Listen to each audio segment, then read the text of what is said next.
Seminar on Chat GPT, unveiling its multifaceted impact on religion, education, and society, sponsored by Indian Institute of Science and Religion, New Delhi.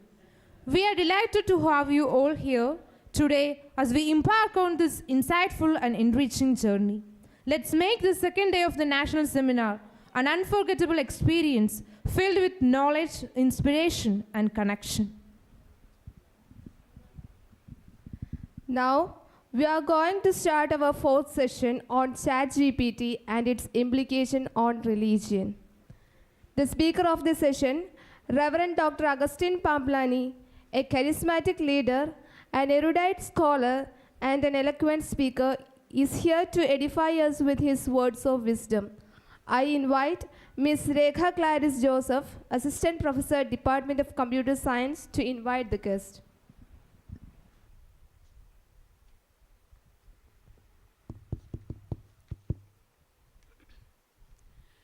Respected Reverend Dr. Agustin Pamplani, our manager, Reverend Dr. George Varghese Narakunal, Reverend Dr. Job Kodamthadam, Principal, Dr. Joy Jacob, esteemed faculty members, distinguished guests, and my dear students.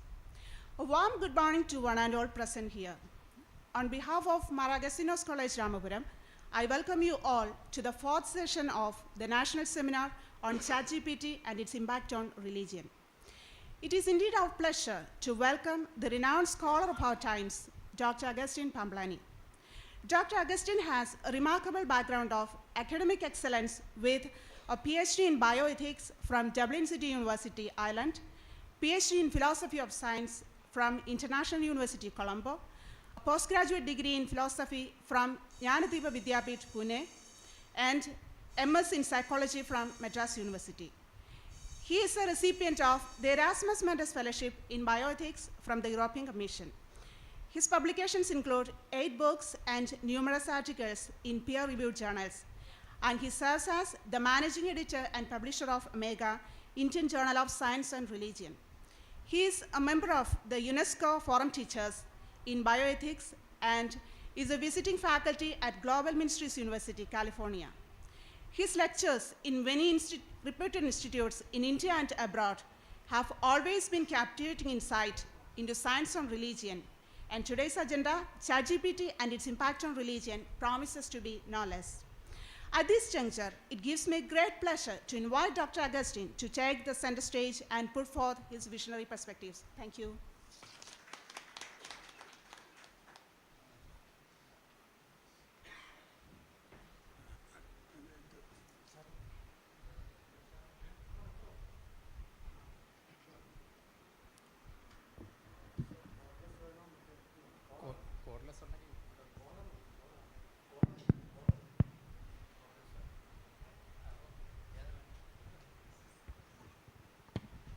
So good morning, everybody. Respected Father, my own Professor Father Job, Father Principal Sir, Vice Principal, dear faculty and students. This is indeed an honor to be here. Thanks for the invitation extended to me and for the positive sentiments in your words of welcome. So I know you have been through the bioethics session, artificial intelligence and Chat GPT sessions. Yesterday you had 3 sessions altogether, I understand. So today, in this opening session, we shall dwell a little bit on the spiritual, philosophical, and religious implications of the AI in general. Of course, Chat GPT is an application of the artificial intelligence. Since I focus mostly on artificial intelligence and some of its philosophical, better to say rather than religious, spiritual implications of the AI in general. Okay. Probably most of you may be considering that these developments in artificial intelligence will somehow pave the way to the extinction of religion itself. Is that going to be the case? In several religious circles, artificial intelligence is perceived as very much threatening to faith and the future of religion. In Vatican itself, there was a international conference of top theologians and scientists held annually. And I realized that the sentiments shared therein is mostly very much apprehensive about artificial intelligence and its challenges to religion altogether. This is somehow shared by most institutionalized religion. That is the general feeling about that altogether. But I wish to present to you a different scenario. Probably Professor Job might have told you yesterday that artificial intelligence is science at its best. Along with that, I would like to add this stream that artificial intelligence is in a way spirituality, philosophy, and theology also at its best. The more I study artificial intelligence now, the general impression that I pick up from my own learning is that calling this artificial intelligence as that artificial is very strange. In fact, what we are exploring through this artificial intelligence is basically the wonders and miracles of nature. We are not creating anything out of nothingness. This is already the marvels, the laws, the principles, and the mysteries written in the laws of nature and the powers of nature we are utilizing or manipulating for technological applications. Often this aspect is evading the attention of the artificial intelligence scientists as well as the theorists. And if we focus deeply on the deep technology of nature behind the artificial intelligence, there is so much good news for spirituality, philosophy in general altogether. That would be the line of my argument in this 1 hour of the interaction that we are going to have. Artificial intelligence is not that artificial. This is deeply natural. And that the depth of nature is what we call as spirituality, the new metaphor for God or divine. In that regard, I would say artificial intelligence is also philosophy and spirituality at its best. Okay. Firstly, I must appreciate that you have taken such a venture altogether, that in this sort of discussion, normally this kind of laser point is there? Laser point is there? No, even if no issue. Only slide mover, laser point is there? Okay, no issue. Okay, in this kind of forums, purely scientific topics are discussed. But here you have ethical, philosophical, and spiritual implications also being explored.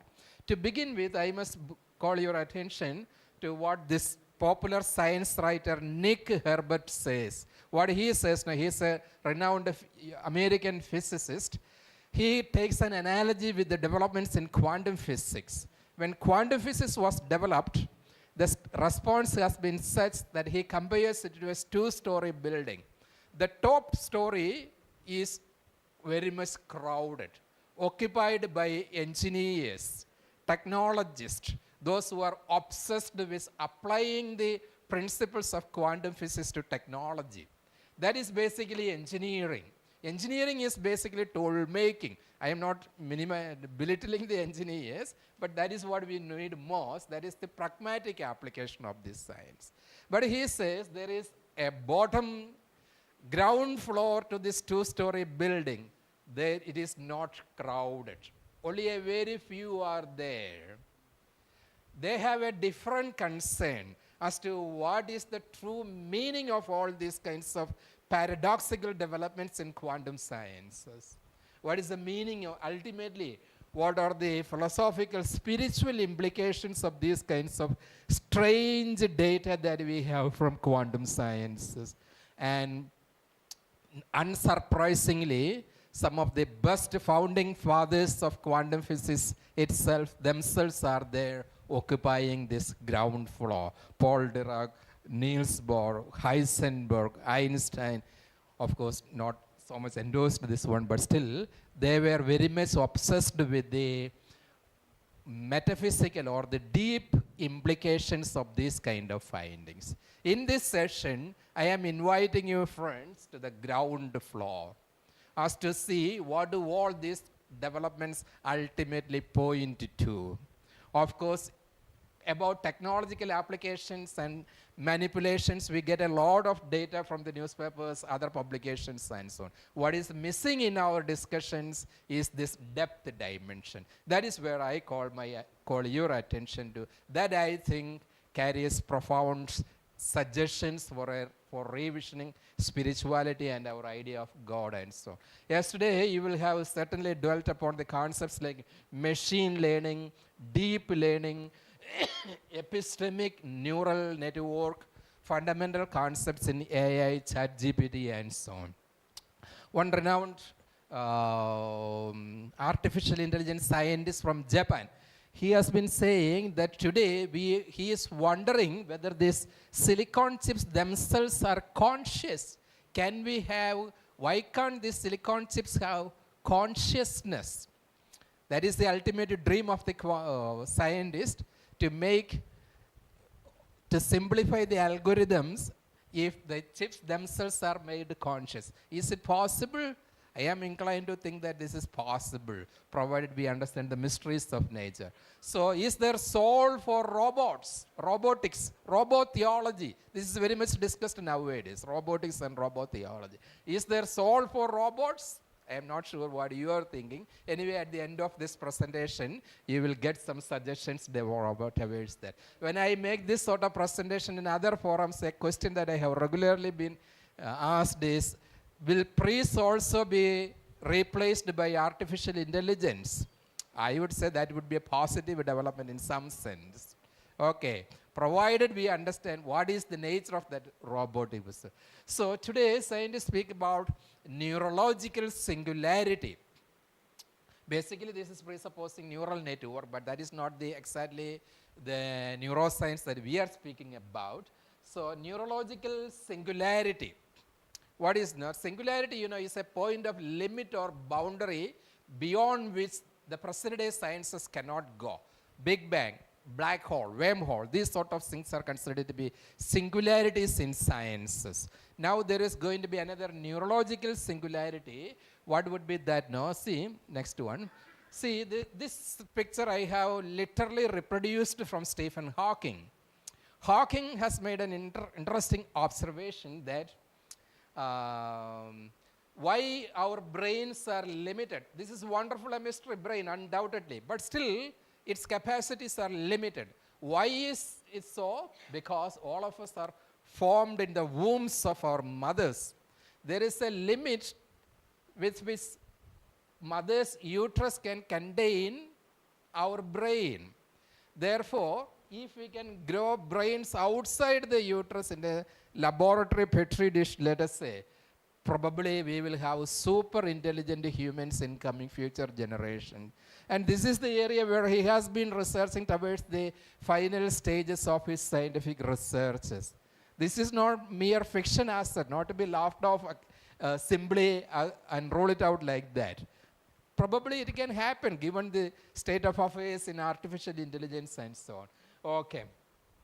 Then we have two scenarios, intelligence amplification and artificial intelligence. IA and AI. This is the age of the AI we know. All those things certainly you will have discussed it yesterday in detail. So brain-machine interference, human memory backup, and this was already anticipated in the film Bicentennial Humans. So the technologization of the human body, the integration of cybernetics and organism, that is what neurological singularity basically envisages. Cybernetics and coupled with organisms with our human brain. That is the post-human human that neurological singularity basically envisages, or the human version 2, we call it. Okay.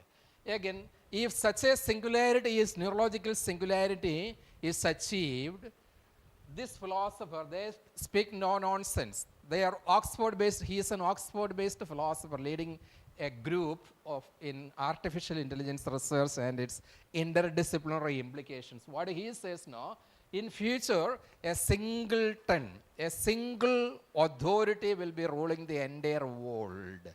Nowadays, nations have sovereignty, but this sovereignty is going to be a myth in future. Probably that singleton will be an artificial intelligence, it seems. Not exactly a international body like the United Nations or anything. And what he says now, the reason basically, look at our own history. We have moved from hunter-gatherers to chiefdom, then to city-states, nation-states. This is the age of the United Nations. Then came globalization, now multinational corporations. Now this is not going to be ending with that. AI will take us to another level, that will be the level of the singleton, where a single authority will be governing the entire things. Now this is the scientist I referred to, the Japanese scientist I referred to. He says, I want to create a human-robot symbiotic society, to create a compassionate robot that could easily pass the Turing test. In the beginning, we asked the question, does a robot have soul? Now, he is saying, is one of the top scientists in artificial intelligence researches. There will be robots with emotions, feelings, compassion. Okay, we may have a huge variety in our bodies as we evolve. So, our entire human body can be altogether replaced with a computer. This could be a sort of immortality for the humans. Of course, as we die, say, we see our own bodies getting perished. But if it is a kind of cyborg or cybernetics along with organism, a kind of immortality is achieved. But we need to be very careful at this point. I am not endorsing this idea. Okay, the immortality that the religions and philosophies are advocating is not the sort of physical immortality achieved through silicon chips. That is not the point. But he says this kind of immortality can be achieved for at least for 500,000 years in human version 2. That is the dream that immortal. Okay. Then, how to make a sense out of these kinds of developments in artificial intelligence? If this is going to be the exclusive scenario, apparently there are serious challenges to religion, undoubtedly. But there is also a depth dimension. That is what I wish to call your attention to. Now, after performing various kinds of researches in quantum bubble chamber, quantum laboratories, Heisenberg, one of the high priests of quantum physics, he would say he would go to the hilltops in the evenings. Then he would pose a question to himself. Can nature be as absurd as it seems to us in these atomic experiments? Is there something more to nature as is revealed by quantum physics? This question we have got to ask here also. What does it basically mean? He would say, as I said in the beginning, this is a welcome development for philosophy and religion. This is philosophy and theology at its best. Here we are rediscovering the enchanted nature. Enchantment of nature, you know. What is basically, nature had been considered as very sacred, mysterious, poetic and aesthetics in the old world views of religions and philosophies also. However, as a result of the technological onslaught, a kind of materialization of nature has taken, the demythologization of nature, the desacralization of nature, whereby all the metaphysical, aesthetic, and holistic nuances of nature and cosmos were lost. Now, AI is rediscovering the enchanted cosmos, we could say. AI is re-enchanting the cosmos in that regard, we could say. Because in AI technology, which is science and technology at its best today, we have the return of the deep technology of nature. The return of the deep technology of nature. Every technology, probably what most of you may be engaged in the engineering or science field. We wish to make our own inventions, isn't it? But the eternal principle stands that we do not we only discover things. Humans do not invent anything. We only understand and control the powers of nature. That is exactly what technology is. Every technology is basically an insight into the deep technology of nature. The meeting of the deep technology of nature, that is all the more important in this. An analogical mystification of matter. Analogical, partly same and partly different, that is. Matter becomes the greatest mystery today. Matter gets mystified today. The deep mysteries of matter, mysteries of the laws of nature that govern matter, is revealed in AI, we could say. Okay, this is the Professor Joe, probably you will have explained these things yesterday. The paradigm shifts that is taking place in sciences. The old Newtonian paradigm was that of mechanism, reductionism, materialism, and consequently atheism. But today, beginning with relativity and quantum physics, chaos theory, and so on, we have a new paradigm altogether in the sciences which emphasizes the simplism of nature, the holism of nature. Holism, you know, interconnectedness, unity of all things. So the mechanism is replaced by simplism, reductionistic worldviews. That is what technology is. That is a tool of technology, reducing and analyzing things. This is replaced by holism. Materialism becomes a kind of new materialism. I don't wish to call it spiritualism still at this point. You know, Harvard School of Engineering recently closed down their Department of Engineering. That is very strange, no? Harvard, one of the top universities in the world, closing down the engineering department. Why? Because they understand that the progress that the present strategies and methodologies that engineering follows has a limit. We need to be having an altogether different approach towards engineering. A more cosmic, ecologically or naturally, biologically informed approach to engineering is required. So the department is reopened now with a new name, School of Biologically Inspired Sciences. School of Biologically Inspired Sciences. What is the presupposition here, no? The mysteries of life, the mysteries of nature have got lot to inform engineering.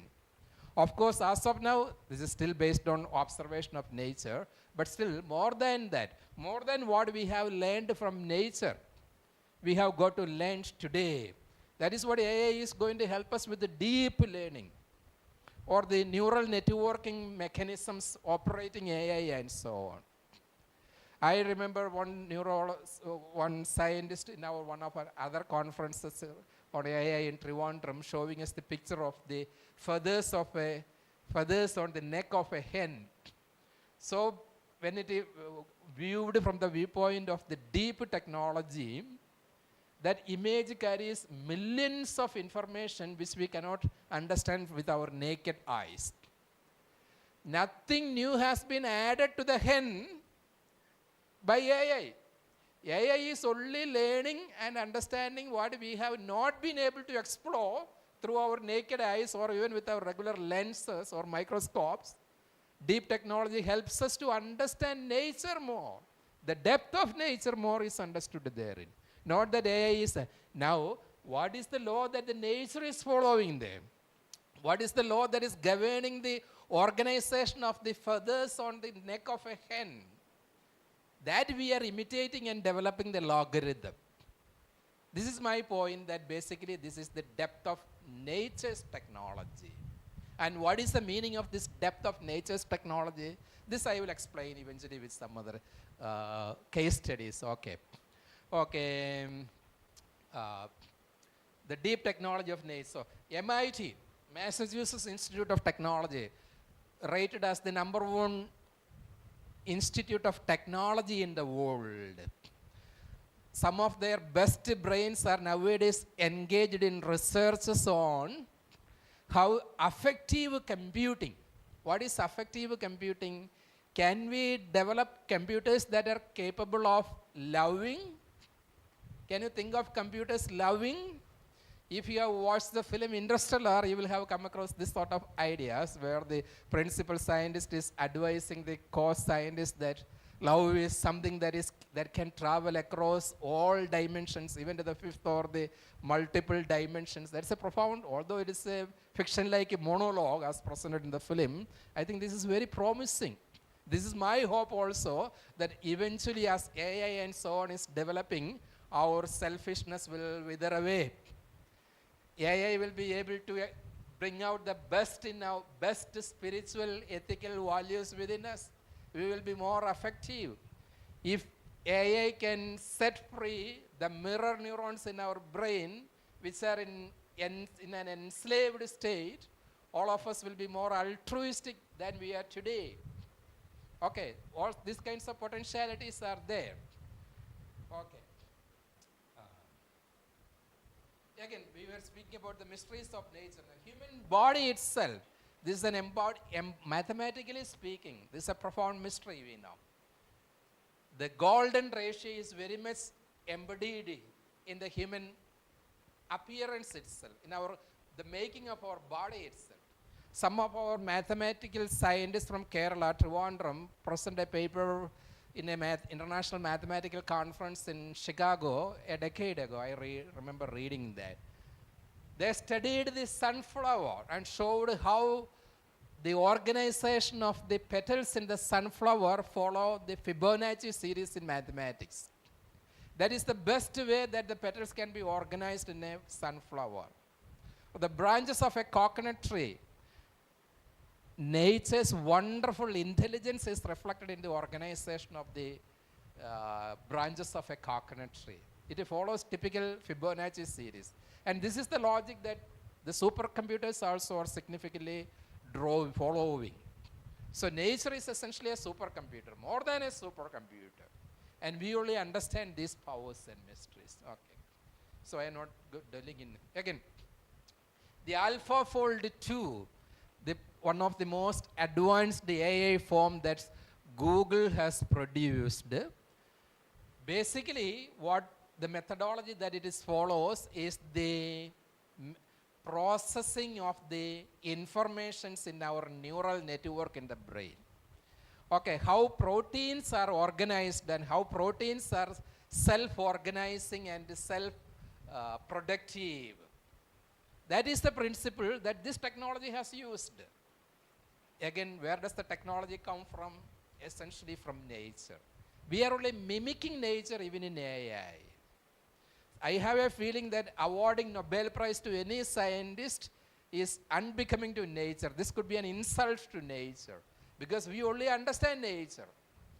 The wonders and marvels of nature never opens our eyes in wonder. We are wondering at the intelligence of the scientists. That is not the true point about the discoveries or the inventions altogether. Okay. So I told you about that AI reveals the mysteries of matter. I only rely on some popular quotations. What he says now. Basically, what we consider as the material stuff here, this also is endowed with something analogous to consciousness. Matter is essentially conscious.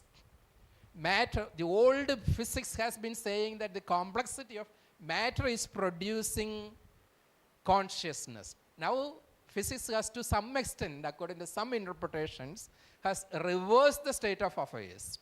Consciousness is primary and matter is carved out of consciousness.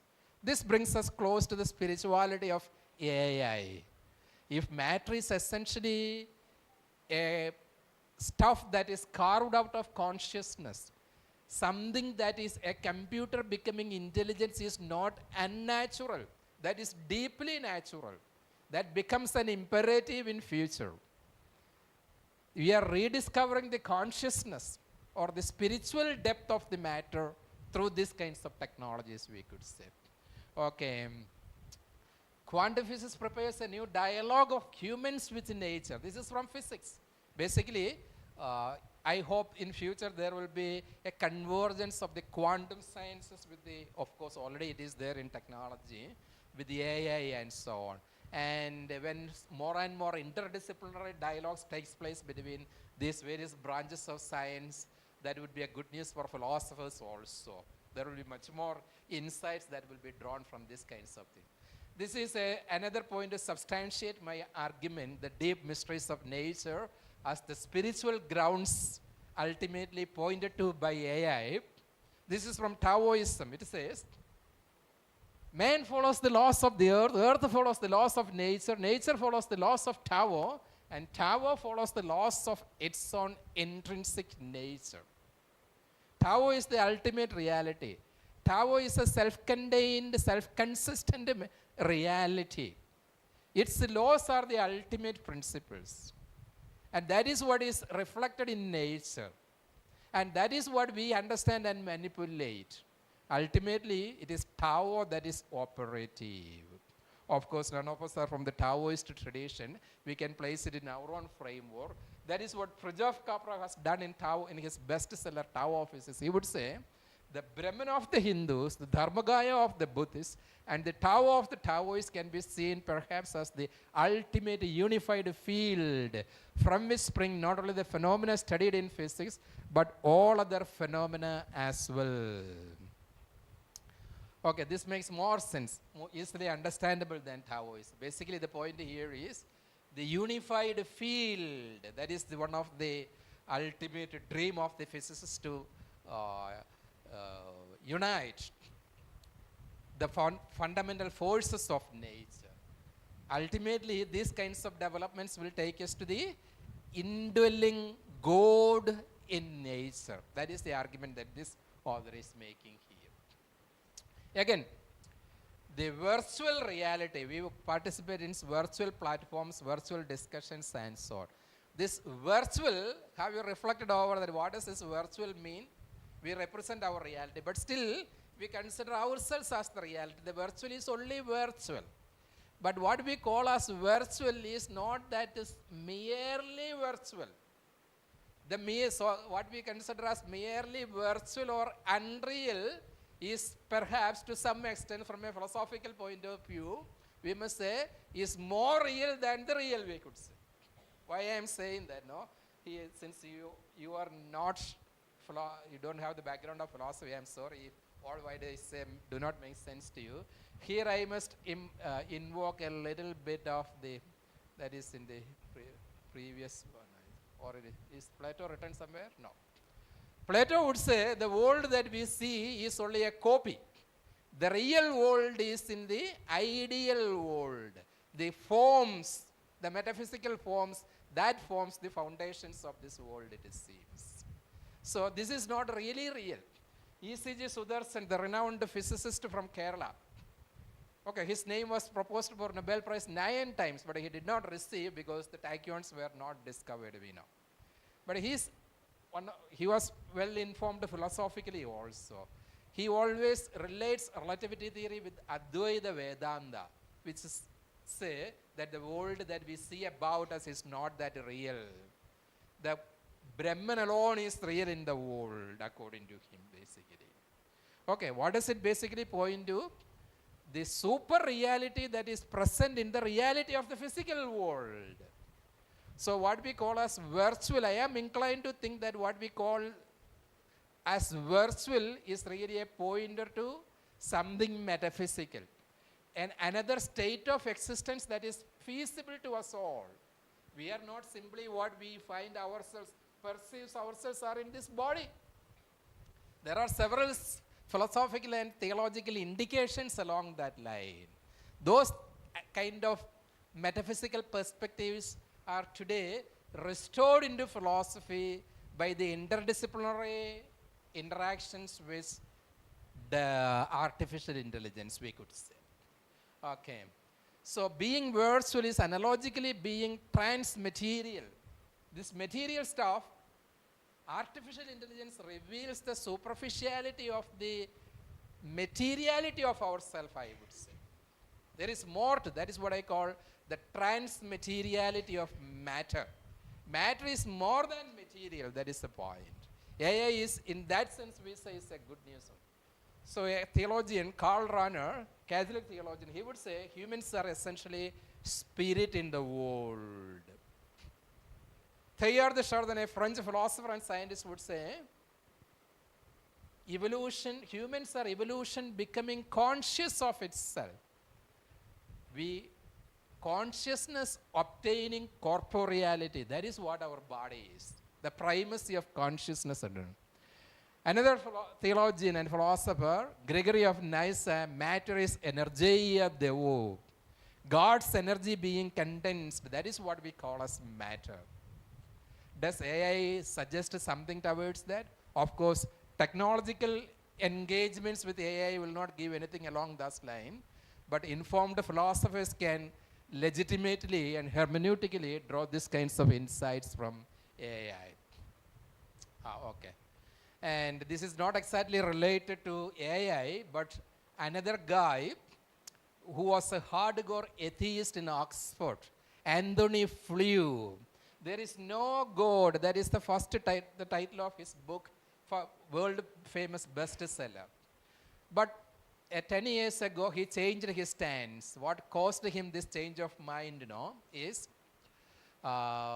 discoveries in DNA.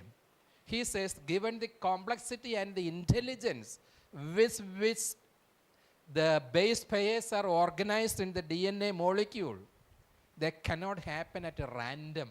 There must be a super intelligence present in that. He did not call it God or anything. There must be something, an ultimate principle who organizes things likewise. He doesn't believe in a personal God of the Bible or anything of that sort. Okay. He says, this is a rational compulsion for me to accept, to recognize the existence of a supreme principle here in the mysteries of DNA. Okay. I go there where reason leads me. This is what Flew says. I go where reason leads me. His faith, or if he believed, his conviction is based on his rational faith, we could say. So this is where AI also should be leading us to, for those who are prepared to ask the foundational questions in AI. So this is the new book that he published. There is a God. He retained the same title, but the no was struck off and replaced with A. Okay. And there are several examples that we can highlight along that line, but I don't think anybody has changed his stance as a result of the understanding the mysteries of AI.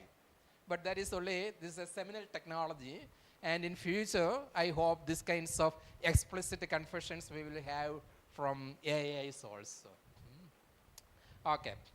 So we could say, therefore, brain is the new metaphor, is the metaphor for of a new materialism. The transmateriality, again, one more point perhaps, brain creates the body. Whose point is that, no? This is of this scientist, Miguel Nicolelius. He's a Canadian neurologist, also has background in quantum physics. He trained a monkey to play computer game, then copied the movements of the monkey's brain and prepared a prosthetic arm and attached the monkey's brain to this artificial arm. Later, tied the hands of the monkey as not to move. Eventually, the monkey was playing the computer game just with its thoughts, without moving hands. Just with its thoughts, with the help of that artificial arm, the monkey was able to play the computer game. This scientific claim, at that point, history was made, in which sense the brain finally was freed from the body and could now act upon the world directly. Electrical activity could now be harnessed to generate motion. The brain did not need the body anymore. I know this is a contentious claim. I am also inclined that this is so too bombastic a claim that our body's brain does not require a body anymore. His own findings do not endorse as much far-fetched a claim, I am also inclined to think. But still there is a point in what he says. Our cells are not confined to our bodies. Brain is the seat of our selfhood, we say, our self-consciousness. If that is the case, Body has only very little to do with it. If his imagination and ambition becomes true one day, as a result of the future developments in AI and so on, this will reveal more about our own self and our identity, our own metaphysical possibilities, the depth of spirituality and consciousness within us, the revisitation of the idea of the soul. All these things will be have to be rediscovered. Okay, this goes beyond our conventional anthropology of understanding human self as very much confined, as very much related to body, materiality and corporeality. In fact, this kind of thinking has not permeated the contemporary anthropologists in the West. That is why most religious traditions have much difficulty in saying that computers becoming conscious, computers have soul, computers are affective, humans are going to get immortality through cyborgs and so on. That apprehensions are only apparent. That is my thinking. Okay, going back to that. So, physics of immortality, I will not perhaps explain this. One day it is possible that Frank Tipler and John Barrow, I think they are Nobel laureates in physics, in their physics of immortality, what they say, no, the future of, even if the universe ends, universe has an end, life will not end. Biological life will somehow survive the destruction of the universe itself, it seems. The future life will not be the same as we perceive it today. See, there are bacteria living under minus 170 degrees Celsius. We cannot survive beyond 20 degrees Celsius and so on. There are microbes living in 400 degrees Celsius. The tremendous adaptability of life is revealed in these kinds of things. In future, life will gain such adaptability, it seems. Probably the AI mysteries also are pointing to this sort of unimaginable nuances of our own life, we could say. Biological life itself. Okay, this point here. Maybe a little more, going by what Miguel Nicolaius were saying. How much time more I have, Father? Anybody here? We wind up at 11 or 11:15? Yeah? Half an hour more is there? Okay, very good. I will take a little more time, then we can have interaction. Okay. See, this picture you may have perhaps noticed. A Buddhist monk protesting the violence in Vietnam. Their way of protest, one of their ways of protest is self-immolation. This monk has been burning himself, set fire to himself. But while burning down, he did not move a single finger, did not utter a single word. If we are to commit this kind of suicide, what would be our reaction? It means those mechanisms in the brain which is capable of perceiving pain has been switched off by awakening the dormant properties of brain. That is why it happened so. He was well versed in meditation, and this takes us to a related point, that is neuro-religion. Basically, what we call as spirituality or religion. What is our basic idea of religion? Critics would say this is the invention of the priests with the vested interests. Sociologists would say religion is a social construct and so on. All these factors to some extent may be true, but there is something more to religiosity and spirituality of the humans. Spirituality is evolutionarily evolving. What basically neuro-religion says, no, our human brain is intrinsically tuned to have an idea of God. Idea of God is genetically programmed in our genes. Although there may be sociological factors, although priests may be involved in perpetuating religion and so on, that is not the final explanation for the origin of spirituality. As matter moves from simplicity through complexity to the highest form of complexity, that is human brain, it also obtained the property of transcendence. Transcendence, going beyond our limits, reaching out to the metaphysical, the spiritual. So this is the property of the matter itself. If I am brought up in a lonely island, freed from parents and families and people, Will I be religious? Of course, I will not be exposed to traditional forms of religion, but some kind of faith or spirituality I will very much have. That is what the exponents of neuro-religions say. And the various regions of the brain which is activated or programmed for various sorts of religious expression, that is what is explained herein. I would call brain as the matter capable of praying. Okay, this sort of spirituality is there basically to matter altogether. And this is a discovery by Benjamin Libet which goes very well along with that. That is to say, now I decided to move my finger. I did not move my finger consciously. Libet would say, 1 second before I initiated this action, something in my brain involuntarily triggered the readiness potential to move my hand here, it seems. These kinds of findings are made by neuroscientists.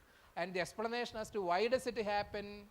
Because primarily our brain participates in a universal conscious mental field. That is what Libet says.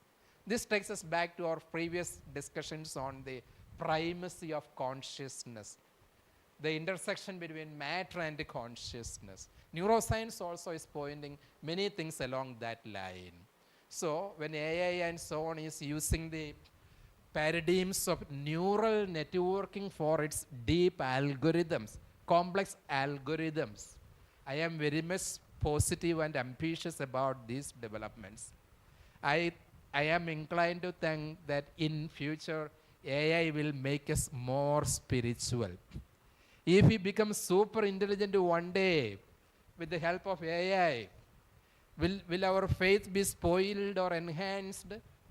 I am inclined to think that we doubt God's existence, not because we are super smart and super intelligent, but we are only half intelligent.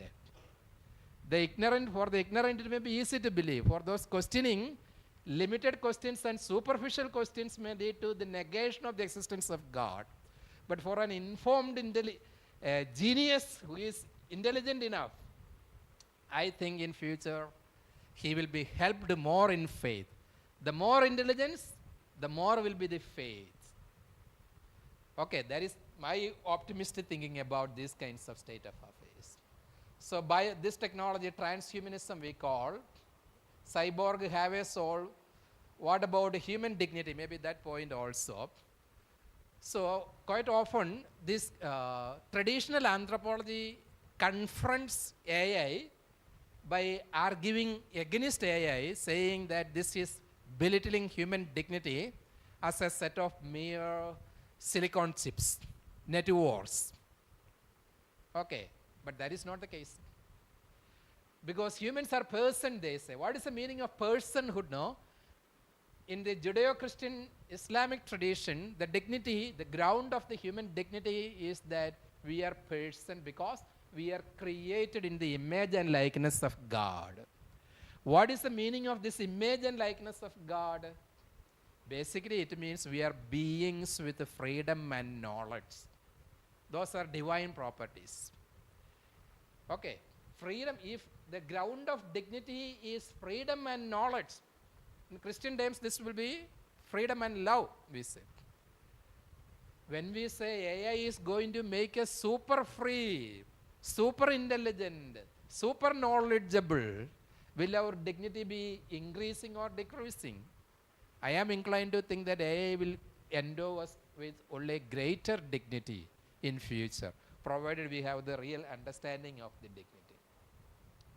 And this is one of the opponents, argument by one of the opponents of the AI from the anthropological point of view. He says, this dream is a terrible dream to divide the body and soul. Faustian outcome, body without soul, despite its beauty and efficacy, would be a terrible monster. We must be resolute in not selling our soul, not even to obtain the immortality of the body.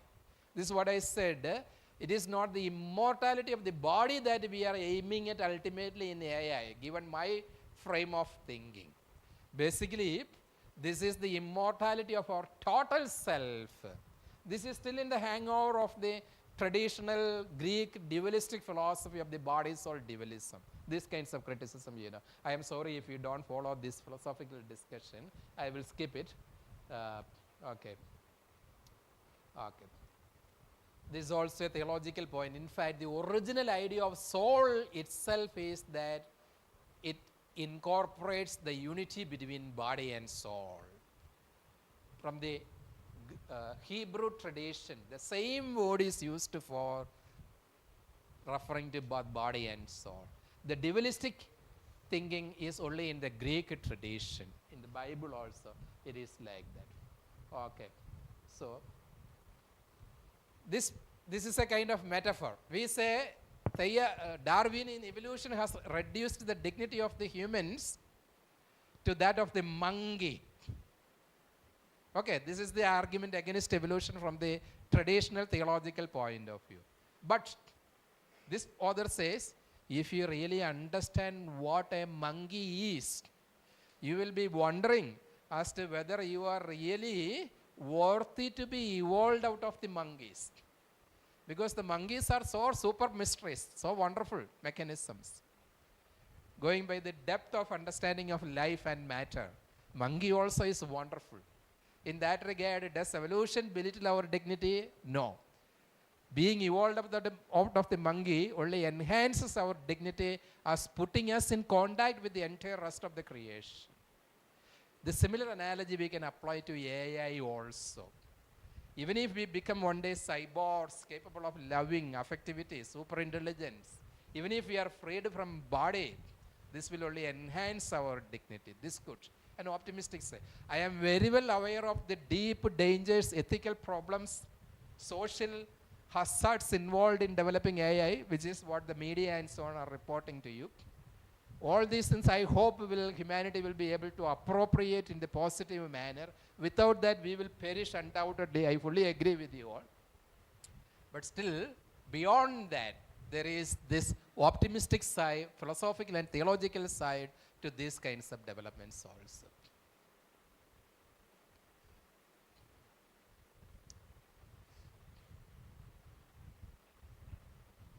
Okay.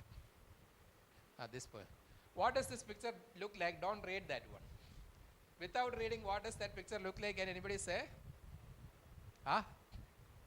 Flower. And then? Anybody?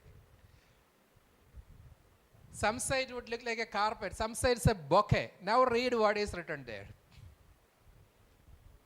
This is a colony of bacteria. Millions of bacteria organize themselves in manner to increase the food intake of food. What the bacteriologists say today, no? Bacteria are intelligent. The simplest cells have the most complex lessons to teach us. The simplest cells are the bacteria, but they have the most complex lessons to teach us today, it seems. Bacteria are intelligent, bacteria are altruistic. In order that bacteria organize, this is a perfect mathematical organization. It follows wonderful principles of mathematics, this kind of self-organization. This is the best way for the maximum intake of food that mathematics permits.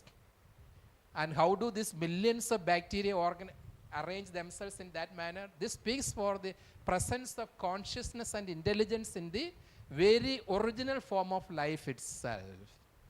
Okay. Now let us take a deep technology approach, deep learning approach to this image.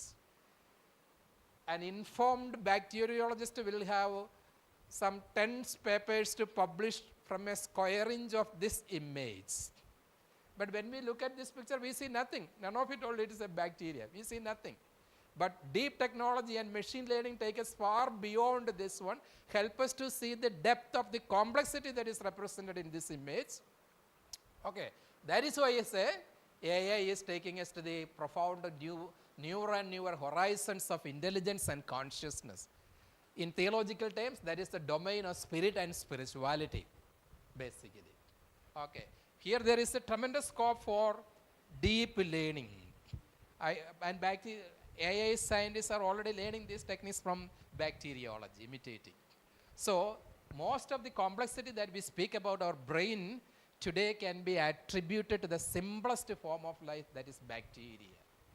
All our complex operations, we could say. So this will be a bit complex. So the interconnectedness as drawn from Darwin, which I will skip. So this is how we should appropriate humans. Where do we begin? Nowhere. Where do we end? Nowhere. The entire fabric of the universe must be taken into account to interpret the human mystery. So AI is not confined merely to deep machine learning or deep learning or to the algorithms that are represented through neural networks. There are much more wider, deeper horizons to AI. That will implies a new anthropology altogether. That is my point. So concluding remarks, philosophy of AI and robotics challenges the very fundamentals of anthropology. I have not dealt much on Chat GPT, that is more on the instrumental level, application level, that is on the top floor as we began with, but we were going to the ground floor to explain the to explore the philosophical and metaphysical spiritual implications of the Chat GPT. Okay. Science exposes the tension between history, that is a bit technical, I will avoid that. So this point I already made. Greater affectivity means stronger empathy. Greater intelligence means stronger faith. Again, the idea of the humanoid robots, we say. Why is that most robots are made in the image of the humans? Even the best forms of artificial intelligence mimic the human physique we know. That is why robotics are more along the line of the human figure. Humanoid robots we call them. Because that is one of the best mathematical figure and symmetry that nature can produce. Again, the point is the deep technology of nature. I will conclude this presentation with this statement. Teilhard de Chardin is a French scientist, a paleontologist, I think, then philosopher and theologian also. He says he is very optimistic about the developments in sciences. When he published his works, when he prepared his test, Catholic Church did not allow him to publish his work because they were far-sighted, contrary to the then teachings of the church. Now, the cause of his canonization is initiated, I think. He may be made a saint also. This is what he says. The day will come when after harnessing space, the winds, the tides and gravitation, we shall harness for God the energies of love. And on that day, for the second time in the history of the world, we shall have discovered fire. മലയാളത്തിൽ പറയാം. ആറ്റത്തിൻ്റെയും അണുവിൻ്റെയും തിരമാലകളുടെയും ഒക്കെ ഊർജത്തെ മെരുക്കിയതിന് ശേഷം ശാസ്ത്രം സ്നേഹത്തിൻ്റെ ഊർജത്തെ കണ്ടുപിടിക്കും. ആ കണ്ടുപിടുത്തം മാനവരാശിയുടെ ചരിത്രത്തിലെ അഗ്നിയുടെ രണ്ടാമത്തെ കണ്ടുപിടുത്തമായിരിക്കും എന്ന്. Science will discover love, and that will be the second discovery of fire, a decisive moment going to be in the future history of mankind. And that is the point that I have also been arguing. AI, affective computing. AI will make us super intelligent, super affective, super altruistic and empathetic. Can we not be optimistic? That is the positive message for religion and spirituality and philosophy from artificial intelligence altogether. That is my optimistic hope. But reality is far from that. I am well aware of that. That point I am not addressing. Others are dealing with here. I know. So thank you for your attention.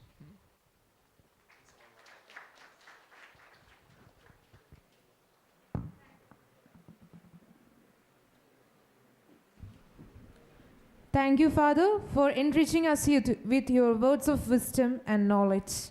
Now, I invite Mrs. Lintu George, Assistant Professor, Department of Computer Science, to propose the vote of thanks.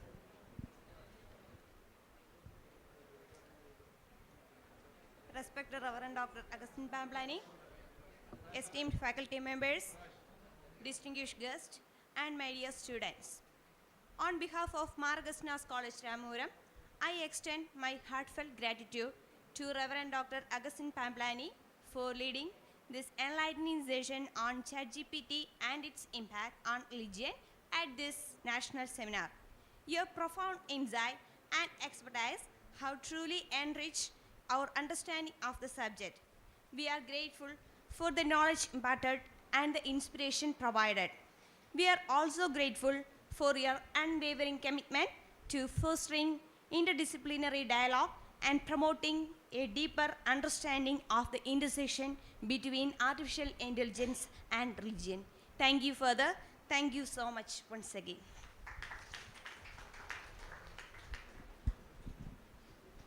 If you have any doubts regarding the last session, you can raise questions.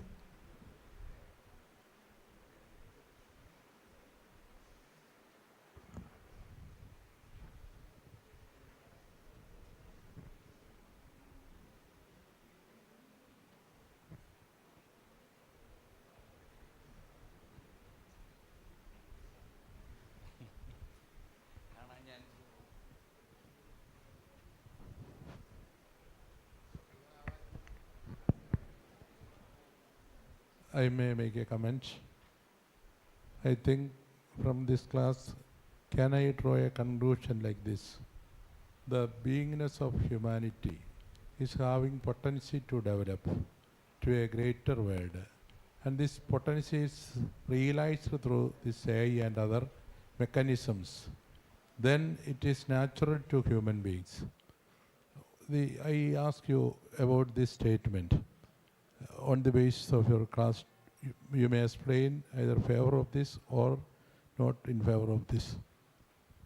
Thank you very much, Father, for this question. More than question, this is a wonderful summary of what I have been trying to communicate.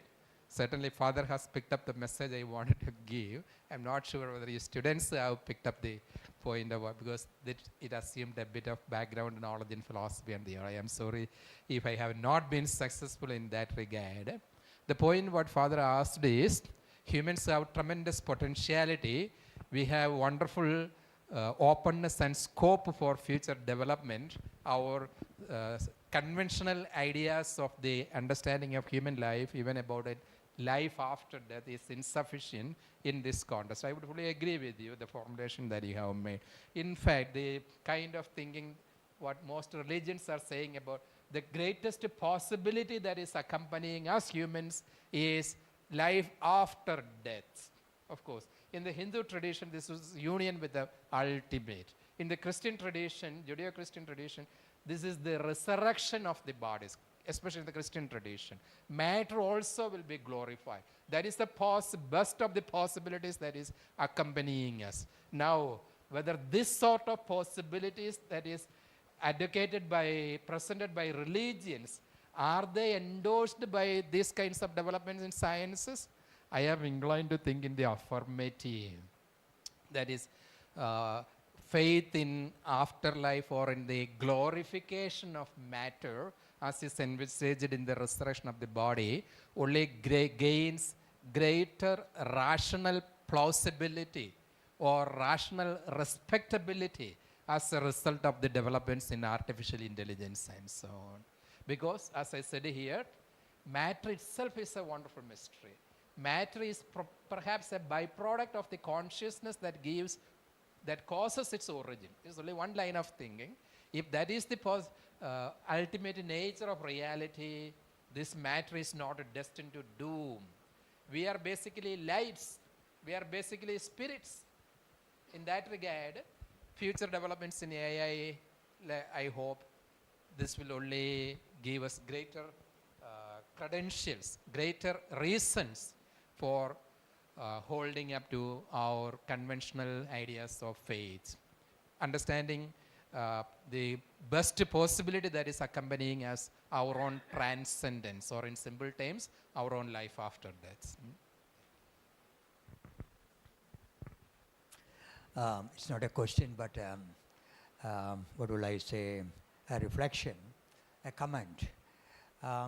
One of the many things, it was very thought-provoking, and most probably in many cases it may have gone above your heads, because it's more thought-provoking rather than giving you information or giving you simple ideas. One of the things I think what Dr. Father Pamplani said was that we should look at AI developments not as a threat to religion, spirituality, or anything. In fact, it is a positive support, provided you understand it properly. Provided you understand it properly. Very, very true. This is the position I am also holding. And not only in the context of, let me add something, not only in the context of AI, even in the context of physics. My background is mostly physics. Even in the context of physics, the developments of science is helping us understand God and other things better and deeper. Far from taking us away from God, it is taking us closer to God. This has been my experience. Because I like Father Augustine, I also think a lot about science and, deeper level because of my philosophical background and other things. So you see, I can give you even Stephen Hawking, he quoted, even Stephen Hawking, if he really thinks about his theories, especially his M theory, the M theory, please don't worry too much about M theories and all very, very high level physics. But Stephen Hawking is holding on to it. We take M theory and so on very seriously, you will go to God. You have to accept God or something. Physics will not help you. You have to go higher than that. Father was sharing some feeling of that type. At very higher level when you go, far from going away from what what we ordinarily consider God, not a personal God, but God, we are getting closer and closer to that God than farther and farther away from that God. And this is the experience. And this is exactly the experience Einstein had. When he had his mystical moments, he had this kind of feeling, Einstein. If you read Einstein's writings, you will find this. So I am also maybe going into the mystical world, so I will not speak much more. But one thing, please, AI is, strictly speaking, will not destroy religion. Religion understood in the right way. Not religion understood as going and saying a few prayers and so on. That is also part of religion, but not that way. But if you understand religion in the essential stage, in the higher level, then AI will be helping. Not only AI, other branches of science. The more high science goes, the closer and closer we are getting to the cause of it all and the ground of it all, the foundation of it all.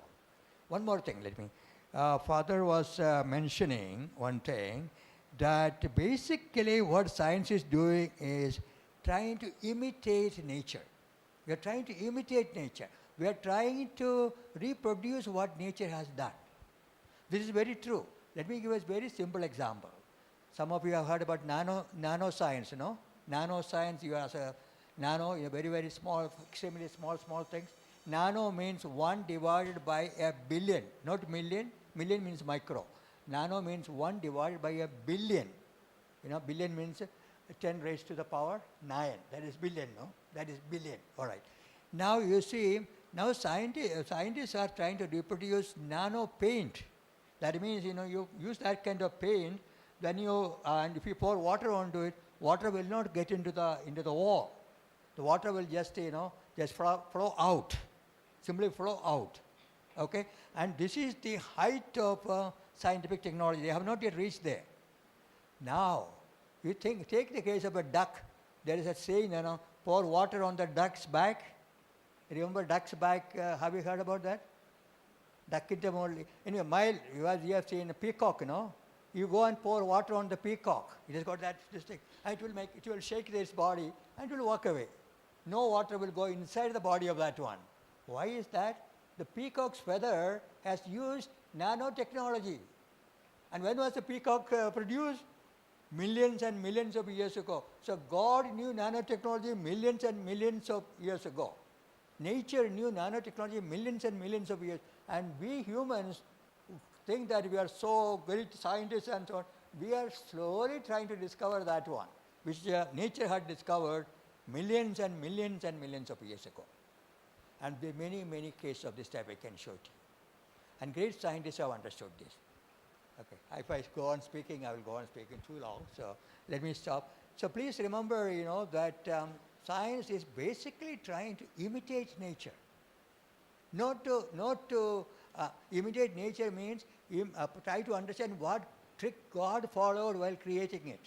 So science is not trying to remove God from there. In fact, it's telling that God is far, far cleverer than our science today. Although science has made tremendous progress, but it is nowhere compared to God's cleverness.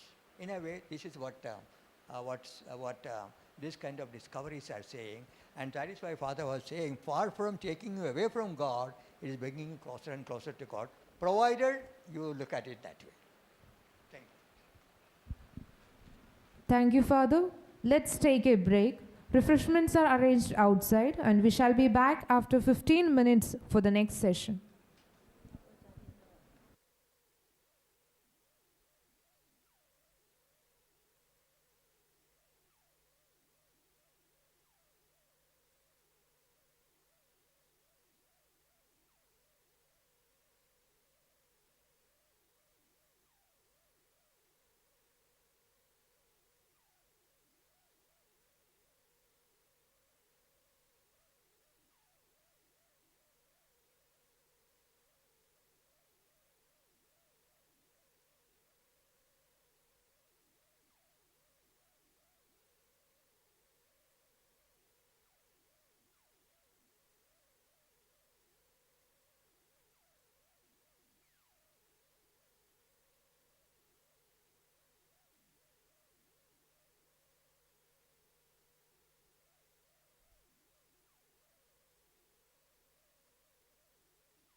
We request all the delegates and participants to assemble in the seminar hall immediately.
Now we are moving on to session 5, Chat GPT and its implications for higher education. We are fortunate to have Professor Dr. Babu Joseph, former Vice Chancellor CUSAT, as our speaker. I would like to invite Mrs. Dimple Jacob to introduce the speaker.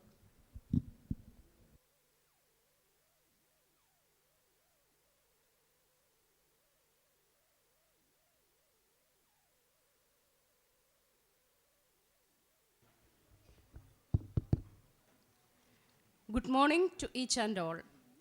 It's my privilege and honor to introduce our resource person, Professor Dr. Babu Joseph, former Vice Chancellor CUSAT, to you. I find no words to express and explain his qualifications and qualities. He is well known for his academic achievements as a student, teacher, research scholar, research guide, and Vice Chancellor. After taking MSc and PhD, He did his postdoctoral studies in Chalmers Technical University, Sweden. He served as physics professor in SB College, UC College, Vice Chancellor of CUSAT, and Dean of Research in Rajagiri College of Engineering and Technology. During his academic life, he has written more than 100 books and so many other publications of high standards. He has presented several papers and given talks on various themes in science and religion, especially in the field of quantum physics and theology. He was elected Fellow of the Indian Institute of Science and Religion in the year 2003. He is a recipient of the International Science and Religion Course Award of the John Templeton Foundation. We are indeed fortunate to have such an erudite person to enlighten us on Chat GPT and its implications for higher education. Respected Professor, may I extend a cordial welcome to this program.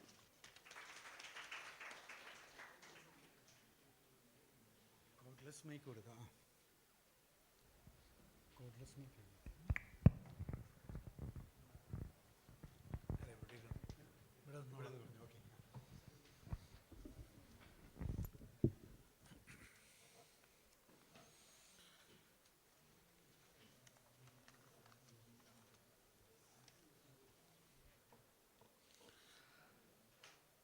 Good morning. Father Job Korandradam. The other father, I don't know his name. Sorry. Bobby.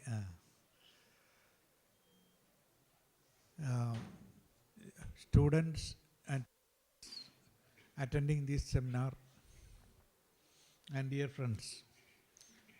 The principal is somewhere here. You are here. I forgot your name.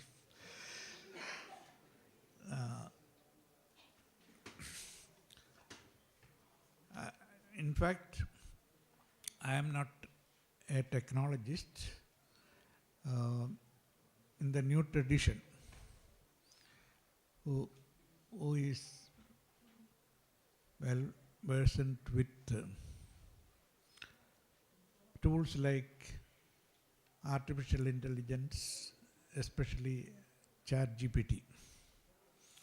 So when I was invited to speak, first I declined, and then on further intervention by some other common friends, I agreed. The topic allotted to me is implications of Chat GPT in higher education. So these implications are very important. We cannot foresee all the implications. We can only show some pointers. A true picture will be forthcoming only after several years, maybe decades.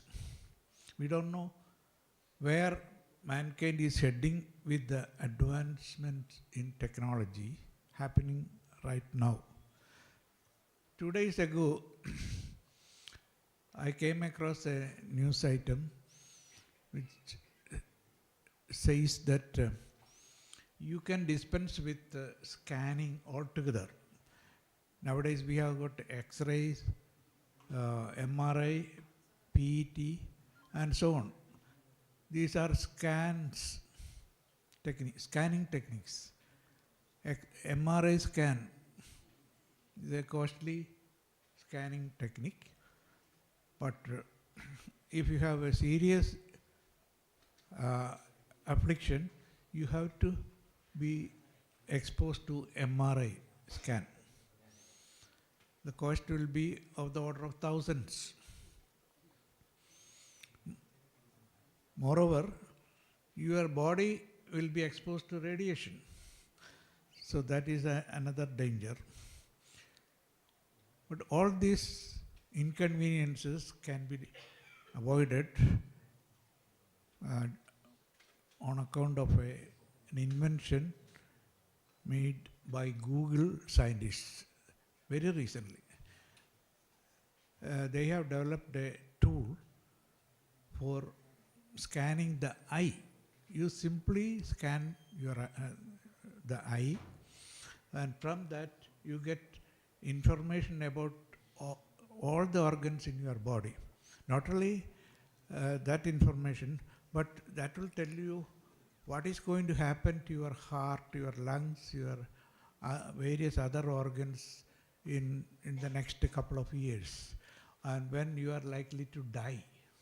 All this information you will get. It is a combination of electronics and artificial intelligence. Chat GPT, of course, is now a byword. That means we are going to face a situation where there will be sort of determinism to our existence. So far we were under the impression that God alone knows when we are going to disappear, but man is developing tools to statistically predict when you are going to die. So science and technology are progressing at that rate. Well, Chat GPT, you have already been exposed to several presentations. I don't know whether there were lectures on technical aspects, maybe one or two lectures at the beginning. But still, I will have to say something by way of introduction, because technology is not something different from our experience in nature. I will start from there. We receive nourishments through food intake, and that is converted into energy, and so food is the input. Then oxygen, water, these are all inputs to the body. From these inputs, some processes take place, digestion and so on. Then finally you get energy. So that is the output. To use an engineering or science jargon, we are input-output systems. Each of us is an input-output system, like a machine. Of course, some people say that we are biological machines. We are familiar with mechanical devices or machines, then electrical devices or machines, and electronic devices. This is a biological machine, is a altogether different category. The name doesn't matter at this stage. Consider the life of a tree. How does it develop? First, there is a initial stage. It grows into a plant, and then slowly it begins to grow. You cannot observe when it is growing.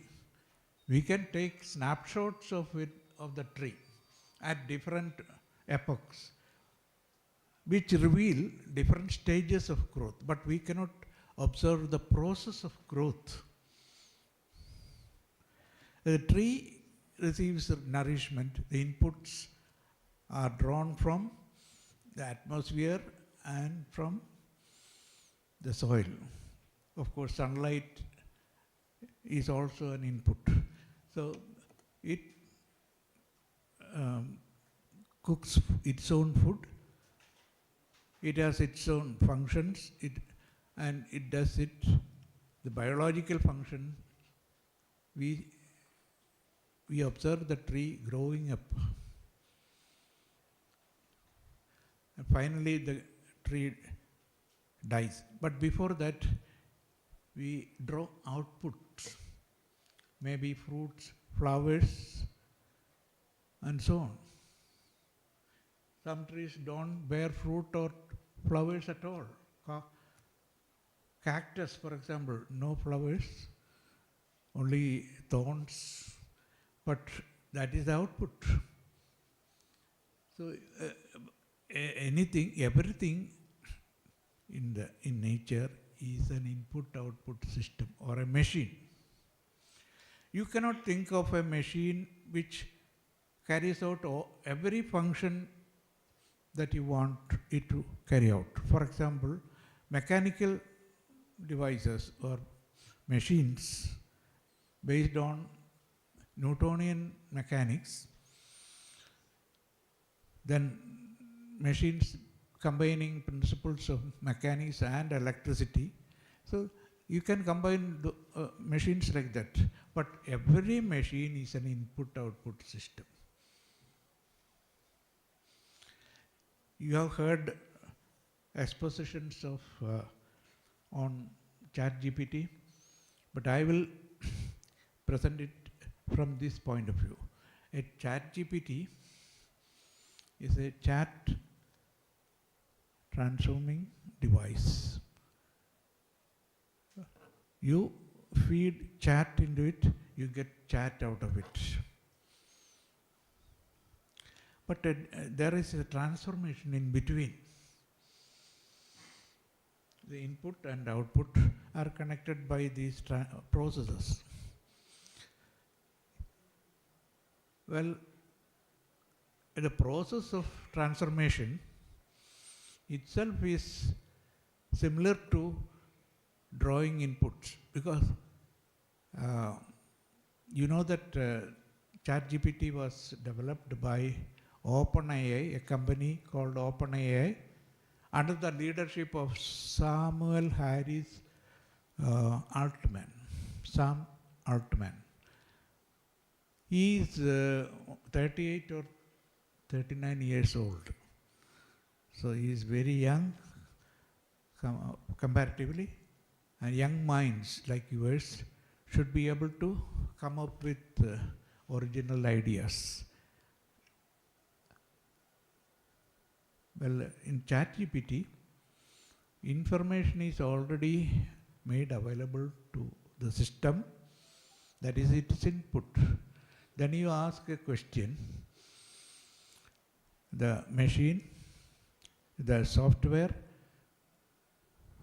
transforms chat, a question or statement that has been given as input into an output. The process of transformation is already known to you, I think so. Because if you ask a question, the system does something, crunching, we call it crunching the data.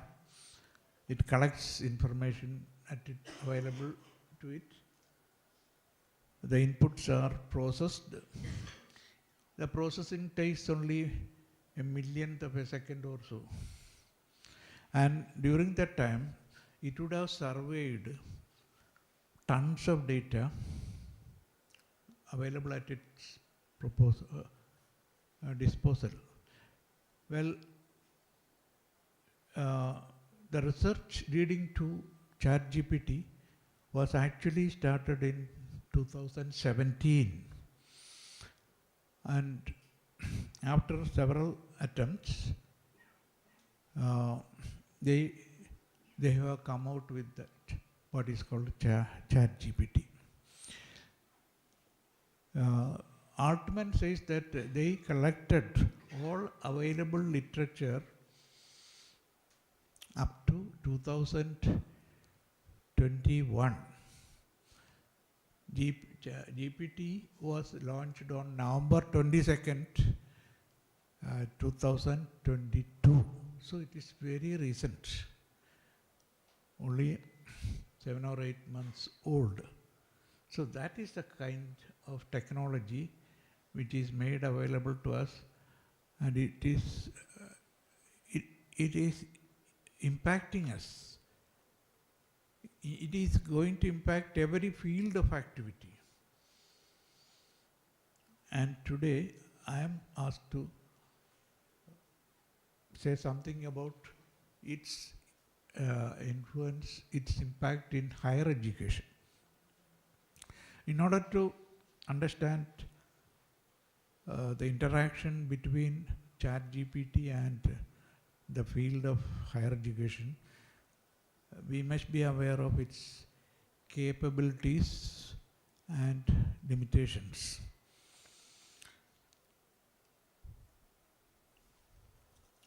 There are different stages in processing. When you feed some question into the software device, it starts working and comes out with certain words, one word at a time. It picks up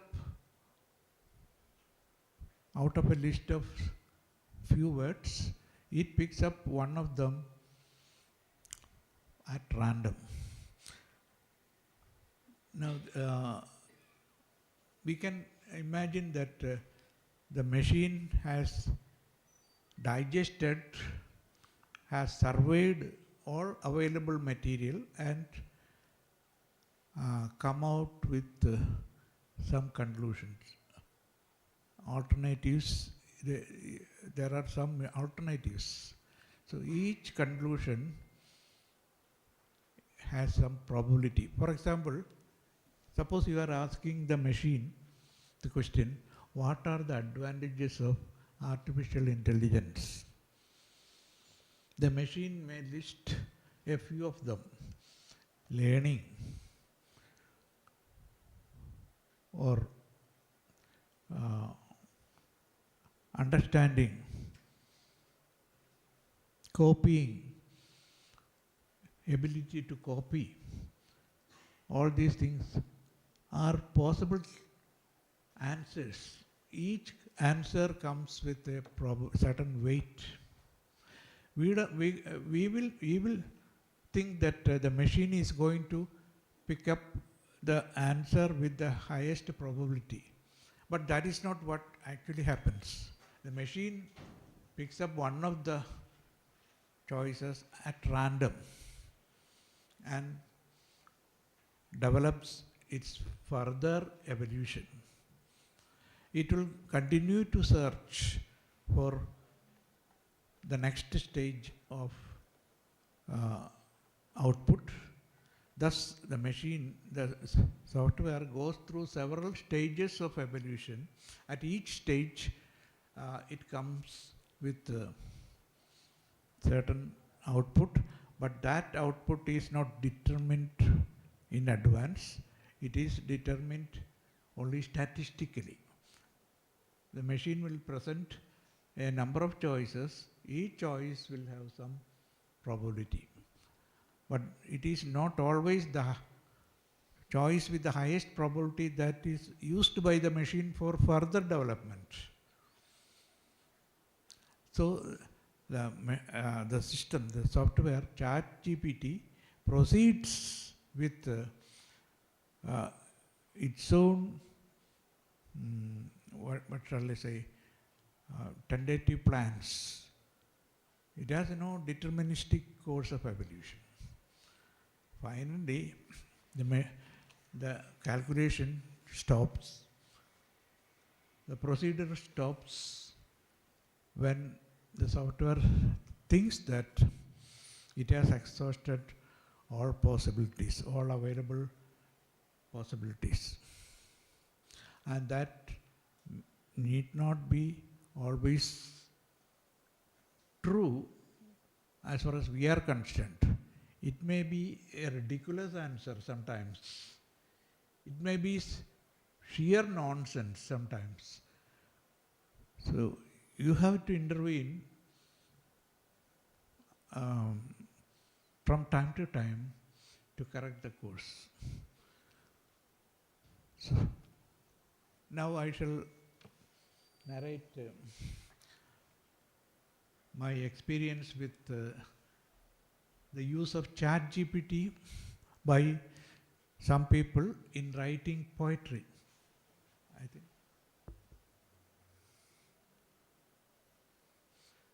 this poem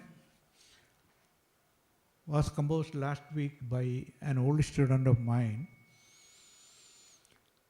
He does research in artificial intelligence and Chat GPT. He asked the Chat GPT software to write a poem on astronomy, a subject on astronomy. Oh, the sky so vast and grand, how your beauty does expand. It is a creation of Chat GPT. He simply gave the command, write a poem about the beauty of nature and the sky and so on.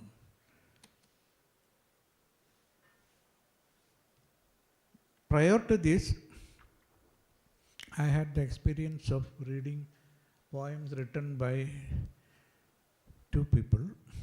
One of them is a friend of mine, a retired professor of mathematics. He was visiting Munnar recently. He was thrilled to see the sheer beauty of nature in that place. And he had written a couple of poems when he was a boy, but after that he hasn't done any writing, any such writing. So he used the Chat GPT to write a poem on Munnar and send it to some of us.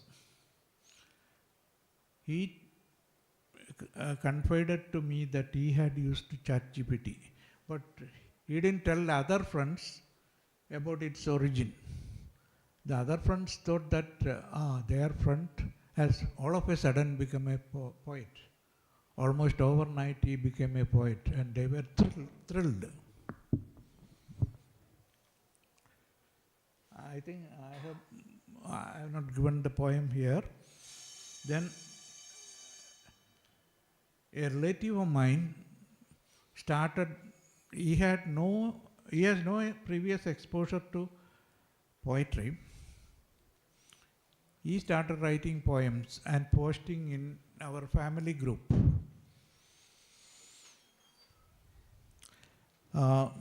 He wrote more than a poem in 1 week itself. So everybody was excited. They were surprised. They were astonished to see a person having no prior exposure starting to compose poetry. And some of those poems were very good.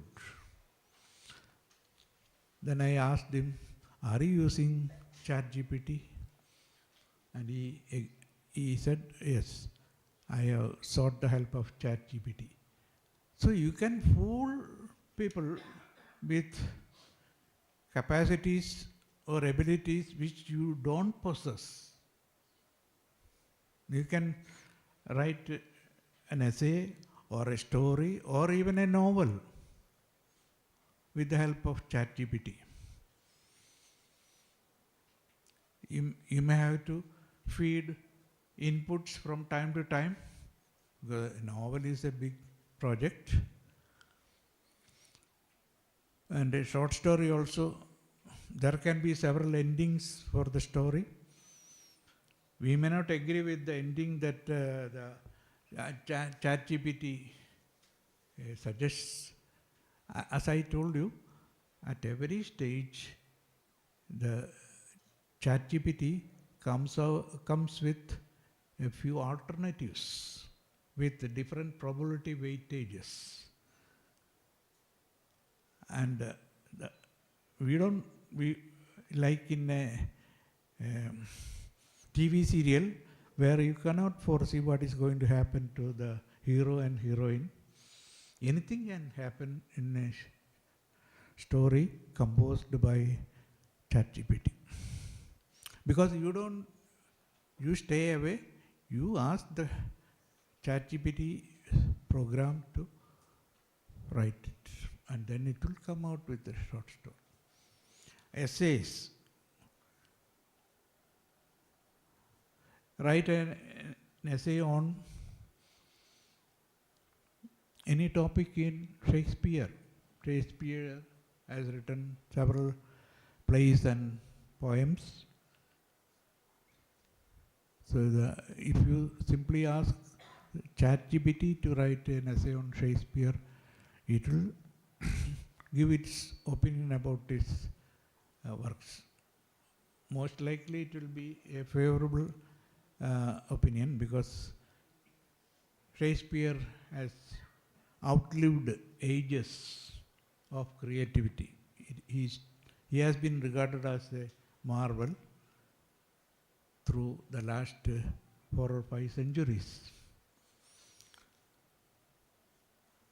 Now, Sam Altman says that he has collected all the available literature up to 2021. So far I have talked to you about some aspects of the creativity, the so-called creativity of ChatGPT. But how does it differ from human creativity? Is it of the same order as human creativity? In other words, if you compare human intelligence with the intelligence of ChatGPT, will you say that ChatGPT is superior to human intelligence? In order to answer that question, we have to analyze what intelligence means, what we mean by intelligence. So my talk will be partly scientific, partly technological, and partly philosophical. So this is a philosophical question. It is important for artificial intelligence research also, because you should know what intelligence is. A famous psychologist by name Steven Pinker, he is a professor at Harvard University. He has written several books on the mind, language, linguistics, and so on. At least 4 books I have seen. He is a prodigy, living prodigy. Steven Pinker.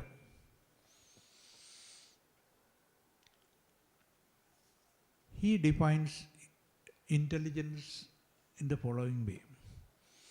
We can analyze intelligence as the ability to use some algorithms.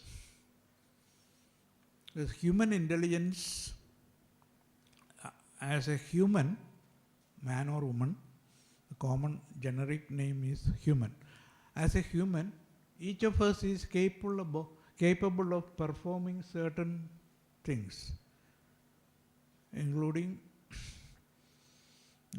reading, understanding, observing, understanding, and so on.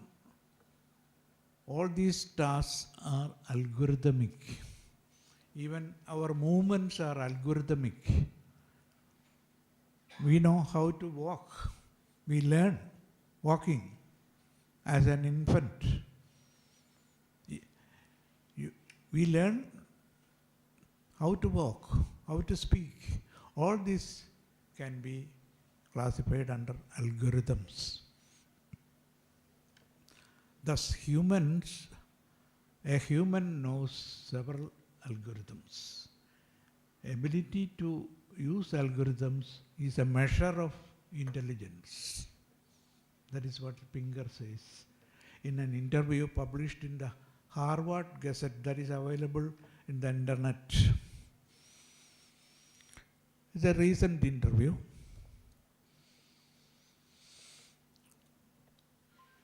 But take Chat GPT.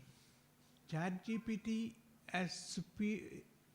is capable of delivering superior performance in certain algorithms. It can excel human in those algorithms, like scanning the literature on a particular subject,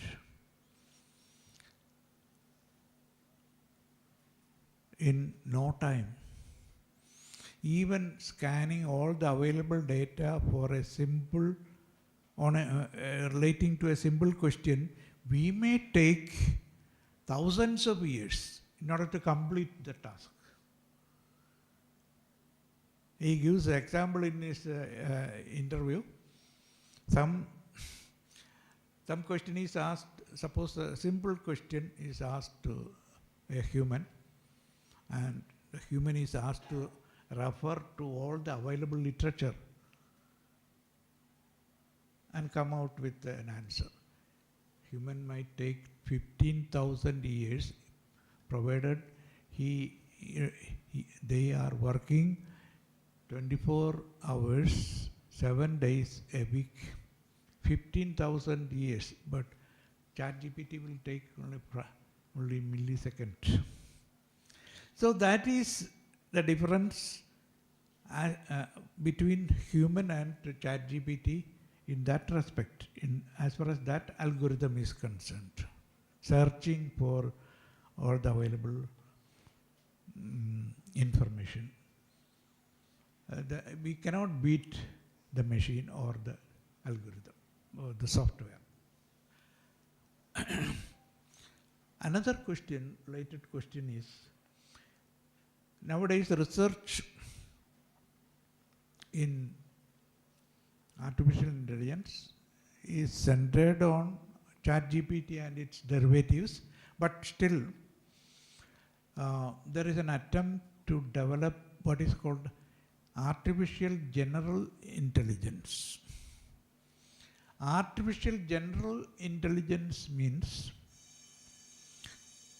the algorithms available will be equivalent to those available to a human.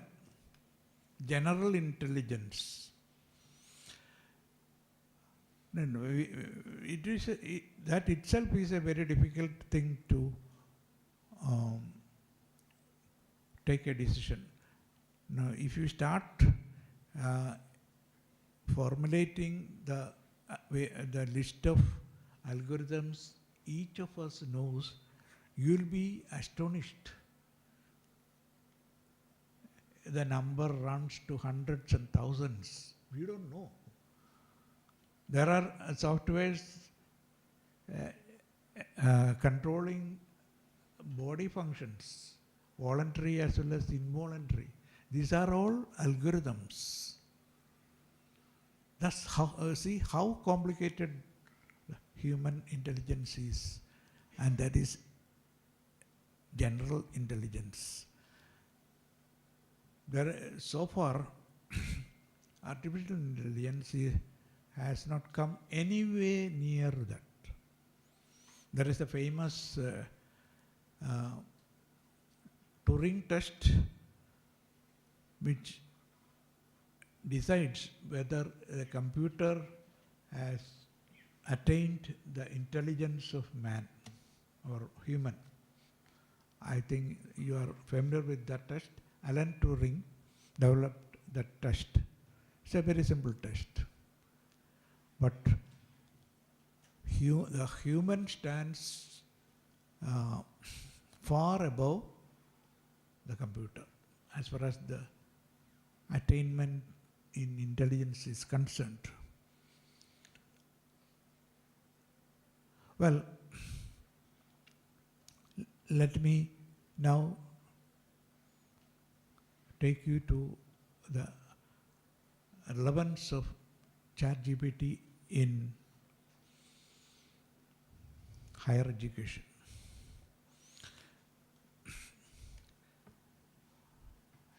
in education, what do we mean by education? Earning degrees, writing exams, passing exams, earning degrees and so on. But what about our understanding of subjects? Our understanding of a subject is not adequately tested by any examination, isn't it? You will be hearing various doses, you will be exposed to doses of information, you will master that, you will reproduce that in the exams, written exams, assignments you submit with or without the help of the computer. And now Chat GPT is there to help you with preparation of assignments, preparation of essays.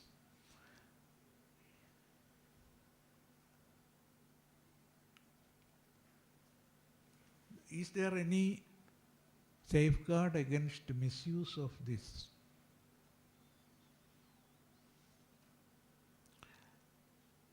In our education system, there is none.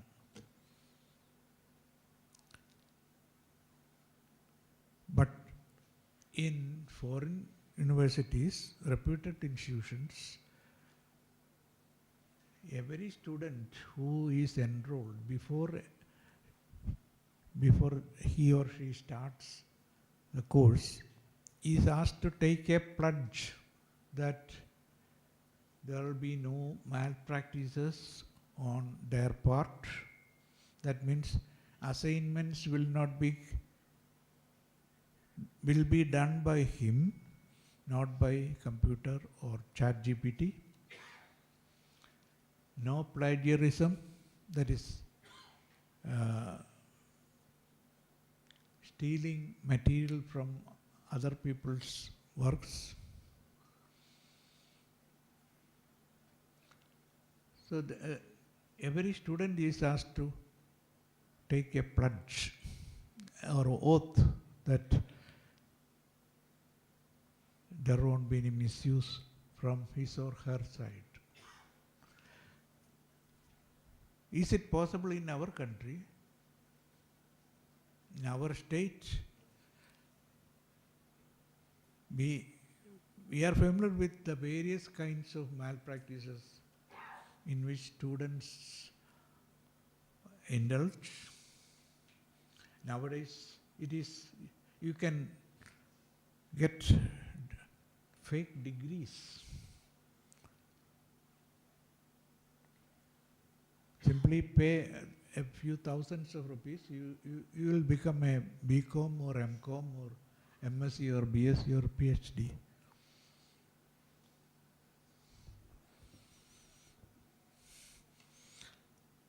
And so that is the state of education in our country. There is no safeguard against malpractice. In the examination hall, there will be the invigilators, but smart fellows can fool the invigilators. They know how to do that. So we have lost trust in the quality of education, quality of the people who come out with degrees. You might have heard about a distinguished lady, I don't name her. She wrote in her PhD thesis that the poem Vazhakula is not Changambula's work, but Vallathol's work. She was submitting her PhD thesis for PhD in Malayalam literature. So you have a right, as every student has a right to check the qualifications of their teachers, including mine. Whether so if you don't do it, then the colleges will start doing it. But in foreign countries, degrees and qualifications are checked at the source itself. If you apply for admission to an American university and submit your transcript, they will cross-check it with the parent institution here. However, because of various reasons, we are not able to do that. We are not able to cross-check the qualifications of teachers. At least that should be done as soon as possible.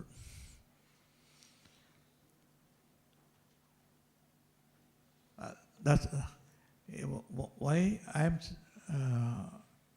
insisting on this is because we are, unfortunately, even though we talk about our ancient culture and so on, we are a morally degenerate civilization. We don't have basic honesty. We don't believe in no basic honesty because all that religion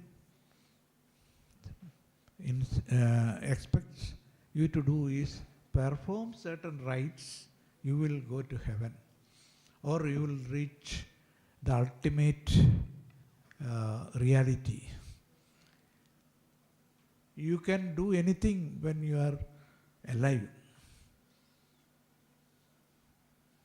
But all you need is to repent in the end, and then you will be excused. Your life till that moment affects all other souls. That point is not considered by standard religion.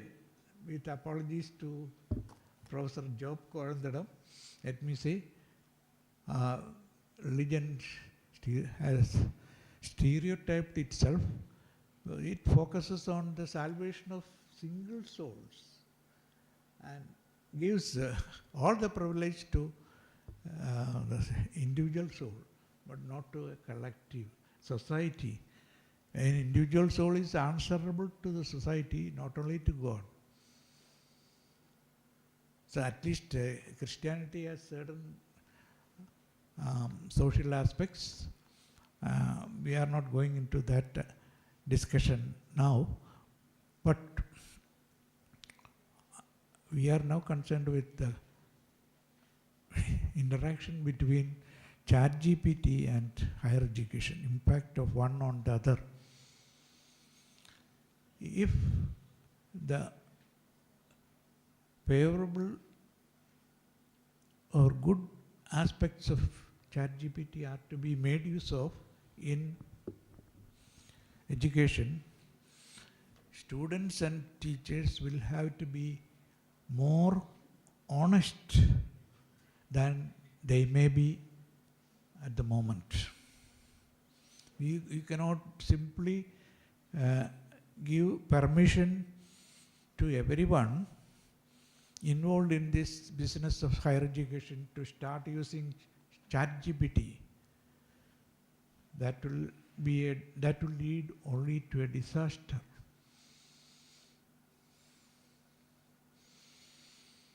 There won't be anyone in the state without a degree.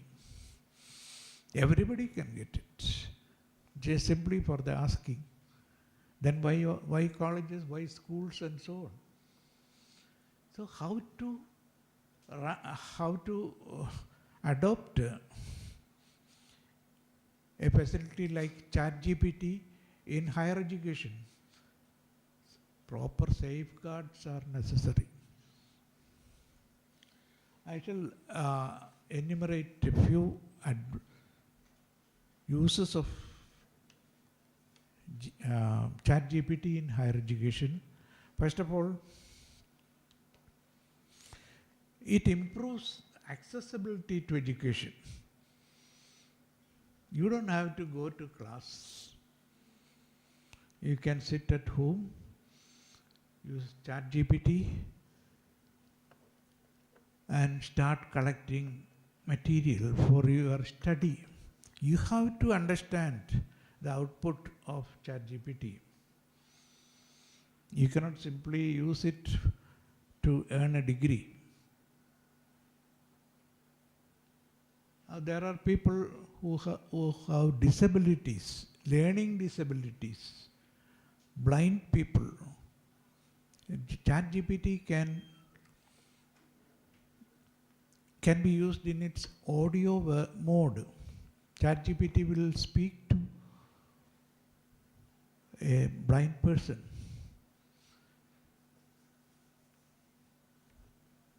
There are other learning handicaps, because we know that each person, each individual has their own learning pace or pace of learning. Some people learn faster. Some people take much more time. The conventional method of learning is memorizing.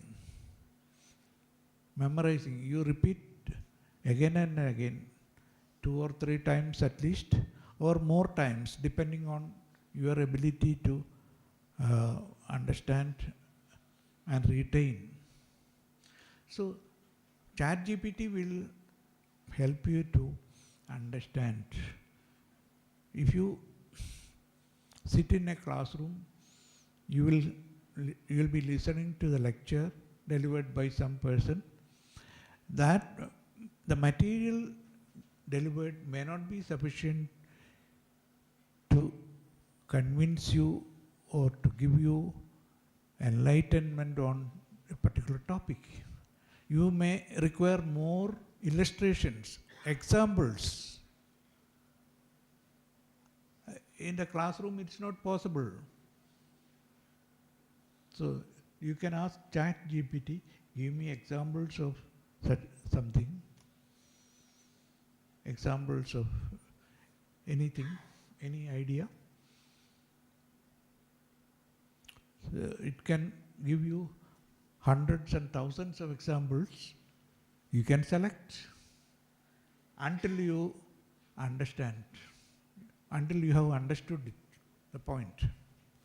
For example, suppose you ask the machine, what is the evidence in favor of the law of gravity, Newton's law of gravity, the inverse square law?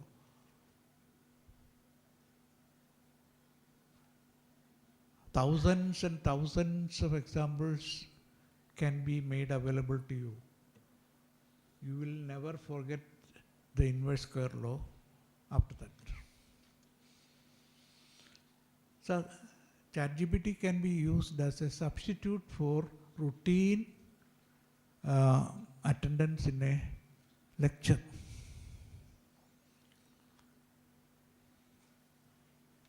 It can help you with your homework. If you are given an exercise or assignment, you will have to carry out a search. At present, you might be using Wikipedia or resources in the computer, but more elaborate resources are available through ChatGPT. Thus, it is of help if you are learning mathematics, for example. Say, if you are learning to solve a quadratic equation as it is taught in high school, and if you have not understood, if you are not thorough with it, you will be given thousands of examples which you will also be doing. You can dispense with tuition. Nowadays, you go to a tuition master for further exercises than are covered or than are made available in the classroom. But all these coaching institutions can disappear, may disappear if Chat GPT is smartly called into service. Now teachers, genuine teachers, teachers having genuine degrees and not fake degrees can use Chat GPT for various tasks connected with teaching, collection of material. Nowadays, how does teaching take place? There will be a few standard books at the college level, some textbooks, standard textbooks, and the teacher will be referring to one or two books and then collecting the material necessary for teaching. There are two problems. First of all, the teacher must understand the material thoroughly. Second, the teacher must be convinced of the exhaustiveness of the material available to him, whether it is complete. That has to be verified. So in these respects, Chat GPT will be very useful for elaborate preparation. The teacher can make their own lesson plan. A Chat GPT will give you suggestions.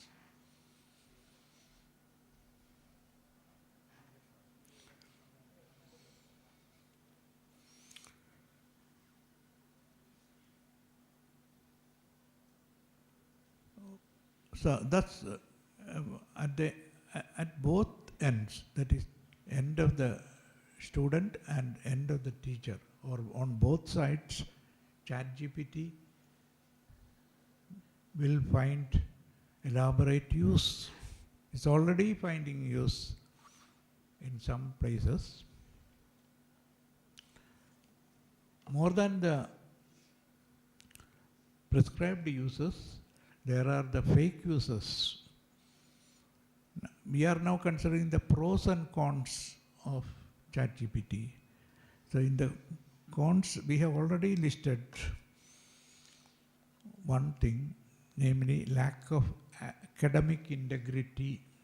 ChatGPT can promote lack of academic integrity of the kind I have already explained to you.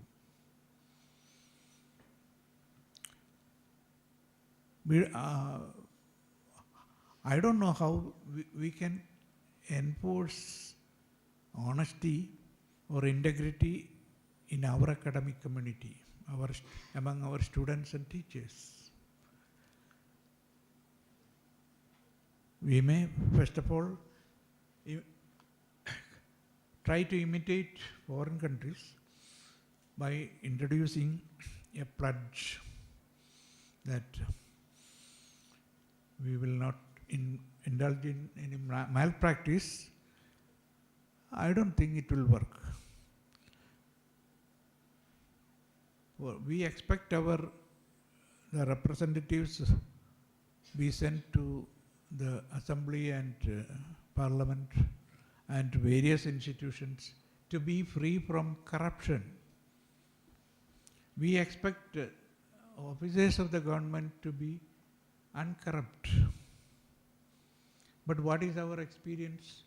Many of them are corrupt. And corrupt, not only that, society permits, does not turn against the corrupt. Occasionally there will be some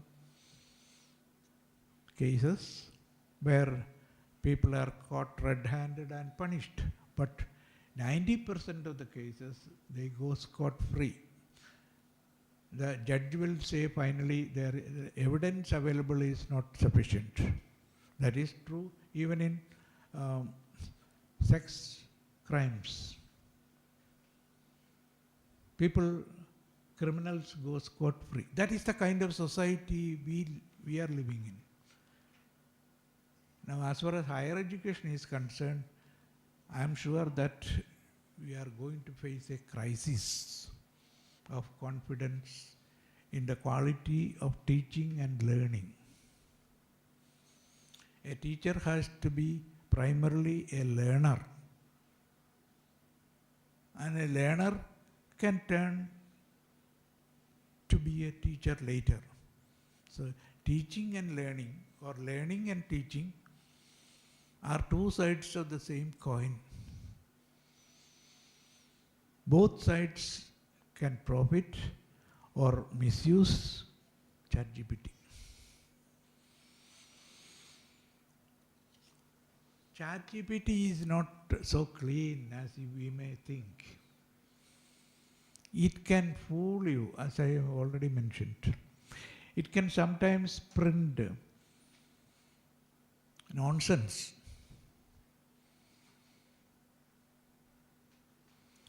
Thus, we have to be careful about the answers given by Chat GPT.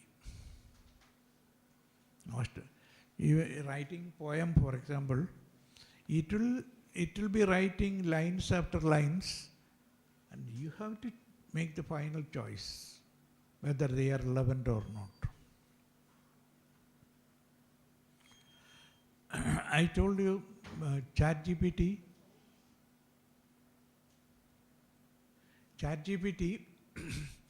brings up alternatives at various stages, and after that the next stage is taken purely at random. So there is randomness governing the creativity of ChatGPT, just as creativity is exercised by humans in a random fashion. Creativity is not practice of creativity is not deterministic at all. Only algorithms are deterministic. Algorithms, you know the procedure and you carry out the procedure, you get the result. But creativity, writing a poem or singing a song or giving a dance, you have to innovate, you have to devise. So there is some randomness. Certain steps in a well-known dance may not be suitable at all. It's the same. Similarly, singing a popular song, different people singing the same song, the performance, the output is different. Why is it? Because of randomness. Creativity is random.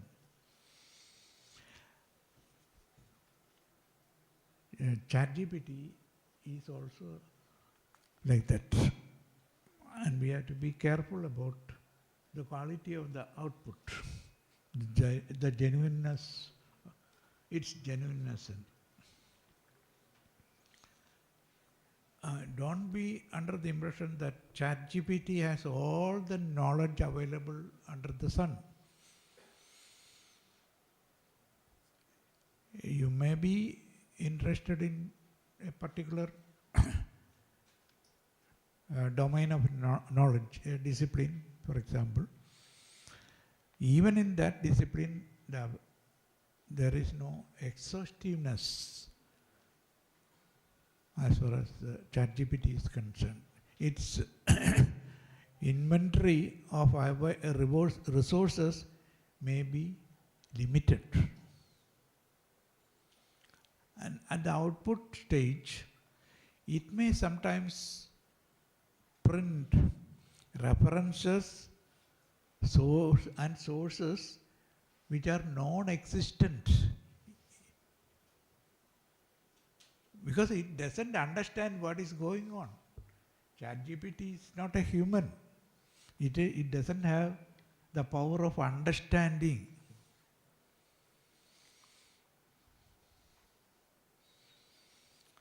Now, what is understanding?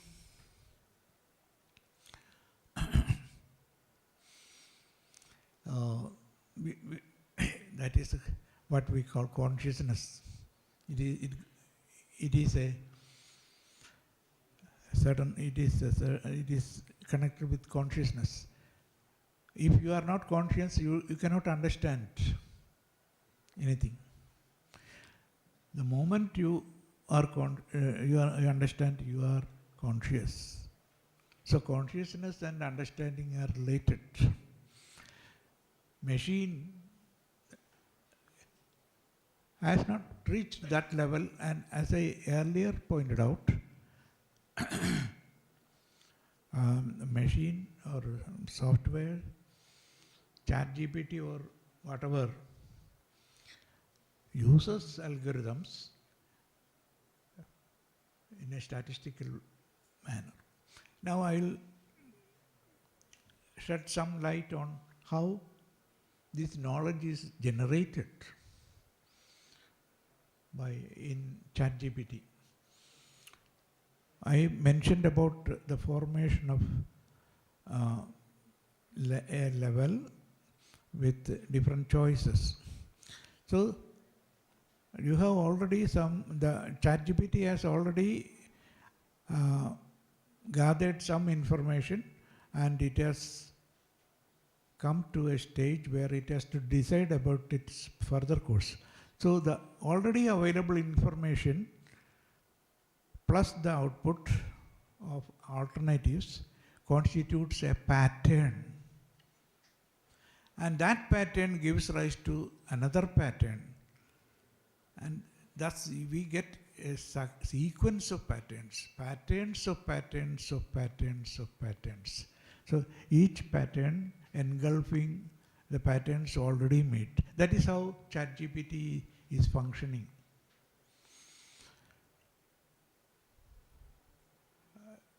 In a way, that is how thinking also takes place. When you think about something, you come across alternatives. And you choose one alternative and pursue further. With a chosen alternative, you have already in your possession some pattern, and that pattern leads to another pattern and so on until you exhaust various possibilities. Thus, the study of artificial intelligence and the study of human intelligence run parallel. For this purpose, we should be careful about taking a rigid stand. Because the routine stance or opinion about intelligence is that only humans are intelligent, animals are not. നമ്മുടെ അരിക്കൊമ്പനൊക്കെ intelligent അല്ലെന്ന് എങ്ങനെ പറയും? I understand that psychologists have evolved measures of intelligence. The degree of intelligence you can measure. In animals also that measurement can be made. So if you adopt a definition of intelligence as knowledge of algorithms, then for plants also you have to attribute intelligence, because plants grow algorithmically. Growth is an algorithm.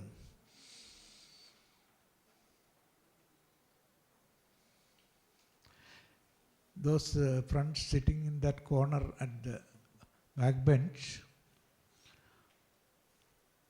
should take a pledge not to indulge in malpractices. See, talking, chatting, when a lecturer is progressing, is against ethical practices in education. If you don't want to listen to me, you can go. That is an example of how to behave. So, behavior is an algorithm.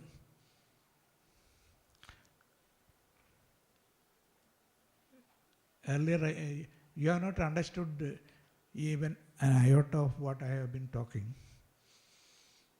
You are familiar with stereotyped lectures.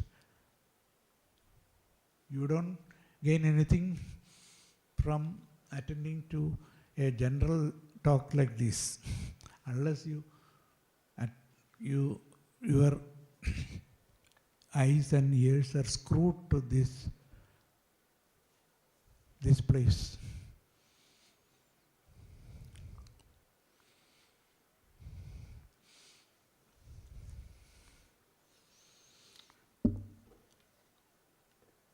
Chat GPT can fool you. It is not infallible.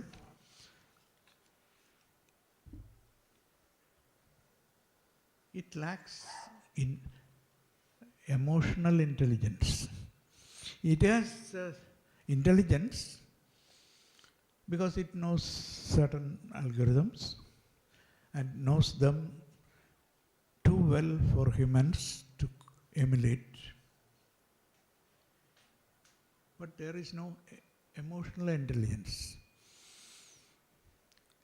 For a teacher, suppose you are listening to a teacher in a classroom, and if a teacher has concern for their students, the teacher will be interested in seeing that the lesson is understood by the majority of students.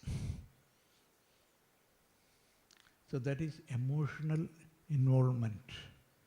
Emotional involvement.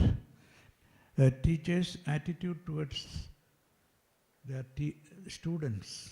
Similarly, the student's attitude towards the teacher, that is also a bond.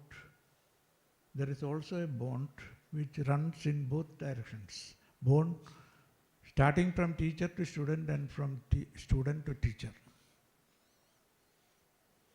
That is a kind of emotional bonding. There is no such emotional bonding between Chat GPT and its users. Thus, it is like an alien intelligence. Some of you, or at least, yes, most of you are familiar with movies in which robots are featured.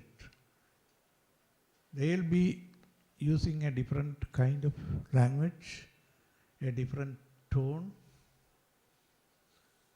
and we don't treat them as humans because they lack emotion. They can pretend, they can imitate, but they cannot own up. They can give disinformation. That is the right word. Don't believe everything ChatGPT says. There can be disinformation also. So, let me wrap up the different strains of my talk. ChatGPT has pros and cons. We should be careful about its introduction in the higher education in our country, more careful than in other places. Because our culture is not ripe enough to accept it. Technology will progress, but humans will not progress. within quotes. So what is required is a moral rearmament. To use a phrase which was very popular some 30 or 40 years ago, humanity or mankind needs a moral rearmament. Are we prepared for that? Without a moral fiber, no nation can welcome all that is going to come in artificial intelligence, let alone technology. I mentioned about the discovery, the invention of the eye scan. What the eye scan does is collecting signals from the brain. The brain is a Chat GPT. The brain is always talking. It accepts signals and gives out signals. So it is an information carrier.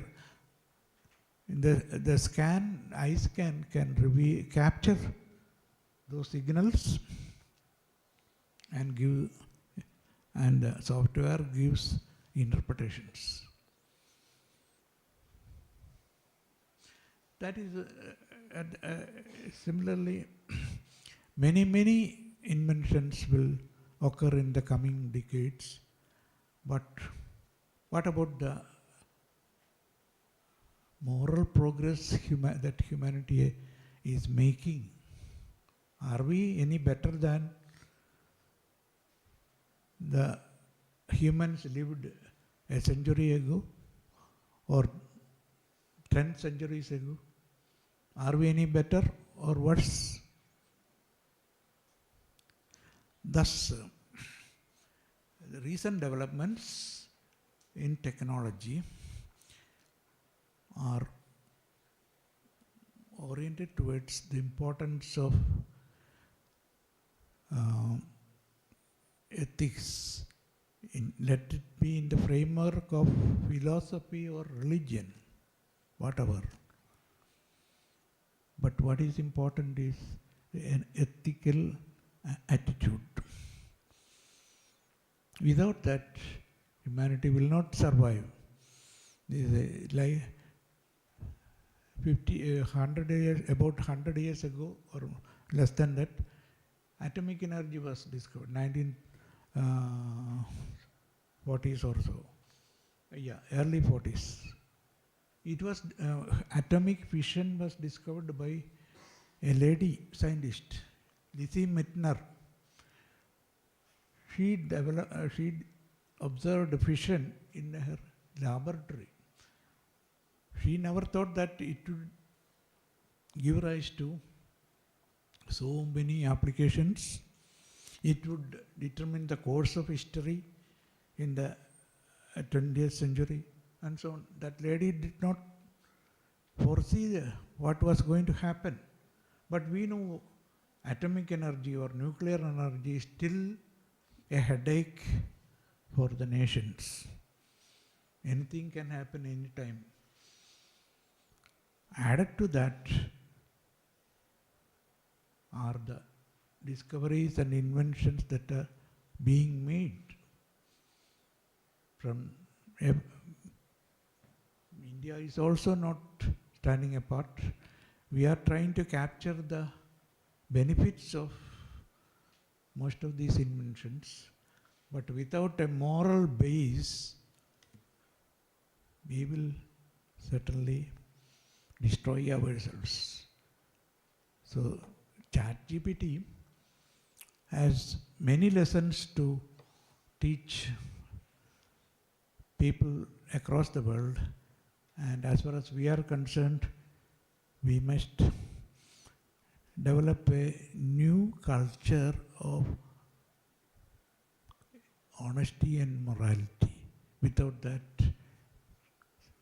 technology will engulf us, will devour us. The technology that we are embracing with passion now will turn against us and destroy the very fabric of our society. Thank you. Well, couple of questions from you. You can ask them in Malayalam or English.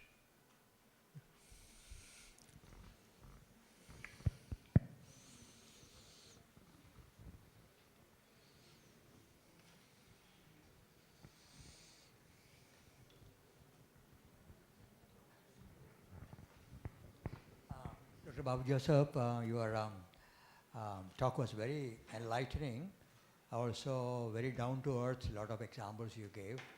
Perhaps one thing more you could speak on, you see now that Chat GPT and many other devices, Chat 10 also is coming, it's not yet come, when it comes, they say it's going to be much more a revolutionary thing and so on. In light of all these things, the teachers have, many of them are teachers here. Now their teaching methods will have to change now. You cannot simply say, write an essay on, Einstein's attitude towards, or ideas towards pacifism, that because one time he wrote a letter saying that we should use a nuclear weapon, and afterwards he changed and so on. See, this kind of thing, because Chat GPT is an ordinary thing. There's nothing creative, there's nothing new. So now I think the teachers, now they will have to find other ways of teaching and giving assignments. You cannot simply give routine assignments which Chat GPT can do. So now we have to pitch your level of putting demands on students at a higher level. And that is how Chat GPT will become a step towards making more and more progress in education, higher education especially, and so on. Maybe you could say a few words about that area.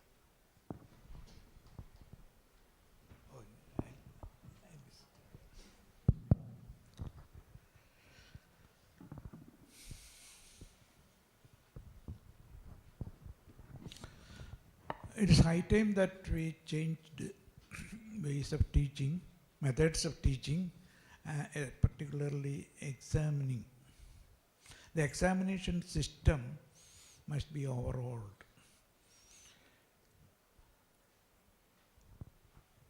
Nowadays, various activities are going on in the name of reform in education. Instead of 3+1 or 2+3, now they are going to introduce 4-year system and so on. There won't be any improvement in quality or quantity by simply switching from one system to another, like this. It is mostly arbitrary. Few people make recommendations, and these recommendations are implemented without concern for what is in store. Now, Father Korandadam has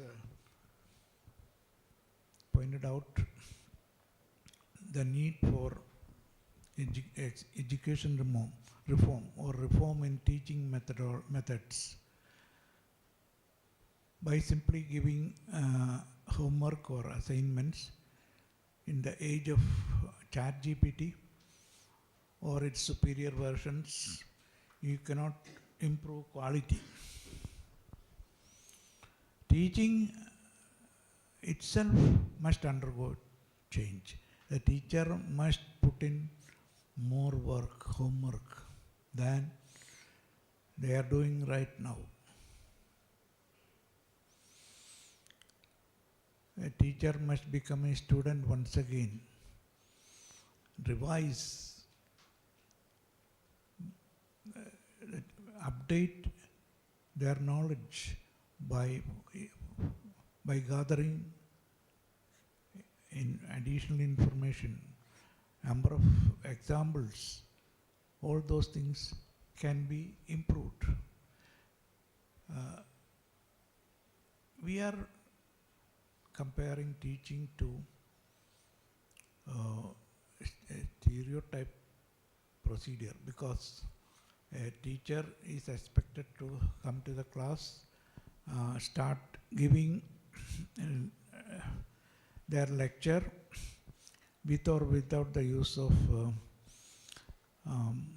PPT and other devices, with board and chalk or so on. That is a standard mode of delivery of teaching. This has to go. Instead of that, we must introduce mentoring. A teacher must be a mentor above all. There should be a change in the attitude of the student as well as the teacher. But the student has been under the impression that if he or she has memorized certain portions and has made themselves familiar with certain standard applications, they have acquired sufficient knowledge. That is the attitude prevalent nowadays. We don't test understanding. In this connection, I am reminded of a statement made by Khalil Gibran. Khalil Gibran was a great poet who wrote prose as poetry. He was originally from Lebanon, then migrated to US. He started writing in Arabic and later on English. There is a beautiful book by him with the title The Prophet. There are different chapters in that book. There is one chapter on with the title The Teacher. He describes a model teacher somewhat as follows. A teacher does not teach all of that he knows. A teacher merely takes you to the threshold of your mind, not to his mind.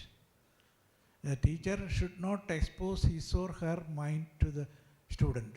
The teacher should enable the student to open his or her mind. The rest is the student's job. That is mentoring. It is not teaching, it is mentoring or advising. And you follow the teacher's advice and you create knowledge. So by understanding, you are creating something new, because that new thing is your own understanding. Nobody can copy it. Gibran goes on to say that the teacher gives only an introduction. Perhaps is love and affection also for the student. It is the emotional bond. But the rest is the student's job. The student must proceed further. So in the standard practice of teaching, both the government and the student community expect the teachers to cover the entire syllabus. What do you mean by covering the syllabus? Starting from the first lesson to the last lesson, explaining everything, leaving no stones unturned. That is what you call the best kind of teaching. That is not the kind of teaching that Khalil Gibran envisages. പണ്ട് ആരെപ്പറ്റിയാണ് പറഞ്ഞതെന്ന് ഞാനിപ്പോൾ ശരിക്കും ഓർക്കുന്നില്ല. മലയാളത്തിൽ ഒരു കവി ദശാവതാരത്തെ പറ്റി മറ്റേ കവിത ഒരു നീണ്ട പദ്യം എഴുതാനായിട്ട് ഒരു അന്ന് ജീവിച്ചിരുന്ന ഒരു സെയിൻലി പോയറ്റിനോട് ചോദിച്ചു, ഉപദേശം ചോദിച്ചു. അപ്പോൾ അദ്ദേഹം പറഞ്ഞു, അയാളോട് പറയുക മീൻ തൊട്ടുകൂട്ടാൻ. മീൻ തൊട്ടുകൂട്ടാൻ എന്ന് പറഞ്ഞാൽ, മീൻ തൊട്ടുകൂട്ടാൻ എന്ന് പറഞ്ഞാൽ അദ്ദേഹം ഉദ്ദേശിച്ചത് മത്സ്യാവതാരം തൊട്ടുള്ള, ദശാവതാരം എന്ന് പറഞ്ഞാൽ 10 അവതാരങ്ങൾ, മഹാവിഷ്ണുവിൻ്റെ ദശാവതാരങ്ങൾ, അത് മത്സ്യാവതാരം തൊട്ട് എഴുതാൻ ഉള്ള ഉപദേശം കൊടുത്തു എന്ന് പറഞ്ഞു.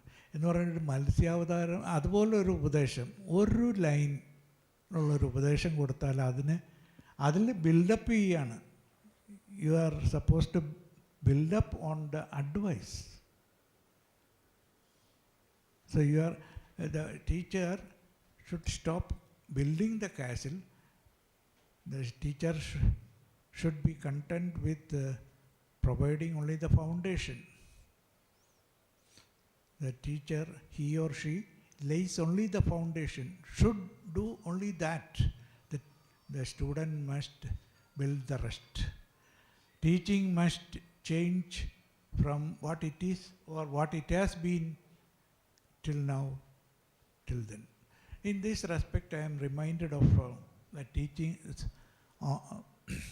the Sermon on the Mount is the best model of teaching by a great teacher, by probably the greatest of all teachers who have lived so far. Jesus Christ, in his Sermon on the Mount, teaches some lessons. He does not expand on them. He doesn't give interpretations and so on. He has left his teachings like that. Buddha also has made a few sermons like that, but interpretations have come only later. Thus, teaching must change its character from what it is now to a different shape. In research, probably, that has been happening. The guide merely gives guidance. Teaching also must be like guiding. The student must put in more work. But teacher also should have the expertise to distinguish between good and bad. Because Chat GPT, there will be wide use and misuse of Chat GPT from now onwards. The teacher should be able to distinguish between the original and the fake. The Chat GPT made stuff and the student's own contribution. It is very difficult to decide. In the examples I gave, a couple of poems, it is difficult to tell which one is genuine and which one is fake. So Chat GPT, as far as I have experienced, the creations made by Chat GPT may be identified with sincere effort. So, a poem, for example, Chat GPT will write a poem using following the rules of poesy. വൃത്തവും അലങ്കാരവും ഒക്കെ വെച്ചുകൊണ്ട് കവിത എഴുതും.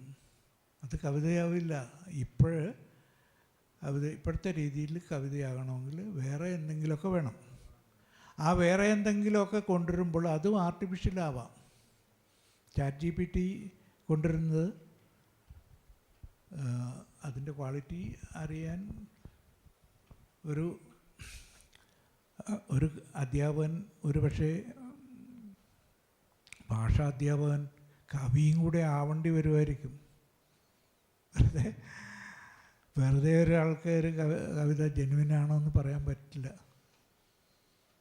അപ്പോൾ അങ്ങനെയുള്ള വ്യത്യാസങ്ങളൊക്കെ മാറ്റങ്ങളൊക്കെ വേണ്ടി വരും. Teachers training, ഇപ്പോൾ ഒരു ട്രെയിനിങ്ങും ഇല്ലാതെയാണ് കോളേജിലൊക്കെ അധ്യാപകർ വരുന്നത്. അത് എന്ത് വിഡിതാണെന്ന് ഞാൻ ഓർക്കുന്നത്. ഞാൻ കോളേജിൽ ജോലി കിട്ടിയ ആദ്യത്തെ ക്ലാസ് ഞാനിപ്പോഴും ഓർക്കുന്നു. അന്ന് പ്രീ യൂണിവേഴ്സിറ്റി ഒരു വർഷം, പിന്നെ 3 വർഷം BA-BSc. പ്രീ യൂണിവേഴ്സിറ്റിയിൽ വല്ല ഒരു ക്ലാസ് കിട്ടിയാൽ കൊള്ളാമെന്ന് ആഗ്രഹിച്ചിരുന്നു. പക്ഷേ അന്നത്തെ പ്രൊഫസർ എന്നോട് പറഞ്ഞു, താൻ പോയി MSc ഫൈനൽ ഇയർ അവർക്ക് സ്റ്റാറ്റിസ്റ്റിക്കൽ മെക്കാനിക്സ് എന്ന് പറഞ്ഞ വിഷയത്തിലൊരു ക്ലാസ് എടുക്കാമെന്ന്. വാസ്തവത്തിൽ വിഡിതാണ് അദ്ദേഹം പറഞ്ഞത്. എങ്ങനെ അത് സാധിച്ചു എന്ന് എനിക്ക് ഇപ്പോഴും അറിയില്ല. അതുപോലെയുള്ള ഒരു അവസ്ഥയായിരിക്കും ഇപ്പോഴത്തെ ടീച്ചേഴ്സ്. ചാറ്റ് GPT വന്ന് നമ്മളെ പിടിമുറുക്കി കഴിയുമ്പോൾ വിദ്യാർത്ഥികളെ എവാലുവേറ്റ് ചെയ്യാനായിട്ട് എക്സ്പെർട്ടൈസ് ഉണ്ടാവണം, പുതിയ രീതിയിലുള്ള എക്സ്പെർട്ടൈസ് ഉണ്ടാവണം. അത് എഫർട്ട് വേണം, ട്രെയിനിങ് വേണം, അതെല്ലാം വേണം. ഇതിനെല്ലാറ്റിനുപരി ഒരു പുതിയ heightened sense of values, moral sense, honesty, uprightness, ഇതെല്ലാം വേണം. ഇതൊക്കെ വന്നിട്ട് നമ്മുടെ സമൂഹം എങ്ങനെ വരുമെന്ന് കണ്ടറിയണം. Thank U.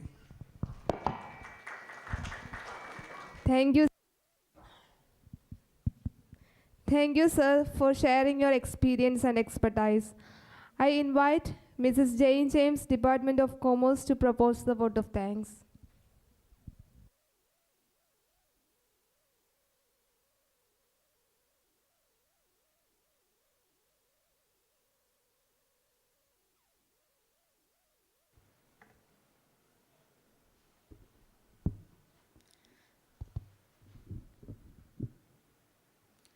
Dignitaries on and off the dais, dear colleagues and my dear students. Let me quote a few words by Tisha G. Lim. She has written a poem on astronomy. That boy in the Polaroid was much like an asteroid, caught between the sun and Jupiter, not knowing which to prefer. That girl in the corner was treated like a foreigner. They nicknamed her Venus, for her smile was the sweetest. The beauty of this poem, written using a human intelligence, can never be compared with Chat GPT and the poem which we have seen earlier. So Chat GPT is a technology that can help us in making our lives easier, but it can never be compared to the human intelligence and the effort that we can put on to all this. So it's my duty and honor to thank Professor Dr. Babu Joseph for sharing his words of wisdom and thoughtful throughout these hours. Thanking you, sir, for this. Let me also thank all dear students and faculty members who have actively participated during this section. Thanking you all. Okay, now we will break for lunch and rejoin at 2 o'clock. All are expected to be here. Let me conclude by saying or quoting a sentence from Dr. Joseph. That is, technologies are there, they are useful to us, but never allow technology to engulf you or to devour you. That's what happens with most of the generation today. Technology is നമ്മളെ വിഴുങ്ങിക്കളഞ്ഞിരിക്കുക. നേരെ തിരിച്ചു വരണം. You should devour technology. നിങ്ങളാണ് ടെക്നോളജിനെ വിഴുങ്ങേണ്ടത്, നേരെ തിരിച്ചല്ല. ഇപ്പോൾ ഈ പുതിയ തലമുറയ്ക്ക് അല്ലെങ്കിൽ ഈ മൊബൈൽ ഫോൺ ഉപയോഗിക്കുന്നവർക്കും ചാറ്റ് GPT ഉപയോഗിക്കുന്നവർക്കും എല്ലാം ഈ ഒരു പ്രശ്നം വരും. It will destroy your creativity and imagination. നമ്മൾ മനുഷ്യരാണ്, നമുക്ക് ഒത്തിരി ക്രിയേറ്റിവിറ്റി ഉണ്ട്, നമ്മുടെ ഒത്തിരി ഇമാജിനേഷൻ ഉണ്ട്, and we should develop that. ഇതെല്ലാം നല്ലതിനാണ്. ഇനി ന്യൂ ടെക്നോളജീസ് വരും തീർച്ചയായിട്ടും. You should be aware of all the new technologies, but use them judiciously. Thank you very much. ഞാൻ വരൂ.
Good afternoon and welcome to the final session of our highly informative and intellectually stimulating seminar on Chat GPT.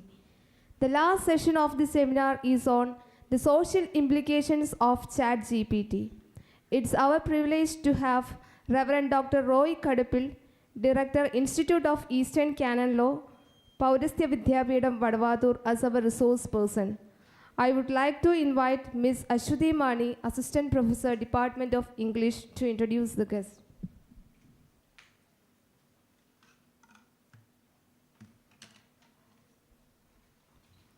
Good afternoon, one and all. Respected dignitaries on the dais, beloved teachers and students. It's a matter of great pleasure and distinct honor for me to be among you as part of this two-day national seminar on ChatGPT, unveiling the multifaceted impact on religion, education, and society. Indeed, a relevant topic on the rapidly evolving field of artificial intelligence. We have gone through a couple of sessions and paper presentations which enlightened us with the increasing impact of AI upon the world. And now we have come to the last session of this auspicious conference. It's my pleasure to welcome the resource person of this session, Reverend Dr. Roy Joseph Kadupil, Director of the Institute of Eastern Canon Law, Paurastya Vidyapeetham, Vadavathur. He'll be illuminating our thoughts on the social implications of ChatGPT. Reverend Dr. Roy Joseph Kadupil, a scholar in various fields of study, had completed his doctoral studies from Pontifical Oriental Institute, Rome in 2001. And his dissertation was titled as The Ministry of Governance of the Eparchial Bishops, Nature and Limits. He is a visiting faculty in various institutions in different states of India. Reverend Dr. Roy Joseph Kadupil is a polyglot who handles 8 languages. He has contributed 2 books, 18 articles, and 7 papers on relevant topics. Moreover, he held offices like eparchial consultor, finance officer, judicial vicar, eparchial judge, chancellor, and secretary to the bishop, Diocese of Chicago, USA. On behalf of Mar Agustinos College, Ramapuram, I extend a warm welcome to Reverend Dr. Roy Joseph Kadupil to this seminar. Thank you.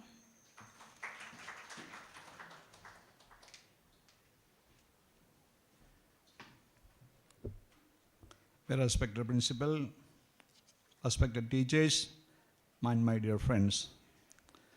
First of all, I do thank for the warm welcome which is extended to me on your behalf. And without losing our time, I'm just starting. I don't have anything else other than the projection of my paper. So please don't expect any technical presentation from my part. At any point, you feel free to intervene and you can raise your hand and ask me questions. As much as possible, I will try to clarify them. At the end of the presentation, you'll be given a chance to make your own comments and opinions and interventions, and you be prepared for that also. First, I will read the text which I have prepared, and at times I will make certain explanations also in Malayalam. The reading will be in English. The very frequently discussed topic, fast-growing computer application and most widely applied artificial intelligence tool is Chat GPT. Ever since its launching in the month of November of the previous year, millions have had access to this artificial intelligence tool, and the number of customers of this tool is growing steadily. Notwithstanding the suspicious and fearful approach of certain nations and fields of life to accept this tool blindly, people vastly make use of it at domestic and commercial levels.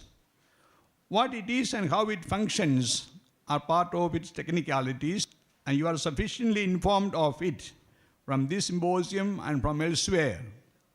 Now the responsibility given to me is to analyze the social implications of ChatGPT. First of all, I thank the responsible portions of the organization of this symposium for selecting me as a speaker. In life, I am a Catholic priest. By my studies and ministry, I'm a teacher and an advocate. I'm teaching law in the Institute of Eastern Canon Law at Paurastya Vidyapeetham, Vadavathur, Kottayam, and practicing as an advocate in the Kerala High Court. In the beginning, I was wondering why the persons concerned selected me to speak on this topic which is totally foreign to my domain. But later I realized it as a blessing of God to realize more about this fast-growing and widely spreading artificial intelligence tool, which has much impact on the students of any subject. I am asked to speak on the social implications of Chat GPT. Benefits of this artificial intelligence tool. Before entering into the proper investigation of the social implications of this phenomenon, we will have a fast look into the immediate benefits of this computer application. GPT stands for Generative Pre-trained Transformer. Generative models belong to the field of statistical study. A model used to find new data points. For example, the generative model is used to write modern articles or stories based on a variety of ideas and messages written by many people. First, it increases the speed of life. We are living in a fast community.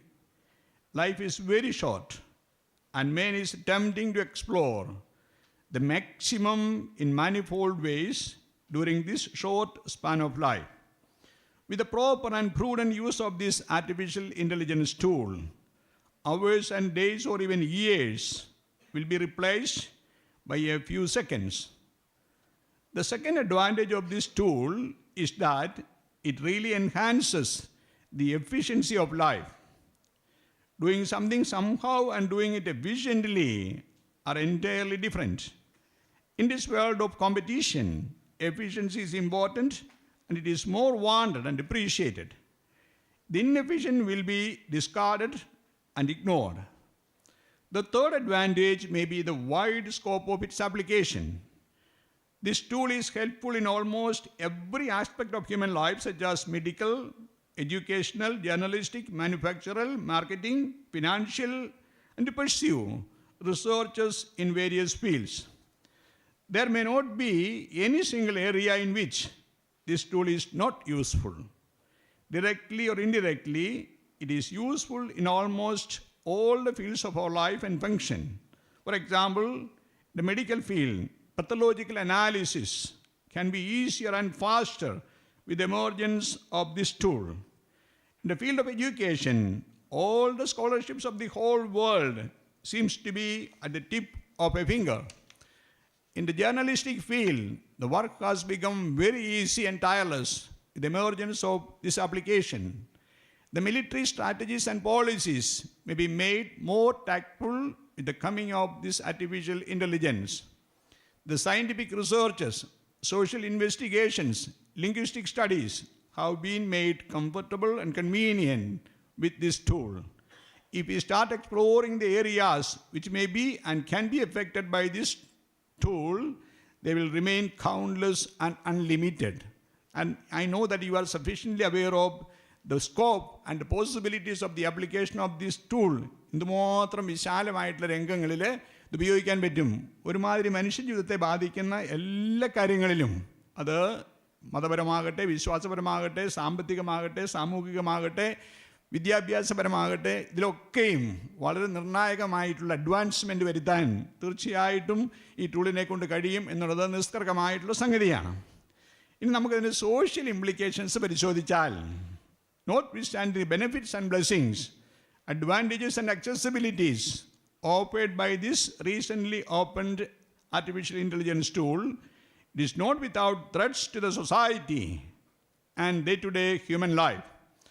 Artificial intelligence has been a buzzword for years, but recent advancements in natural language processing have led to the development of language models like Chat GPT, and is commonly agreed by the sociologists and even by the makers of this tool that the impact of this artificial intelligence tool on society and human life is very profound, challenging, and to a great extent hazardous. It is commonly agreed. വളരെ പ്രയോജനകരമാണ്, ഏറെ എളുപ്പകരമാണ്, ജീവിതത്തിന് speed കൂട്ടുന്നുണ്ട്, എല്ലാ രംഗങ്ങളിലും applicable ആണ്. At the same time it's not without challenges. വലിയ അപകടങ്ങൾ പതിയിരിക്കുന്നുണ്ട് എന്ന് എല്ലാവരും ഒരുപോലെ സമ്മതിക്കുന്നു. നിങ്ങൾ ഒരുപക്ഷെ അറിഞ്ഞിട്ടുണ്ടാവണം, ജോഫ്രെ ഹിൻഡർ എന്ന് പറയുന്ന അദ്ദേഹം ഗൂഗിളിൻ്റെ ഗോഡ് ഫാദർ എന്ന ആർട്ടിഫിഷ്യൽ ഇൻ്റലിജൻസിൻ്റെ ഗോഡ് ഫാദർ എന്ന് വിശേഷിപ്പിക്കുന്ന ആളാണ്. ഈ റിഫ്രെയിൻ ഫ്രം ഓൾ ആക്ടിവിറ്റീസ്. അദ്ദേഹം BBC യോട് പറഞ്ഞാണ്, I regret what I have founded. ഞാൻ കണ്ടുപിടിക്കുകയും എഴുതുകയും പഠിപ്പിക്കുകയും ചെയ്തതിനെക്കുറിച്ച് ഇപ്പോൾ റിഗ്രറ്റ് ചെയ്യുന്നു. ബിക്കോസ് ഇറ്റ് ഇസ് സ്കെയറി, പേടിപ്പിക്കുന്നതാണ്. കാരണം എന്നാണെന്നറിയാവോ, it may override human intellect. മനുഷ്യനെ ഒരുപക്ഷെ മറികടന്നേക്കാം, ഔട്ട് ഓഫ് കൺട്രോളിലേക്ക് വരാനുള്ള. So far it is not, it is under the control of human and and intellect. ഇപ്പം നിലവിൽ പ്രശ്നമില്ല, പേടിക്കേണ്ട. But there is A contingency and A possibility and it is scary. മനുഷ്യനെ കീഴടക്കുന്ന, മനുഷ്യൻ തന്നെ ഉണ്ടാക്കി വിട്ട ഭൂതത്തെ കുടം തുറന്ന് വിടുന്നു പറയും. അങ്ങനെ വലിയ അപകടം. കാരണം അൺലിമിറ്റഡ് ആയിട്ട് ഇതിൻ്റെ റിസോർച്ചസും ഇതിൻ്റെ പ്രോസസ്സിങ്ങും മേക്കിങ്ങും നടക്കുന്നുണ്ട്. അത് വലിയ അപകടങ്ങളെ വിളിച്ചു വരുത്താൻ സാധ്യതയുണ്ടെന്ന് എല്ലാവരും. സാം ആൽറ്റ്മാൻ എന്ന് പറയുന്ന ആളാണെന്നറിയാം, founder of chat GPT. Even he has express his own presumptions about it. പേടിക്കണം എന്ന് അദ്ദേഹം സൂചിപ്പിക്കുന്നുണ്ട്. ഞാൻ ഓർക്കുന്നത് ഞാൻ ചോദിച്ചു, ഞാൻ കൊച്ചായിരിക്കുമ്പം ഈ ദീപിക പത്രത്തിനകത്ത് ഒരു ചിത്രകഥ 2-3 ഉണ്ടായിരുന്നു. ഒന്ന് ഫാൻറ്റം എന്ന് പറയും, ഇപ്പോൾ നിന്നുപോയി. നല്ല രസമായിരുന്നു വായിക്കാൻ, ഫാൻറ്റം. പിന്നെയുള്ളത് ഞായറാഴ്ചകളിൽ മാൻഡ്രിക് ദ മജീഷ്യൻ എന്ന് പറയുന്ന ഒരു സയൻസ് ഫിക്ഷൻ ഉണ്ടായിരുന്നു. മാൻഡ്രിക് ദ മജീഷ്യൻ നിങ്ങൾ കണ്ടിട്ടുണ്ടോയെന്ന് എനിക്ക് മനോഹരമായ രസമാണ്. യന്ത്രമനുഷ്യൻ എന്നൊക്കെ പറഞ്ഞുകൊണ്ട് അത് പെട്രോൾ കുടിക്കുന്നു, കൽക്കരി തിന്നുന്നു, പിന്നെ അങ്ങനെയൊക്കെ. അതാണ് മാൻഡ്രിക് ദ മജീഷ്യനകത്ത് മെയിൻ ആക്ടർ ഒരു യന്ത്രമനുഷ്യനാണ്. സത്യത്തിൽ അത് എന്നാണെന്നറിയാവോ, ഇപ്പോഴത്തെ റോബോട്ടാണ്.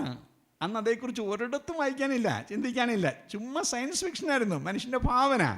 അങ്ങനെ ഒരു അത് മനുഷ്യനെ പോലെ ആക്ട് ചെയ്യുന്നു, മനുഷ്യനെ പോലെ നടക്കുന്നു, നടത്ത എന്ന് പറഞ്ഞൊരു പെണ്ണിനെ സ്നേഹിക്കുന്നു, ഇതൊക്കെ ഉണ്ട്. ഇതെല്ലാം വളരെ ഫിക്ഷണറി ആയിട്ടുള്ള സംഗതി. But within a very few years, എൻ്റെ കൊച്ചിലെ ഞാൻ കണ്ടുള്ളതാണ്. ഇപ്പം ഞാൻ മരിക്കുന്നതിന് മുമ്പ് കാണാൻ പറ്റിയല്ലോ. It has come to reality. അതുകൊണ്ട് ഫിക്ഷണറി ആയിട്ടുള്ള ഈ സയൻസ് ഫിക്ഷൻസ് പോയി കാണണം. ഞാൻ ഓർക്കുവാണ് ഈ ബയോ വെപ്പണയെക്കുറിച്ച് അടുത്ത കാലത്ത്, അതിൻ്റെ പേര് ഞാൻ മറന്നുപോയി. ഞാൻ അങ്ങനത്തെ എല്ലാ സിനിമയും പോയി കാണും. തമിഴ് സിനിമകളാണ് കൂടുതൽ ഈ സയൻസ് ഫിക്ഷൻസ്. നമ്മളെക്കാളും കൂടുതൽ സയൻസും ഹിന്ദിയാണുള്ളത്, മലയാളത്തിലില്ല. ഇവിടെ ചുമ്മാ ആവശ്യമില്ലാത്ത സിനിമ എല്ലാം അങ്ങോട്ട് വരും. അത് മറ്റെന്തോരം നല്ലതാണ്. നമുക്ക് ഭാവനയിലായിരിക്കാം ഈ റോബോട്ടിക് ആയിട്ടുള്ള ഇതിൻ്റെ പ്രവർത്തനങ്ങളെക്കുറിച്ച് വിശദീകരിക്കുന്ന ഒത്തിരി movies. And we are all afraid of it. അങ്ങനെ കാലം വരുമായിരിക്കാം. അതാണല്ലോ ഇപ്പോൾ ഈ ആർട്ടിഫിഷ്യൽ ഇൻ്റലിജൻസ് ഡെവലപ്മെൻറ്റ് കാണിക്കുന്നതും സൂചിപ്പിക്കുന്നതും ഇൻഡിക്കേറ്റ് ചെയ്യുന്നതും. There may come a time this artificial intelligence robots which are made by men themselves will be conquering the human society. അങ്ങനെ ഒരു കാലം ഉണ്ടായേക്കാം എന്ന് പറയുന്നത് അത് വലിയ വിദൂരത്തല്ല എന്നെല്ലാവരും ഒരുപോലെ ഉത്കണ്ഠപ്പെടുന്നു. Now regarding the social implications, first is regarding the national security and Chat GPT. ഏറ്റവും വലിയ പേടി നാഷണൽ സെക്യൂരിറ്റിയെ സംബന്ധിച്ചാണ്. The first challenge on society is regarding the social security. Every nation has got its means, measures, strategies and ways of ensuring the security of its citizens. They may be in digitalized or hard form. Often, they are electronically kept and maintained. The artificial intelligence tool, which will open entry in any served data, will definitely have access to the military secrets of any nation, which is inevitable in the protection of its people and their possessions. It is true that there are means to keep them safe through digital locking system.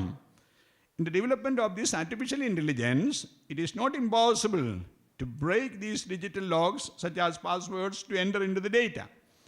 We are aware of the ethical hacking. If ethical hacking is possible, there is certainly the possibility of unethical hacking. Moreover, for ensuring a safer security, the military strategies and policies are to be often kept secret, especially in this era of fast-growing radicalism and terrorism. In the further development of this artificial intelligence tool, it is very probable that there will come a time when no law can safeguard these data which are indispensable for the national security. ഏറ്റവും വലിയ അപകടം അതിലാണ്. കാരണം ഇതിനെ എവിടെ ചെന്ന് കയറിയും served data സെർവറിൽ നിന്ന് കളക്ട് ചെയ്യാൻ പറ്റും. അങ്ങനെ പ്രോഗ്രാം ചെയ്ത് വിട്ടാൽ എല്ലാ രാജ്യത്തിനും അവരുടേതായ മിലിറ്ററി സീക്രട്സ് ഉണ്ട്. അത് നാഷണൽ സെക്യൂരിറ്റിയുടെ വളരെ സുപ്രധാനമായിട്ടുള്ള ഒരു ഘടകവുമാണ്. അത് ആർക്കും എവിടെയെന്നും അത് ഫ്രോഡിലൻ്റായിട്ടോ നേരെയോ അതിനകത്ത് ആക്സസ് ഉണ്ടാകുക എന്ന് പറയുന്നത് വലിയൊരു ചലഞ്ചാണ്, അപകടമാണ്. അപ്പോൾ മിലിറ്ററി സീക്രട്സ് ഉണ്ടാകുകയില്ല, സ്ട്രാറ്റജീസ് ഫോം ചെയ്യാൻ പറ്റുകയില്ല, എല്ലാവരും അങ്ങോട്ടും ഇങ്ങോട്ടും എല്ലാം കയറി ആക്രമിക്കും. പ്രത്യേകിച്ച് നമ്മുടെ ഈ കാലഘട്ടം ഒത്തിരി ടെററിസ്റ്റ് മൂവ്മെൻറ്റ് പല വിധത്തിൽ ഉണ്ടാകുന്ന കാലത്ത് ഇതേക്കുറിച്ച് വലിയ അവബോധമില്ലെങ്കിൽ ഏറെ ഗൗരവതരമായ അപകടങ്ങൾ വിളിച്ചു വരുത്താം. ഇതിൻ്റെ ഏറ്റവും വലിയ ചലഞ്ച് ഓൺ നാഷണൽ സെക്യൂരിറ്റിയാണ്, ദേശീയ സുരക്ഷയെ സംബന്ധിക്കുന്ന ആശങ്കയാണ്. രണ്ടാമത്തത് increase of efficiency and diminish of effectiveness.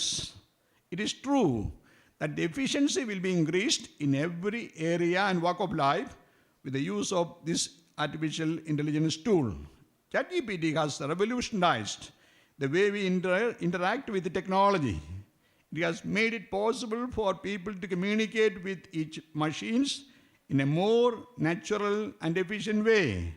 This has led to significant improvements in the way we consume and process information, as well as enhanced customer service experiences.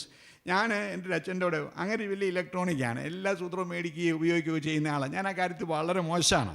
ഞാൻ അച്ഛൻ്റെ മുറി കയറി ചെന്നപ്പം അച്ഛൻ അലക്സ് ഞാനൊരു ഇങ്ങനെ ആരെയും വിളിക്കുന്നത്, പള്ളിമുറി പെണ്ണുങ്ങളുണ്ടോ എന്ന് ഓർത്ത്, അലക്സ എന്ന് പറഞ്ഞ് ഇന്ന പാട്ട് പാടിക്കേ. അപ്പോൾ അലക്സ പാടാൻ തുടങ്ങി. The man is able to interact with the machines. സാധാരണ വീട്ടിലെ ഒരു അംഗത്തെ സംസാരിക്കുന്നത് പറയുന്ന പോലെ തീർച്ചയായിട്ടും പറയാൻ പറ്റും. പണ്ടൊരു അച്ഛൻ പള്ളിമുറിൽ അച്ഛനൊരു പൂച്ച ഉണ്ടായിരുന്നു. അച്ഛനൊരു പൂച്ച, ഈ പൂച്ച അച്ഛനോട് വലിയ ഇഷ്ടമാണ്. അച്ഛൻ്റെ എപ്പോഴും ബെഡേ കയറി കിടക്കുക, അത് പാടില്ലെന്ന് അച്ഛൻ പറഞ്ഞിട്ടുണ്ട്. അപ്പം ഈ അച്ഛനോട് വഴക്കുള്ള ചില ആൾക്കാരും ഉണ്ടായിരുന്നു. അച്ഛൻ മുറി വന്ന് കയറിയപ്പം അച്ഛൻ കയറിയിട്ട് പെട്ടെന്ന് മുറി അങ്ങ് അടച്ചു. അപ്പോൾ ഈ അച്ഛൻ്റെ മുറിക്കകത്ത് വല്ലവരും ഉണ്ടോ വല്ലതും മിണ്ടുന്നുണ്ടെന്ന് അറിയാൻ വേണ്ടി ഇഷ്ടമില്ലാത്ത ആൾക്കാർ പാത്ത് ജനലിക്കിലിരിക്കുവാണ്. അപ്പോൾ അച്ഛൻ ഇറങ്ങടി, പുറത്ത് ഇറങ്ങടി, താഴെ ഇറങ്ങടി, എൻ്റെ കട്ടിലേക്ക് കയറി കിടക്കുന്നതിനോട് ഞാൻ പല പ്രാവശ്യം പറഞ്ഞിരിക്കുന്ന ഇറങ്ങടി താഴെ എന്ന് ഭയങ്കരമായിട്ട് പറയുക. ഇതാരെ ഇതിനകത്ത് നിന്നോ ഇവൻ ജനലിൽ കൂടെ കയറി നോക്കുമ്പം ഒരു ചക്കിപ്പൂച്ച ഇങ്ങനെ ഞെളിഞ്ഞ് നിൽപ്പുണ്ട്, മേന്നും പറഞ്ഞ് മ്യാവെന്നും പറഞ്ഞ്. അതുകൊണ്ട് ഇപ്പം മനുഷ്യന് ഇൻട്രാക്ട് ചെയ്യാൻ പറ്റും.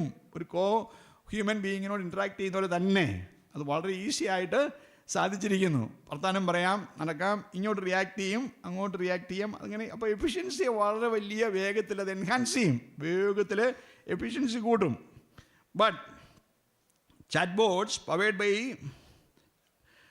Chat GPT can engage with customers, provide assistance and answer questions in a more efficient way, resulting in improved customer satisfaction and loyalty. ഒരു കസ്റ്റമർ കെയർ ഒരു ആളെ ഇരുത്തുന്നതിനേക്കാൾ എത്രയോ നന്നായിട്ട് ഈ കസ്റ്റമേഴ്സിനെ കൈകാര്യം ചെയ്യാനും സംസാരിക്കാനും മറുപടി പറയാനും ഡീൽ ചെയ്യാനൊക്കെ ഇതിങ്ങനെ ഒരു ആർട്ടിഫിഷ്യൽ ഇൻ്റലിജൻസിനെ കൊണ്ട് തീർച്ചയായിട്ടും സാധിക്കും. Chat GPT has also had a significant impact on the healthcare industry. ആരോഗ്യ പാലനത്തിലാണിത് വളരെ സഹായകരമാകുന്നത്. By providing virtual assistance, chatbots powered by Chat GPT can interact with patients and provide assistance with scheduling appointments. എന്നാ ഇനി അടുത്ത വരവ് എന്നുള്ളത് ഇവർ തീരുമാനിച്ചോളും. Then refilling prescriptions, മരുന്ന് തീരുമ്പം കൃത്യം അതിനകത്ത് കൊണ്ടുപോയി നിറയ്ക്കും. And answering questions about symptoms. This has resulted in improved patient care and significant cost savings for healthcare providers. വലിയ സഹായകരമാണ്. ഹെൽത്ത് മിനിസ്ട്രിയിലാണ്, ആരോഗ്യപാലനത്തിലാണ് ഒത്തിരിയേറെ അഡ്വാൻസ്മെൻറ്റ് ഉണ്ടായിട്ടുള്ളത്. നമുക്കറിയാം റോബോട്ടിക് സർജറി. എനിക്ക് അടുത്ത കാലത്ത് ഒരാളെ സർജറി നടത്തി അറിയാം. നമ്മുടെ രാജഗിരി ഹോസ്പിറ്റലാണ് സർജറി നടത്തുന്ന ഡോക്ടേഴ്സ് അമേരിക്കയിൽ ഇരുന്നുകൊണ്ടാണ്. അവർ അമേരിക്കയിലാണ്. അത് അവിടെ ഇരുന്നുകൊണ്ട് ഓൺലൈനായിട്ട് ഇവിടെ സർജറി നടത്തി, ഒരു ബുദ്ധിമുട്ടുമില്ലാതെ. എനിക്ക് ആ സർജറി കൂടി ആൾ പോയില്ല, ഈ റിക്കവേർഡ്, രോഗം ഭേദമായി. സാധിക്കും. ഇപ്പം വേറൊരു രാജ്യത്തിൽ ഇരുന്നുകൊണ്ട് ഇവിടെ സർജറി നടത്തുക, ഇവിടെ ഇരുന്നുകൊണ്ട് വേറൊരു രാജ്യത്ത് സർജറി നടത്തുക, തീർച്ചയായിട്ടും ആ വിധത്തിൽ വലിയ ഗുണകരമായിട്ടുള്ള ചില സംഗതികളൊക്കെ ഈ ആർട്ടിഫിഷ്യൽ ഇൻ്റലിജൻസ് കൊണ്ട് ഉണ്ടായിട്ടുണ്ട്. വളരെ വേഗത്തിൽ സാധിക്കും. ഞാൻ അമേരിക്കയിലുള്ളപ്പോൾ എനിക്കറിയാവുന്നൊരു സംഗതിയുണ്ട്. ഈ പ്രായമായവർ ഒറ്റയ്ക്ക് താമസിക്കുന്നവർക്ക് അവർ സപ്ലൈ ചെയ്യുന്ന ഫ്രിഡ്ജ് വാങ്ങിക്കണം. ഒരു ഫ്രിഡ്ജ് വാങ്ങിച്ചാൽ അമ്മമ്മയുടെ പാല് തീർന്നോ, അമ്മമ്മയുടെ ഫ്രൂട്ട്സ് തീർന്നോ, അമ്മമ്മയുടെ ജ്യൂസ് തീർന്നോ, ചീസ് തീർന്നോ എന്നൊക്കെ ഈ കടക്കാരനറിയാം. ആ തീരുന്ന സാധനം കൊണ്ടുവന്ന് റീഫിൽ ചെയ്യും. എന്തെളുപ്പമാണ്, അമ്മമ്മ എങ്ങോട്ട് പോകണ്ട, ഈ ചീസൊക്കെ തിന്ന് വീട്ടിലിരുന്നാൽ മതി. ഈ ഫ്രിഡ്ജ് അവരുമായിട്ട് കണക്റ്റഡാണ്. ഈ ഫ്രിഡ്ജിനകത്ത് ഓരോ സാധനം തീരുന്നതനുസരിച്ച് കടക്കാരന് അത് തിരിച്ചറിയാം. എന്നിട്ട് അവൻ കൊണ്ടുവന്ന് എല്ലാം ഫില്ല് ചെയ്ത് വെച്ചോളും. മാസം കാശ് കൊടുത്താൽ മതി. ഇതെല്ലാം they are all results of the artificial intelligence. അത് വളരെ എഫിഷ്യൻ്റ് ആക്കി, ജീവിതത്തെ വളരെ ഈസിയർ ആക്കി. Here a serious question to be considered and answered is, will efficiency bring effectiveness? എഫിഷ്യൻസിയും ഇഫക്റ്റീവ്നെസ് എന്ന് പറയുന്നത് രണ്ടാണ്. ഞാൻ ഉദാഹരണങ്ങൾ പറയാം. Though related to each other in certain respects, they are two entirely different aspects of life. Something very efficient need not be proportionately effective. I will cite the example of a robot functioning with artificial intelligence, entrusted with the care of a baby. ഒരു കുഞ്ഞു കൊച്ചിനെ നോക്കാനായിട്ട് ഒരു റോബോട്ടിനെ ഏൽപ്പിച്ചു, baby സിറ്റിനെ റോബോട്ടിനെ ഏൽപ്പിച്ചെന്ന് വിചാരിച്ചു.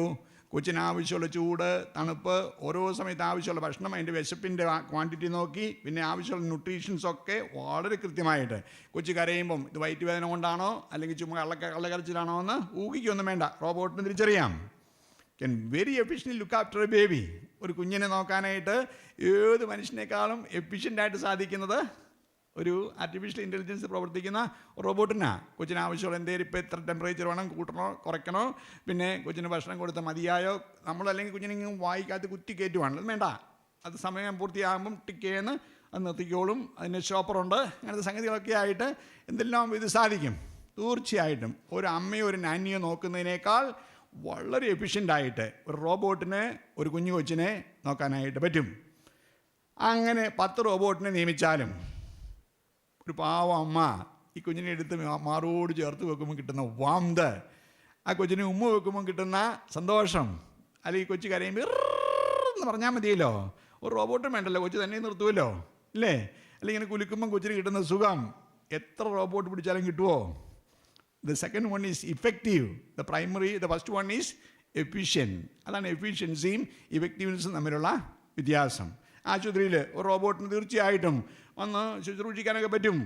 വന്ന് pressure നോക്കിയേച്ച് പോകും, പിന്നെ പനിയുണ്ടോ എന്ന് നോക്കിയേച്ച് പോകും. എന്നാലും ഒരു സ്നേഹമുള്ള നേഴ്സ് അടുത്ത് വന്ന് എന്നാണ്ട് ചേച്ചി, എന്നാണ്ട് അമ്മച്ചി, എന്നാണ്ട് പാപ്പ എന്നൊക്കെ പറഞ്ഞ് കയ്യിലൊക്കെ തൊട്ട് അന്ന് കൊട്ടിയേച്ച് പോകുമ്പോൾ ഉണ്ടാകുന്ന സുഖം റോബോട്ട് പൊട്ടിയേച്ച് പോയാൽ ഉണ്ടാകുകയില്ല. ഇതാണ് എഫിഷ്യൻസിയും ഇഫക്റ്റീവ്നെസ്സും തമ്മിലുള്ള വ്യത്യാസം. എഫിഷ്യൻ്റ് ആയിരിക്കാം, വെദർ ഇറ്റ് ഈസ് ഇഫക്റ്റീവ് എന്നുള്ള ചോദ്യം മിച്ചം നിൽക്കുവാണ്. Today the world is looking for efficiency, not for effectiveness.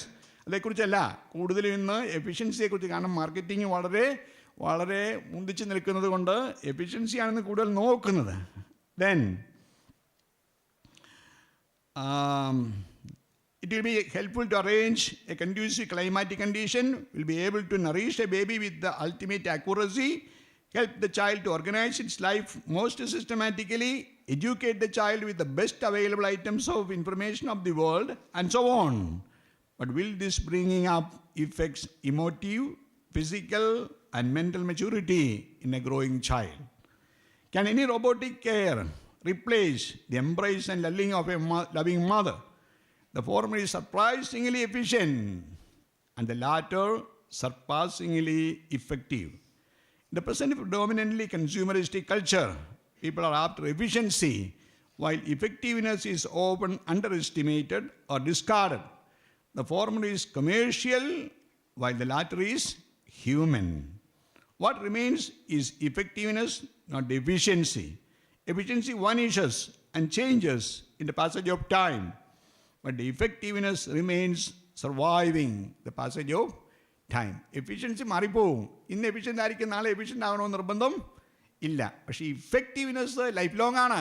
അത് സമയം കടന്നു പോയാലും ഇഫക്റ്റീവായിട്ട് interventions it will remain forever. അതാണ് ഇത് തമ്മിലുള്ള വ്യത്യാസം.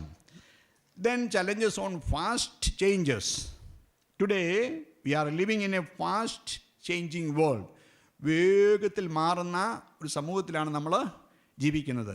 ഏർലി ടൈംസ്, മുൻകാലങ്ങളിൽ ഒരു ജനറേഷൻ എന്ന് പറയുന്നത് എത്ര വർഷമായിരുന്നറിയാവോ? ഒരു ജനറേഷൻ, മുമ്പ് ഒരു ജനറേഷൻ വിശേഷിപ്പിക്കുന്ന എത്ര വർഷത്തെയാണെന്നറിയാവോ? 30 വർഷത്തെയായിരുന്നു ഒരു ജനറേഷൻ എന്നതുകൊണ്ട് വിശേഷിപ്പിക്കുന്നത്. 90 വയസ്സിലുള്ള മരിച്ചാൽ അവന് 3 ജനറേഷനൂടെ കടന്നു പോകാം എന്നായിരുന്നു ജനറൽ സപ്പോസിഷൻ, ആന്ത്രോപോളജിക്കലായിട്ടുള്ള ഒരു കാൽക്കുലേഷൻ. ഇന്ന് ഒരു ജനറേഷനായിട്ട് കണക്കാക്കുന്നത് എത്രയാണെന്നറിയാവോ? 10 വർഷം. 10 വർഷം. വളരെ ചെറുപ്പക്കാരായിട്ടുള്ള ടീച്ചേഴ്സ് ഇവിടെ ഉണ്ട്. നിങ്ങൾ പഠിച്ചിറങ്ങിയിട്ട് ഇത്ര നാളല്ലേ ആയുള്ളൂ. ഇപ്പോൾ ഈ പഠിക്കുന്ന പിള്ളേരുടെ മനസ്സിൻ്റെ ചിന്തകളെ, കാറ്റഗറീസ്, വേസ് ഓഫ് ഡൂയിങ്, അവരുടെ ആഗ്രഹങ്ങൾ നിങ്ങളെ കൊണ്ട് തിരിച്ചറിയാൻ പറ്റുമോ? പറ്റുകയില്ല. അത് വലിയ വ്യത്യാസം. അപ്പോൾ ഈ പേരൻസും പിള്ളേരും തമ്മിലുള്ള ഗ്യാപ്പിൻ്റെ ഒരു വലിയ പ്രശ്നം ഇതാണ്. ജനറേഷൻ ഗ്യാപ്പ് പണ്ട് ഞാനൊക്കെ വളർന്ന ചെറുപ്പത്തിൽ എൻ്റെ അപ്പനും ഞാനും ഏതാണ്ട് ഓൾമോസ്റ്റ് ഓഫ് ദി സെയിം ജനറേഷനാണ്. ഞാൻ കാണിക്കാൻ പോകുന്ന പോക്കൃത്തരം എന്നാന്ന് എൻ്റെ അപ്പന് ഊഹിക്കാം. ചുമ്മാ ഊഹം വെച്ച് ചോദിക്കുന്ന അത് കൃത്യം കൊള്ളുകയും ചെയ്യും. നമ്മൾ താമസിച്ച് പോയാൽ ചാച്ചന് നമ്മുടെ കയ്യിലൊക്കെ നോക്കിയിട്ട് ഈ അരിയാസ് കളിച്ചോ എന്നുള്ളത്, ഒട്ട് കളിച്ചു ചാച്ചൻ കളിച്ചു, കണ്ടിട്ടും കേട്ടും. പക്ഷെ നമ്മൾ കളിക്കുമെന്ന് ചാച്ചനറിയാം, നമ്മൾ ഇവിടം വരെ പോവുള്ളെന്നറിയാം. പക്ഷേ ഇപ്പോഴത്തെ പിള്ളേർ എന്നാ ചെയ്യാൻ പോകുന്നത് എത്ര വലിയ കേമൻ അപ്പനാണെങ്കിലും അമ്മയാണേലും ഊഹിക്കാൻ സാറിനെ കൊണ്ട് പറ്റുമോ? പറ്റിയില്ല. ഊഹിക്കാൻ പോലും വരും. അതാണ് വലിയൊരു പ്രശ്നം. ജനറേഷൻ ഗ്യാപ്പ് എന്ന് പറയുന്നത് ഭയങ്കരമായി ഉണ്ടായിരിക്കുന്നു. ജനറേഷൻ ഗ്യാപ്പ് ഞങ്ങൾ ചെറുപ്പത്തിൽ ഒട്ടും തന്നെ ചോദിച്ചിട്ടില്ലാത്തതും. ഇന്ന് നിങ്ങൾ വീട്ടിൽ ഇവിടെ നിങ്ങൾ സത്യമായിട്ട് മറുപടി പറഞ്ഞേ, അമ്മയോട് വർത്തമാനം പറയുമ്പം ഏറ്റവും കൂടുതൽ പ്രാവശ്യം ഉപയോഗിക്കുന്ന വാക്ക് എന്നാന്ന് പറയാമോ? അമ്മയോട് മിണ്ടുമ്പം. അപ്പനോട് മിണ്ടുമ്പോഴും ഉണ്ട്, അത് പുറത്തോട്ട് പറയാറില്ല, ഉള്ളിലിങ്ങനെ നിന്ന് കറങ്ങുകയുള്ളൂ. അമ്മയോട് മിണ്ടുമ്പോൾ ഏറ്റവും കൂടുതൽ പ്രാവശ്യം ഉപയോഗിക്കുന്ന വാക്ക് പറ, ആരെങ്കിലും? അമ്മയോട് വർത്തമാനം പറയുമ്പം ഏറ്റവും കൂടുതൽ പ്രാവശ്യം ഉപയോഗിക്കുന്ന വാക്ക് ആൺപിള്ളേരും പെൺപിള്ളേരും. മോനെ നീ ഒരു മിടുക്കനാണോ? പറഞ്ഞുതരാം.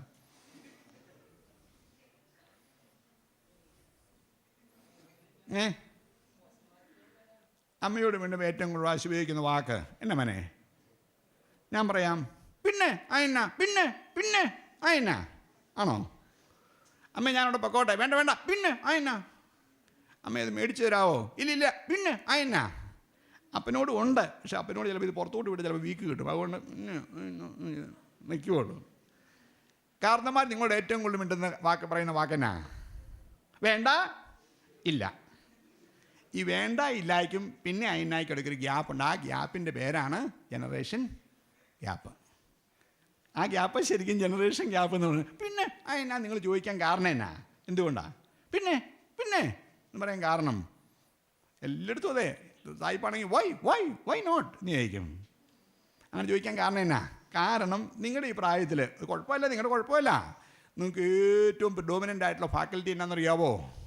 ഭാവന, ഇമാജിനേഷനാണ്. നിങ്ങളവർക്ക് അവിടെ പോയി ഇങ്ങനെ കാണിച്ച് ഇങ്ങനെ ഇങ്ങനെ ആകാം. അതിൻ്റെ പേരാണ് ഭാവന, ഇമാജിനേഷൻ. പേരൻസ് നിങ്ങൾ സംസാരിക്കുന്നത് ഭാവനയെന്നാണ്. ചില കണക്കുകൂട്ടലൊക്കെ ഉണ്ട്. അത് ഭാവനയാണ്. പേരൻസ് വേണ്ടാന്നും ഇല്ലാന്നും പറയുന്നത് ഭാവനയെന്നാണോ? എന്തെന്നാ? എന്നെത്തുന്ന അനുഭവത്തിൽ നിന്ന്. അനുഭവമാണോ ഭാവനയാണോ കൂടുതൽ വാല്യുബിൾ ആയിട്ടുള്ളത്? എന്നാൽ പൊന്നു മക്കളങ്ങ് അനുസരിച്ചാൽ പോരെ. അതുകൊണ്ട് എനിക്ക് സ്നേഹപൂർവ്വം എൻ്റെ മക്കളോട് ഉപദേശിക്കാനുള്ളത്, എനിക്ക് സ്വന്തമായിട്ട് മക്കളില്ല, എനിക്ക് ഉണ്ടായിരുന്നെങ്കിൽ നിങ്ങളുടെയൊക്കെ പ്രായമുള്ള കൊച്ചുങ്ങളുണ്ടായിരുന്നേനെ. അതിന് മൂത്ത അതിനിപ്പോൾ കെട്ടിച്ചു വിടാറോ കല്യാണം കഴിപ്പിക്കാറൊക്കെ ബോബിച്ചനും തിരഞ്ഞെടുത്തിട്ടില്ല. അതുകൊണ്ട് എന്നാലും മക്കളോടുള്ള സ്വാതന്ത്ര്യത്തെ ഞാൻ പറയുവാണ്. പേരൻസ് നമ്മളോട് പലതും പറയുമ്പം നമുക്ക് പിന്നെ എന്നാന്ന് ചോദിക്കും, ഓർത്തേക്കാം. They are speaking out of experience which is much more valuable than imagination. ആ കാര്യം മറക്കണ്ട കേട്ടോ. പേരൻസ് നമ്മളത്രയും പഠിത്തമൊന്നും കാണുകയില്ല, അത്രയും ലോകപരിചയമില്ല, ചാറ്റ് GPT ഉപയോഗിക്കാൻ അറിയത്തില്ല, മൊബൈൽ ഫോൺ പോലും പച്ച മേലോട്ട് വെക്കണമെന്ന് മാത്രമേ അറിയത്തുള്ളൂ, വാട്സാപ്പ് നോക്കാൻ അറിയാം മാക്സിമം, അതിൽ കൂടുതൽ ഒന്നും പാവങ്ങൾക്ക് അറിയത്തില്ല. Even then they have seen life, ജീവിതം കണ്ടിട്ടുണ്ട്. അതുകൊണ്ട് നമ്മുടെ മക്കളെ പിള്ളേർ കാരണന്മാരായിട്ട് ഉടക്കൊക്കെ ഉണ്ടാവും, അത് സ്വാഭാവികമായി, എല്ലാ വീട്ടിലും ഉണ്ടാവുകയും ചെയ്യണം. അതൊരു ബ്യൂട്ടിയാണ്. നമുക്ക് മുന്നോട്ട് ചെല്ലുമ്പോൾ ഈ ഉണ്ടാക്കിയ വഴക്കൊക്കെ നമ്മുടെ മനസ്സിലുള്ള മധുരസ്മരണകൾ ഉണ്ടാക്കിക്കോ. പക്ഷെ അവസാനം നടപ്പാകുന്നത് അവർ പറഞ്ഞതായിരിക്കണം. അത് മാത്രം മതി. ഈ ലോകത്ത് നിങ്ങൾക്ക് സങ്കടം ഉണ്ടാകരുതെന്ന് ആഗ്രഹിക്കുന്ന രണ്ട് പേരുണ്ടെങ്കിൽ ആരാന്നറിയാവോ? അത് നിങ്ങൾക്ക് സങ്കടം ഉണ്ടാകുന്ന ആഗ്രഹിക്കുന്ന രണ്ട് പേര് ഈ ലോകത്ത്, അപ്പനും അമ്മയും വേറെ ആരുമില്ല. നിങ്ങൾക്ക് സങ്കടം ഉണ്ടാകരുത്, സന്തോഷം മാത്രമേ ഉണ്ടാകാവുള്ളൂ എന്ന് ആഗ്രഹിക്കുന്ന രണ്ട് പേര് അപ്പനും അമ്മയാണ്. ഞാനിത് കാഷ്വലായിട്ട് പറഞ്ഞു എന്ന് മാത്രമേ ഉള്ളൂ.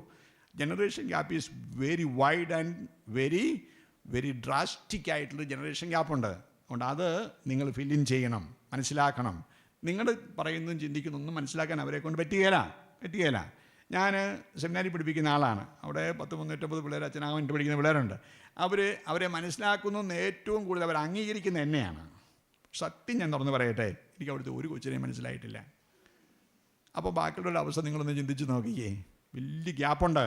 ആ ഗ്യാപ്പ് ഉണ്ടെന്നുള്ള റിയാലിറ്റി മനസ്സിലാക്കുമെന്ന് ഇച്ചിരി ടോളറേറ്റ് ചെയ്യാനായിട്ട് പറ്റും. ചുമ്മാ കയറി ചൂടാവുകയും വഴക്കുണ്ടാക്കുകയും ചെയ്യരുത്. പേരൻസുമായിട്ടുള്ള ബന്ധം ഈ പ്രായത്തിൽ ചെറിയ ഫ്രിക്ഷൻസും ഒരു മല്ലും ഒക്കെ ഉണ്ടാകാനുള്ള സർവ്വ സാധ്യതയും ഉണ്ട്. It will never help you. നിങ്ങൾ ഒരിക്കലും അത് നിങ്ങളെ വളർത്തുകയല്ല, തളർത്തും. അവർ മിണ്ടായിരിക്കുന്നത് എന്നാണെന്നറിയാവോ? പോട്ടേന്ന് വെച്ചിട്ടാണ്. കാരണം അവർ ഈ പ്രായത്തിൽ ഇച്ചിരി ചാടിയതാ, അതുകൊണ്ടാണ്. അതുകൊണ്ട് അതിനെ നിങ്ങൾ ലൈസൻസായിട്ട് എൻ്റെ പൊന്നു മക്കൾ എടുക്കരുത്. Build up that healthy very good relationship with your parents. അവരുമായിട്ട് നല്ല ബന്ധം. then you will be in the safer line. What? Now regarding the fast changes, but the reality is not in line with this opinion. All the changes affect the human life. Man is an organism and it can afford only to an organic growth. Any change and growth which is not organic is not favorable and contributing to the human development. The human mind and life should be prepared to accept the change. If not, the changes will end up in saturation. Instead of being a contributing element to the human development, the innovations may become a contradicting factor in the human development. വളരെ പ്രധാനപ്പെട്ട സംഗതിയാണ്. Fast ചേഞ്ചാണ് നമ്മളിപ്പോൾ experience ചെയ്യുന്നത്. നമ്മുടെ കമ്മ്യൂണിറ്റിയിലുള്ള കൺഫ്യൂഷൻസിൻ്റെ ഒരു കാരണം ഈ fast ചേഞ്ചാണ്. അവന് സാധാരണ അതിനെ അക്കോമഡേറ്റ് ചെയ്യാൻ പറ്റുന്ന അവസ്ഥയുണ്ട്. അല്ലാതെ ഉദാഹരണമായിട്ട് വലിയ പെട്ടെന്നുള്ളൊരു ക്ലൈമാറ്റിക് ചേഞ്ചിലേക്ക് നമ്മൾ പോകാമെന്ന് വിചാരിച്ചു. ഇവിടെ നിങ്ങൾ വിൻ്ററിൽ യൂറോപ്പിലോട്ടോ അമേരിക്കയിലോട്ടോ യാത്ര ചെയ്യണം. അമേരിക്കയിൽ പല സ്ഥലങ്ങളിൽ, അല്ലെങ്കിൽ യൂറോപ്പിൽ ഭയങ്കരമായിട്ടുള്ള തണുപ്പുള്ള സ്ഥലങ്ങളുണ്ട്. നമ്മുടെ ഇവിടുത്തെ അനുസരിച്ച് -30 ഒക്കെ വരുന്ന സ്ഥലമുണ്ട്. പൈപ്പിലെ വെള്ളം പോലും കട്ടിയായി പോവും. അതിന് ചെറിയ ഡ്രോപ്പൊക്കെ വീഴ്ചകൊണ്ടിരുന്നില്ലെങ്കിൽ അത് കട്ടിയായി പോവും. പുറത്തിറങ്ങാൻ പറ്റിയല്ല. ഭയങ്കരമായിട്ട് ശ്വാസം മുട്ടും. നമ്മുടെ ഇന്ത്യയിലുണ്ട് ലഡാക്ക് എന്ന സ്ഥലം അറിയാവോ? ലഡാക്കിൽ ചുമ്മാ ഓടിപ്പോയാൽ ശ്വാസം മുട്ടും. ലഡാക്കിൽ ചെന്നാൽ 2 ദിവസത്തേക്ക് നമ്മൾ ഫ്ലാറ്റായിട്ട് കിടക്കണം, എന്നിട്ടേ പുറത്തിറങ്ങാൻ പാടുള്ളൂ. അല്ലെങ്കിൽ ഭയങ്കര നമുക്ക് ഈ ബ്രീത്തിങ് പ്രോബ്ലം ഉണ്ടാവും, ശ്വാസം കുറവാണ്. അപ്പം നമ്മൾ ആ സ്ഥലത്തോട്ട് ചേഞ്ച് ചെയ്തൊരു സിറ്റുവേഷൻ ആകുമ്പം we have to adapt versus to the changed situation. അല്ലേ? നമ്മൾ അഡാപ്റ്റ് ചെയ്യുക, നമ്മുടെ ശരീരവും നമ്മുടെ മനസ്സും ഒക്കെ അഡാപ്റ്റ് ചെയ്തില്ലെങ്കിൽ വലിയ അപകടം ഉണ്ടാവും.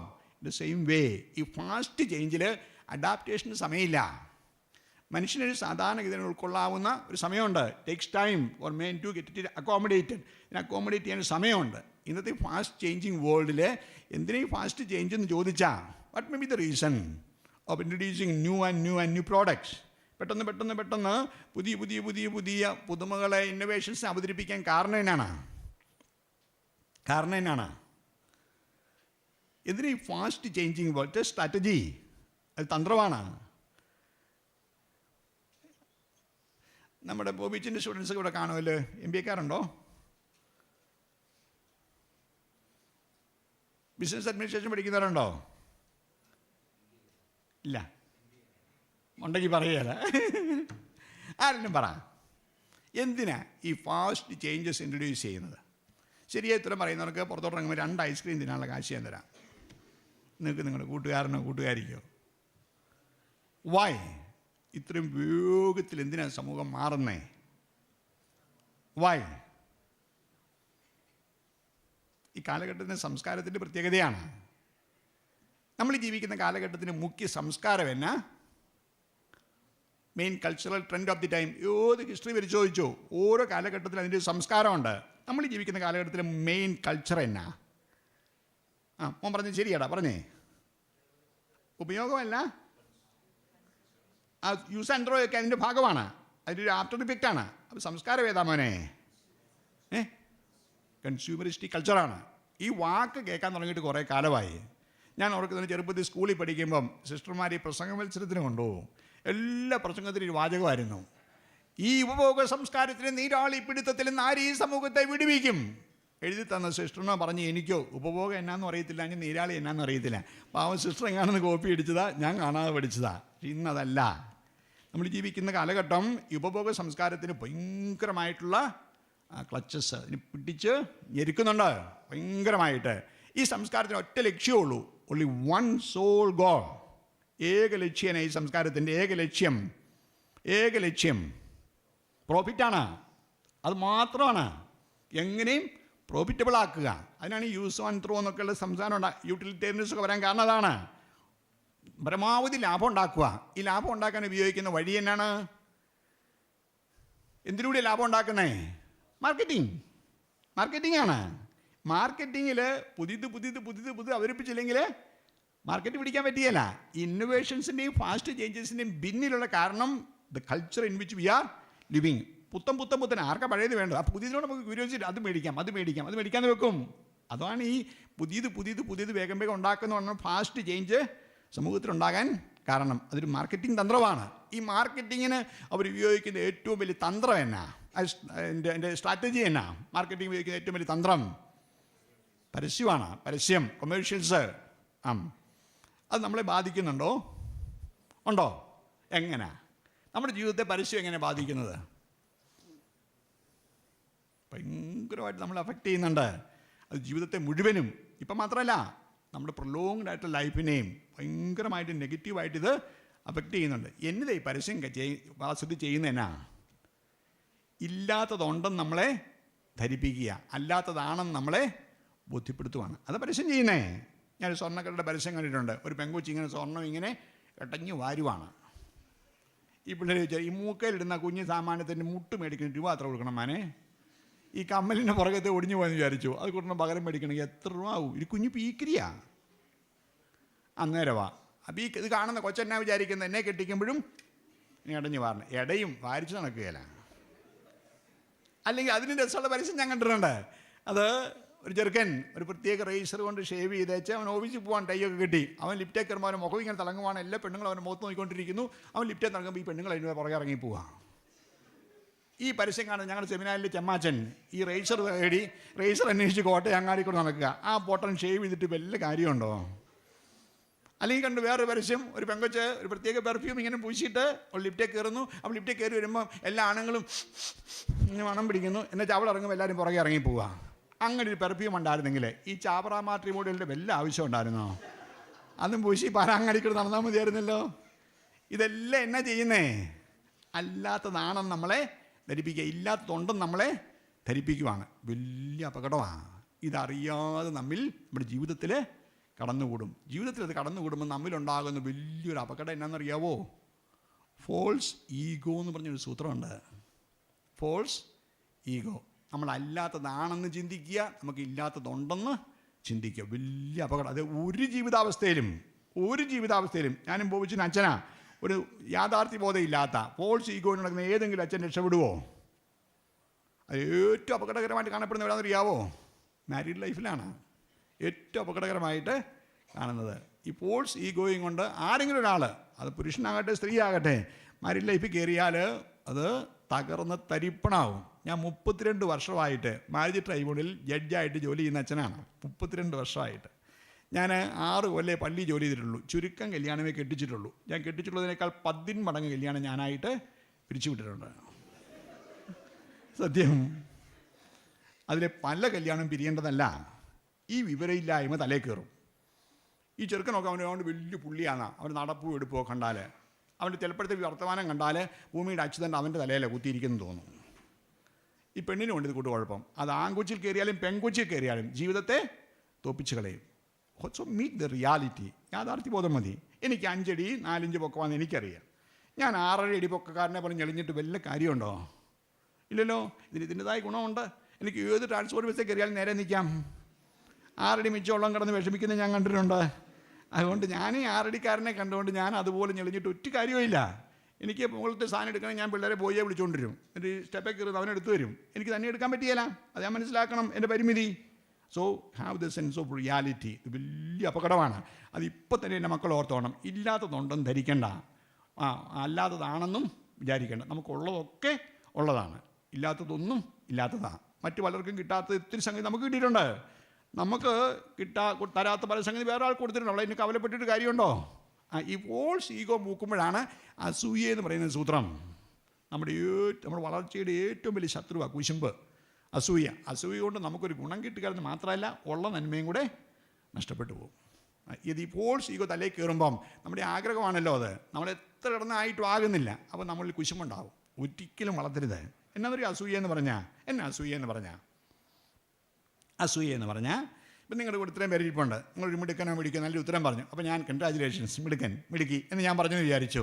അല്ലെങ്കിൽ ഞാൻ ക്ലാസ്സിൽ ഒരാളെ അപ്രീഷിയേറ്റ് ചെയ്തു, ക്ലാസ് നല്ല ടോപ്പ് മാർക്ക് മേടിച്ചു, അല്ലെങ്കിൽ എനിക്ക് ക്യാമ്പസ് സർക്കിൾ നല്ലൊരു ജോലി കിട്ടി. ഇതൊക്കെ കാണുകയും കേൾക്കുകയും ചെയ്യുമ്പം നമ്മുടെ അടിവയറ്റിൽ നിൽക്കുന്ന കയറി വരുന്നൊരു വിഷമയില്ലേ, ഒരു ഉരുണ്ട് കയറ്റം. അതിൻ്റെ പേരാണ് അസൂയ. മുട്ടിൻ്റെ ബലം കുറയുക, പെട്ടെന്നിരിക്കണമെന്ന് തോന്നുക, ദാഹം തോന്നുക, അതാണ് ഈ അസൂയയുടെ സിംറ്റംസ്. ഉള്ള നന്മയും കൂടെ നഷ്ടപ്പെട്ടു പോകും. പണ്ട് ഒരു ചേട്ടനും അനിയനും, അംബാനിമാരാണോ എന്ന് അറിയത്തില്ല, വലിയ ബിസിനസ്സുകാരായിരുന്നു. അനിയൻ ബുദ്ധിമാനായതുകൊണ്ട് അവൻ ബിസിനസ്സിൽ കയറി പോവുക. ചേട്ടച്ചാർ അത്രയും അങ്ങോട്ട് എത്തുന്നില്ല. ഈ ചേട്ടന് ഭയങ്കര അസൂയയാണ്. അങ്ങനെ ഇരിക്കുക അനിയൻ കപ്പൽ മേടിച്ചു. കപ്പലിൻ്റെ മുതലാളി എന്ന് പറഞ്ഞാൽ വലിയ മില്യനെയറാണ്. അപ്പോൾ എങ്ങനെയോ ഈ കപ്പലൊന്ന് കേട് വരുത്തണം. കപ്പലിൻ്റെ ചുമ്മാ കമ്പ് കൊണ്ട് കുത്തിയാൽ പൊട്ടിപ്പോവുകയല്ലോ. അതിന് വഴി കണ്ടുപിടിച്ചു. ആ നാട്ടിൽ ഒരു കണ്ണു വെക്കുന്ന ചേട്ടനുണ്ട്. അങ്ങനെ ചില ചേട്ടന്മാരില്ല, അവർ പറഞ്ഞതാണ്. ആ കണ്ണു വെക്കുന്ന ചേട്ടനെ വാടകയ്ക്ക് എടുത്ത് കടലിൻ്റെ തീരത്ത് പോയി ഇരിക്കുവാണ്. അപ്പോൾ ഈ കപ്പലിങ്ങനെ വരുമ്പോഴേ ഒയ്യോ എന്നോ ഭയങ്കര കപ്പലാണ്, പൊട്ടിപ്പോണം. അതിന് വേണ്ടിയിട്ടാണ്. രണ്ടുപേരും ഇങ്ങനെ നോക്കി നിൽക്കുക, മണിക്കൂറുകൾ നോക്കി നിന്നു. അങ്ങനെ നിന്ന് കുറച്ച് കഴിഞ്ഞിട്ട് കപ്പൽ വരാൻ തുടങ്ങി. കപ്പൽ ഭൂമി ഉരുണ്ടതായതുകൊണ്ട് എവിടെ ആദ്യം കാണുന്നേ? പോക്കോളിലാണ്. അപ്പം ഈ അനിയച്ചാർ പറഞ്ഞു, ആ ചേട്ടൻ പറഞ്ഞു അണ്ടോ കപ്പലിൽ നിന്ന്. അപ്പോൾ ഈ കണ്ണ് വെക്കുന്ന പറഞ്ഞു, ഒയ്യോ തൻ്റെ ഒരു കാഴ്ചയെന്ന്. രണ്ട് കണ്ണും പൊട്ടിപ്പോയി. അസൂയ കൊണ്ട് നമുക്ക് ഗുണം കിട്ടുകയെന്ന് മാത്രമല്ല, ഉള്ള നന്മ നഷ്ടപ്പെട്ട് പോവുകയും കൂടെ ചെയ്യും. അതുകൊണ്ട് have the sense of reality. ഈ പ്രായത്തിൽ ഈ ഫോൾസ് ഈഗോയൊക്കെ തലേ കയറാനുള്ള സാധ്യത ഉള്ളത് കൊണ്ടാണ് അച്ഛൻ അങ്ങനെ പറഞ്ഞത്. ഞാനും നിങ്ങളുടെ പ്രായത്തിലുള്ള പിള്ളേരെ പഠിപ്പിക്കുന്നതാണ്. അത് അച്ഛനാകാൻ പഠിക്കുന്നതെന്ന് പറഞ്ഞിട്ട് കാര്യമില്ല. ഇത് കൂട്ട് ബോധക്കേട് തലേ ചിലപ്പം കയറും. അത് അച്ഛനായാലും കന്യാസ്ത്രീ ആയാലും അൽമായരായാലും കല്യാണം കഴിക്കലായാലും അല്ലെങ്കിലും ഫോൾസ് ഈഗോ നമ്മുടെ ജീവിതത്തിൽ have the sense of reality, യാഥാർത്ഥ്യ ബോധത്തോടെ ജീവിക്കാനായിട്ട് പഠിക്കണം. ഇവിടെ ഈ ഫാസ്റ്റ് ചേഞ്ചസിലെ അത് കൊമേഴ്ഷ്യലായിട്ടൊരു മെക്കാനിസമാണ്. ഏറ്റവും കൂടുതൽ വിറ്റഴിക്കാൻ വേണ്ടി അതിന് ബാക്കിയാണ്. ആ ഫാസ്റ്റ് ചേഞ്ചിനെ ആക്സലറേറ്റ് ചെയ്യുന്നതാണ് ഈ പറയുന്ന ആർട്ടിഫിഷ്യൽ ഇൻ്റലിജൻസ് ടൂൾ. വേഗത്തിലാക്കാം. Will it be helpful for my development എന്ന് ചോദിച്ചാൽ സംശയകരമായ സംഗതിയാണ്. മനുഷ്യന് ഫാസ്റ്റ് ചേഞ്ച് അല്ല, അതിന് ഓർഗാനിക് ഡെവലപ്മെൻറ്റ് വേണം. കാര്യങ്ങൾ അവനെ ബാധിക്കാനും വളരാനും. നിങ്ങളൊന്ന് ഭാവന ചിന്തിച്ച് നോക്കിക്കേ. നിങ്ങൾ ഈ ഉണ്ടായത് ഇങ്ങനെ 21 ഈ മാറഗസിനോസിലോട് നേരെ ചേർക്കാവുന്ന പോലെയാണ്. അമ്മയുടെ വയറ്റിൽ നിന്ന് ഉണ്ടായിരുന്നെങ്കിൽ എങ്ങനെ ഇരിക്കും? അത് കുഞ്ഞ് പിക്കിരിയായിട്ടുണ്ടാകണം. 3-3.5 കിലോ ഉള്ളൂ. പിന്നെ അത് അപ്പം ഇടുന്നതും മുള്ളുന്നതൊക്കെ എവിടെയാണെന്ന് അതിനറിയാൻ പാടാത്തൊരു കാലം പറയണം. ഇച്ചിരി കഴിയുമ്പോൾ അത് പഠിച്ച് വരണം. പിന്നെ കയറി അതിനാണ് ബ്യൂട്ടിഫുൾ ആയിട്ടുള്ള ഓർഗാനിക് ഡെവലപ്മെൻ്റ്. അതാണ് അല്ലേ? അതെന്തോ ഒരു ബ്യൂട്ടിഫുള്ളാണ്, എന്തോ ഒരു എൻജോയബിളാണ്, എന്തോ ഒരു പ്രാക്ടിക്കലാണ്. അല്ല ഓടി ഇത്രയും വലിയ കട്ടി മീശയും വെച്ച് ഇങ്ങോട്ട് ഉണ്ടായിരുന്നെങ്കിലോ എന്തൊരു ഓക്വേഡായിരുന്നേനെ. ജീവിതത്തിൻ്റെ നല്ല ഭാഗം ആസ്വദിക്കാതെ നഷ്ടപ്പെട്ടു പോയേനെ. So the changes and the new introductions should be organic, സർഗാത്മകമായ, അതിനോട് ചേർന്ന് പോകുന്ന ഒരു ഡെവലപ്മെൻറ്റിലാണ് ചേഞ്ചസ് ഉണ്ടാകേണ്ടത്.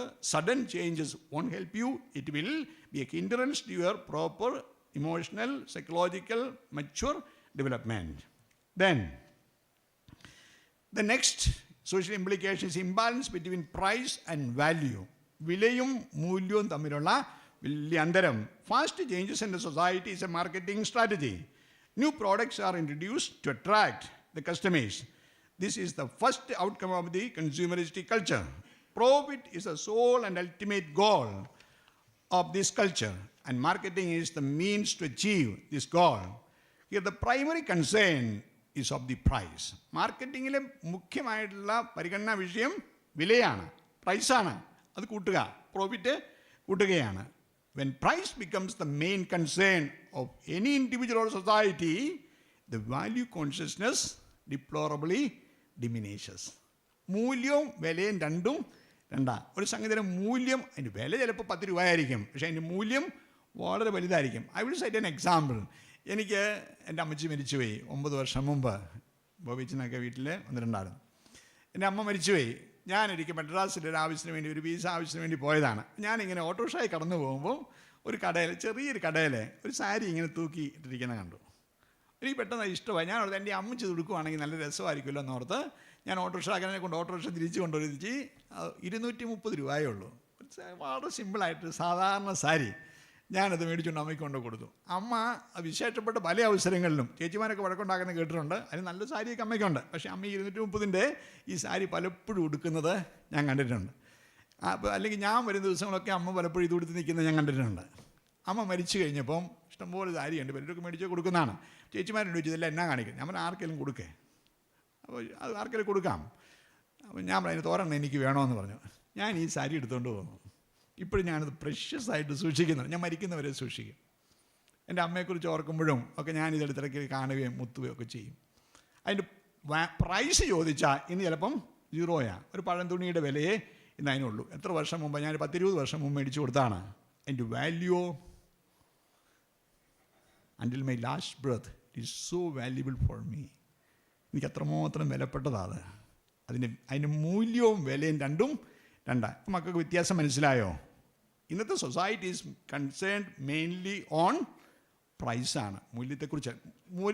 വിലയെക്കുറിച്ച് അധികം ചിന്തിച്ച് വരുമ്പോൾ മൂല്യത്തെക്കുറിച്ചുള്ള കോൺഷ്യസ്നെസ് താഴെ പോകും. അത് ഹ്യൂമൻ ലൈഫിനെ ഒരിക്കലും അത് സഹായിക്കുകയില്ല. പ്രൈസല്ല, വാല്യൂ ആണ് പ്രധാനപ്പെട്ട സംഗതി. Especially in today's world there are 2 kinds of values. Primary വാല്യൂസും സെക്കൻഡറി വാല്യൂസിനും 2 തരം വാല്യൂസ് ഉണ്ട് വാല്യൂ സിസ്റ്റത്തിൽ. അതാണ് ഓർഡർ ഓഫ് വാല്യൂസ് എന്ന് പറയുന്നത്. എന്നറിയാവോ? Which are the primary values? സനാതന മൂല്യങ്ങൾ എന്ന് പറയുന്ന ആരാണ്? ഏതാണ് സനാതന മൂല്യങ്ങൾ? സത്യം, നീതി, സ്നേഹം, ഔദാര്യം, കരുണ, മഹാമനസ്കത. ഇതെല്ലാം ഇറ്റേണൽ വാല്യൂസാണ്, സനാതന മൂല്യങ്ങളാണ്. ഒരിക്കലും വിലതീരാത്തതാണ്, എന്നും നവീനമാണ്. ഇനി സെക്കൻഡറി വാല്യൂസ്, ഒരു സെറ്റ് ഓഫ് വാല്യൂസ് ഉണ്ട്. 1 വെൽത്ത്, 2 പവർ, 3 ഫെയിം, ആരോഗ്യം, ആരോഗ്യമില്ല, സമ്പത്ത്, അധികാരം, പ്രശസ്തി. ദേ ആർ ഓൾസോ വാല്യൂസ്, തീർച്ചയായിട്ടും. But they are called secondary values. ഈ secondary values you can achieve them, attain them in any measure. എന്തുമാത്രം സമ്പത്ത് വേണം വാരിക്കൂട്ടാൻ നിങ്ങൾക്ക്, ആരും വരുതെന്ന് പറയുന്നില്ല. ഏത് അധികാരവും നിങ്ങൾക്ക് സ്വന്തമാക്കാം, ഏത് പ്രശസ്തിയുടെ കൊടുമുടിയും കയറാം. But the order of values will entail you to keep a balance. You can achieve and attain any amount of wealth without doing any harm to the eternal values. നിങ്ങൾ ഈ സമ്പത്ത്, അധികാരം, പ്രശസ്തി, ഈ വാല്യൂസ്, സെക്കൻഡറി വാല്യൂസ് ആർജിക്കുന്ന വഴിയിൽ ഈ സനാതന മൂല്യങ്ങൾ ഒന്നിനുപോലും കേടുവരാൻ പാടില്ല. Why do you respect Mahatma Gandhi? Because of his power, the wealth he achieved. Why? Because of the values he held. അല്ലേ? അവൻ കാത്തു സൂക്ഷിച്ച വലിയ മൂല്യങ്ങളുടെ സമ്പത്താണ് മഹാത്മാഗാന്ധി. നമുക്ക് ആദരവോടെ എന്ന് ഓർക്കാൻ നമ്മൾ നിർബന്ധിക്കുന്ന ഘടകം വാല്യൂ സിസ്റ്റം എന്ന് പറയുന്നത്. ഓർഡർ ഓഫ് വാല്യൂസ്, മൂല്യക്രമം എന്നാണ് എന്നെ വിളിക്കുന്നത്. ഈ 2ാം കിട മൂല്യങ്ങൾ ഏതും നിനക്ക് സ്വന്തമാക്കാം, പക്ഷേ സനാതന മൂല്യങ്ങളൊന്നും ക്ഷതം വരരുത്. In your pursuit of earning wealth, justice should be always protect and kept. നീതി എപ്പോഴും കാത്തു സൂക്ഷിക്കണം. അല്ലെങ്കിൽ ആരെയെങ്കിലും അവഗണിച്ചിട്ട്, സ്നേഹം അവഗണിച്ചിട്ട് നമുക്ക് സമ്പത്ത് വേണ്ട, അധികാരം വേണ്ട. അതാണ് the order of values. In early times we used to hear the word erosion of values. ഈ മൂല്യങ്ങൾ ഒലിച്ചു പോകുക, ഇറോഡ് ചെയ്യുക എന്ന് പറഞ്ഞാൽ ഒലിച്ചു പോകുക എന്നാണ്. ഇറോഷൻ ഓഫ് വാല്യൂസ് എന്ന് പറയുന്നത് മൂല്യശോഷണം നമ്മൾ പലപ്പോഴും കേൾക്കുന്ന വാക്കായിരുന്നു. But in recent literature, you don't find much the frequent use of that term. Erosion of മൂല്യശോഷണം എന്നുള്ള വാക്ക് ഇപ്പം അധികം നമ്മൾ കേൾക്കുന്നില്ല. ഇൻസ്റ്റഡ്, അത് മൂല്യങ്ങൾ പോകാത്തതുകൊണ്ടല്ല, another phenomenon, and inversion of values. കീഴ്മേൽ മറിച്ച്. ഇൻവേർഷൻ എന്നാണെന്നറിയാലോ, ACADC ആക്കുന്ന പരിപാടിയാണ്, തലയും കുത്തുവാണ്. ഇൻവേർഷൻ ഓഫ് വാല്യൂസ് അതായത് ഈ secondary values gain the position of the primary values. അത് പറ്റിപ്പോയി. അതിൽ നിന്നാണ് ഒരു ചൊല്ല്, നാണം കെട്ടും മണം നേടിക്കൊണ്ടാൽ നാണക്കേടാപ്പണം നീക്കിക്കൊള്ളും. ആരെ കൊന്നിട്ടാണ് തിന്നിട്ടാണ് എനിക്ക് സ്വന്തമാക്കണം, ആരെ മറിച്ചിട്ടിട്ടാണ് വേണ്ടില്ല എനിക്ക് അധികാരം പിടിച്ചെടുക്കണം, ആരെ അവഗണിച്ചിട്ടാണ് വേണ്ടിയില്ല എനിക്ക് പ്രശസ്തി ഉണ്ടാവണം. അതാണ് വാല്യൂ സിസ്റ്റത്തിലെ വലിയൊരു inversion. Instead of erosion today we experience an inversion of values. Value സിസ്റ്റത്തിൽ വലിയ കീഴ്മേൽ മറിച്ചിൽ അനുഭവപ്പെടുന്നൊരു സൊസൈറ്റിയിലും കൾച്ചറിലുമാണ് നമ്മൾ ജീവിക്കുന്നത്. Here we have to stand for the values, eternal values. ആ വാല്യൂ ആണ് നമ്മളാക്കി മാറ്റുന്നത്. ഇവിടെ പ്രൈസ് മെയിൻ കൺസേൺ ആകുമ്പം values are not much cared for. വിലയാണ്, ലാഭമാണ്, പ്രോഫിറ്റാണ്. അവിടെ വാല്യൂവിനെ കുറിച്ച് അധികം ചിന്തിക്കാനായിട്ട് അവിടെ അതുകൊണ്ട് ഈ മായം ചേർക്കലും ഈ കള്ളത്തരങ്ങളും ഫ്രോഡുലൻ്റ് ആയിട്ടുള്ള ആക്ടിവിറ്റീസൊക്കെ കൂടാൻ കാരണം price is the main concern. Relationship ഒന്നും അവിടെ വലിയ ഒന്നുമല്ല. അങ്ങനത്തെ ഒരു വലിയ അപകടം അവിടെ വന്നേക്കാം.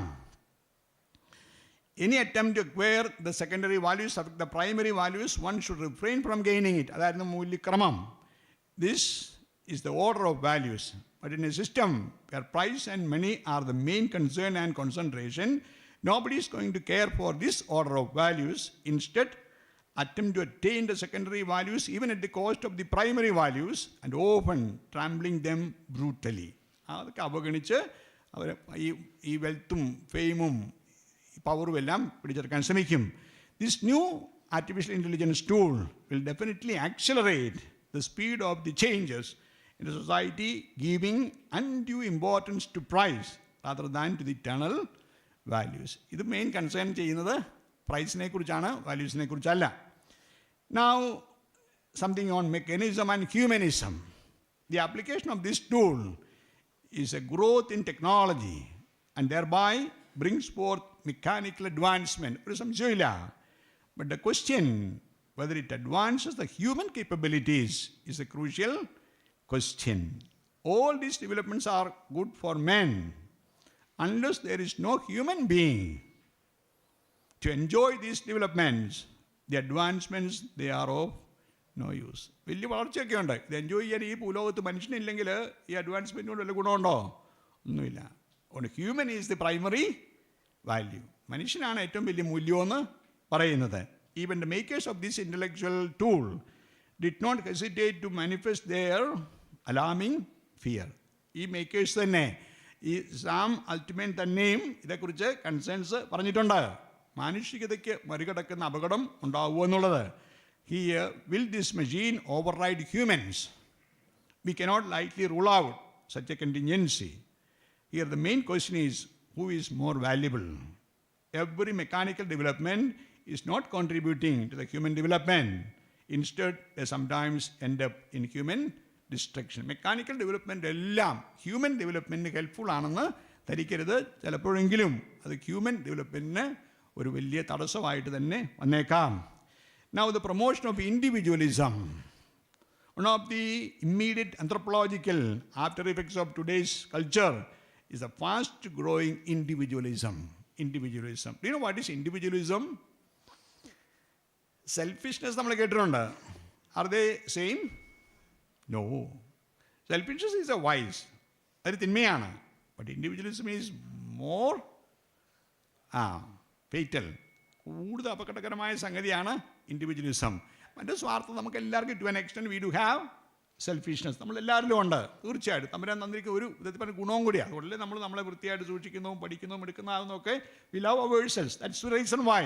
But individualism is a disastrous mind and movement. Individualism എന്ന് പറയുന്നത് അതിപ്പം വളരെയധികം വർദ്ധിക്കുന്നു.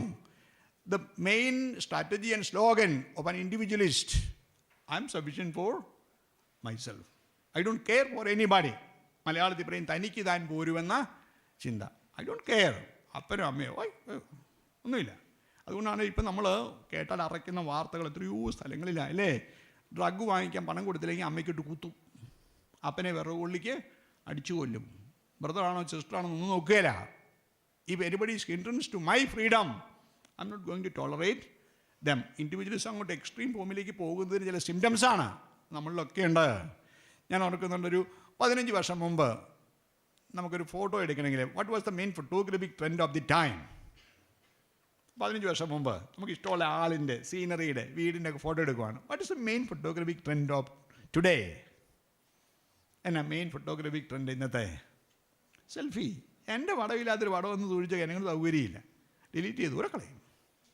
ഒത്തിരി നേരം ഈ സ്വന്തം പടം കണ്ടുകൊണ്ടിരിക്കുന്നൊരു കുഞ്ഞു വട്ടാണെന്നറിയാവോ? നർസിസം എന്ന് പറഞ്ഞൊരു വട്ടുണ്ട്.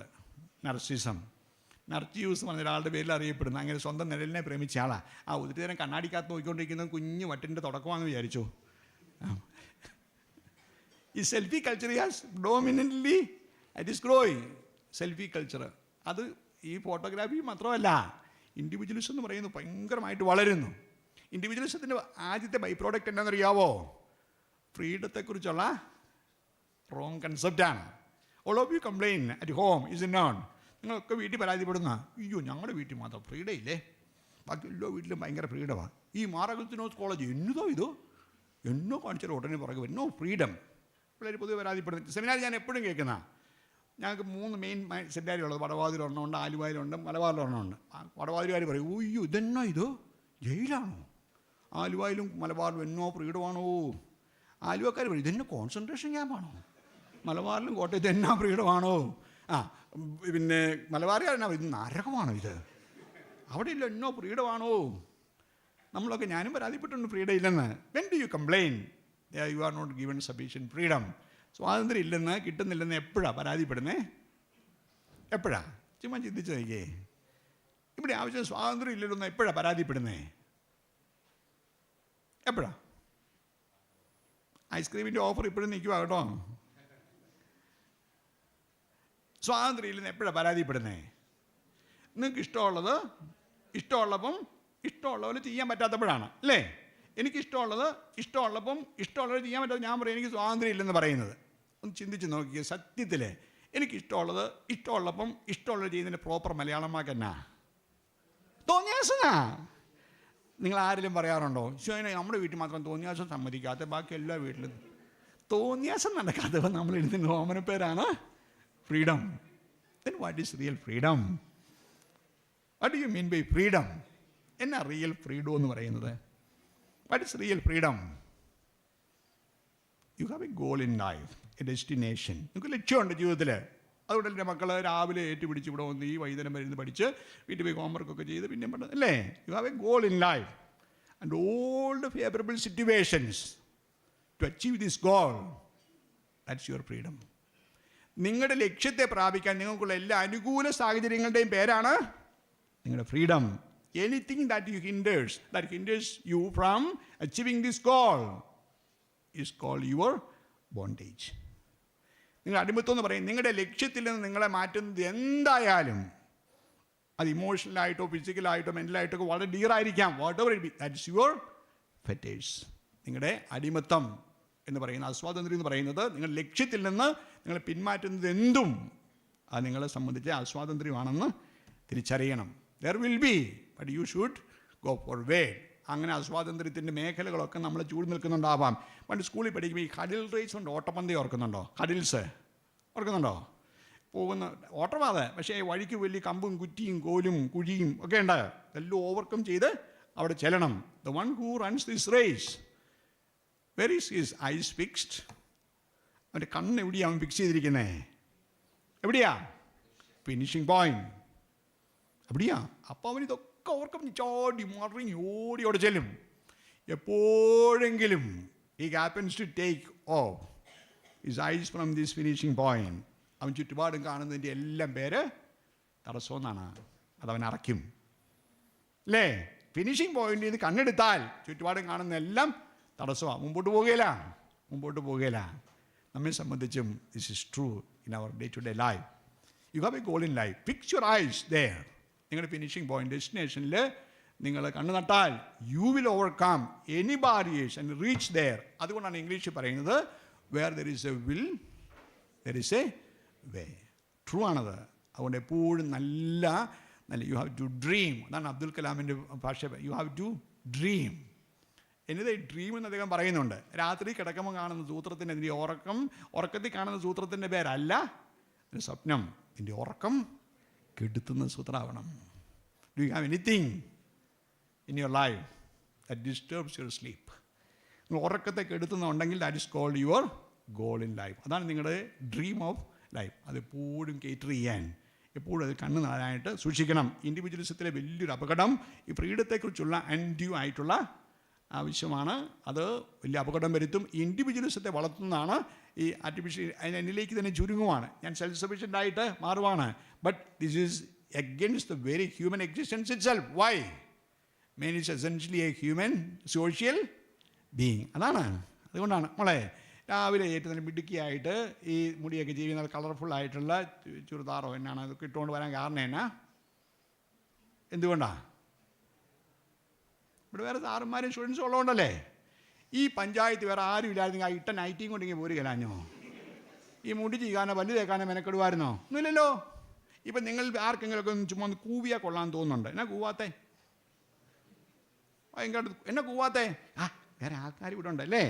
പണി പാളും. സാറും ഇവിടെ ഇരിപ്പുണ്ട്.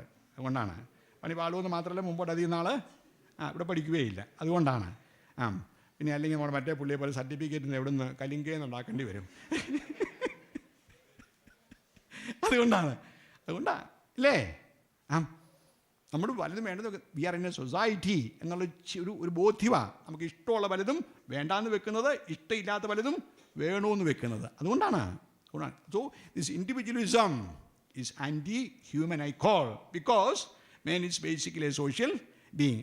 ഈ ആർട്ടിഫിഷ്യൽ ഇൻ്റലിജൻസും ടൂളും അതിൻ്റെ ഉപയോഗമൊക്കെ limit man into himself, അവനിലേക്ക് മാത്രം ചുരുക്കുന്നതായിട്ട് മാറും. I am telling in an exaggerated form, but still there are possibilities of such social dangers involved. Then difficulty in measuring human efficiency and negative impacts on education. വലിയ അപകടം അവിടെയാണ്. Every human person is unique അല്ലേ? നമ്മളൊരാളെ പോലെ വേറെ എത്ര പേരുണ്ടെന്നാണ് പറയുന്നത്? എത്രയാ? എൻ്റെ പൊന്നു മാനെ, ആ പഞ്ചായത്തിൻ്റെ അതിൽ പോലും വിട്ടുപോകാത്ത അപ്പനെക്കുറിച്ച് ആവശ്യമില്ലാത്ത വർത്താനം പറയല്ലേ. ആ പാവം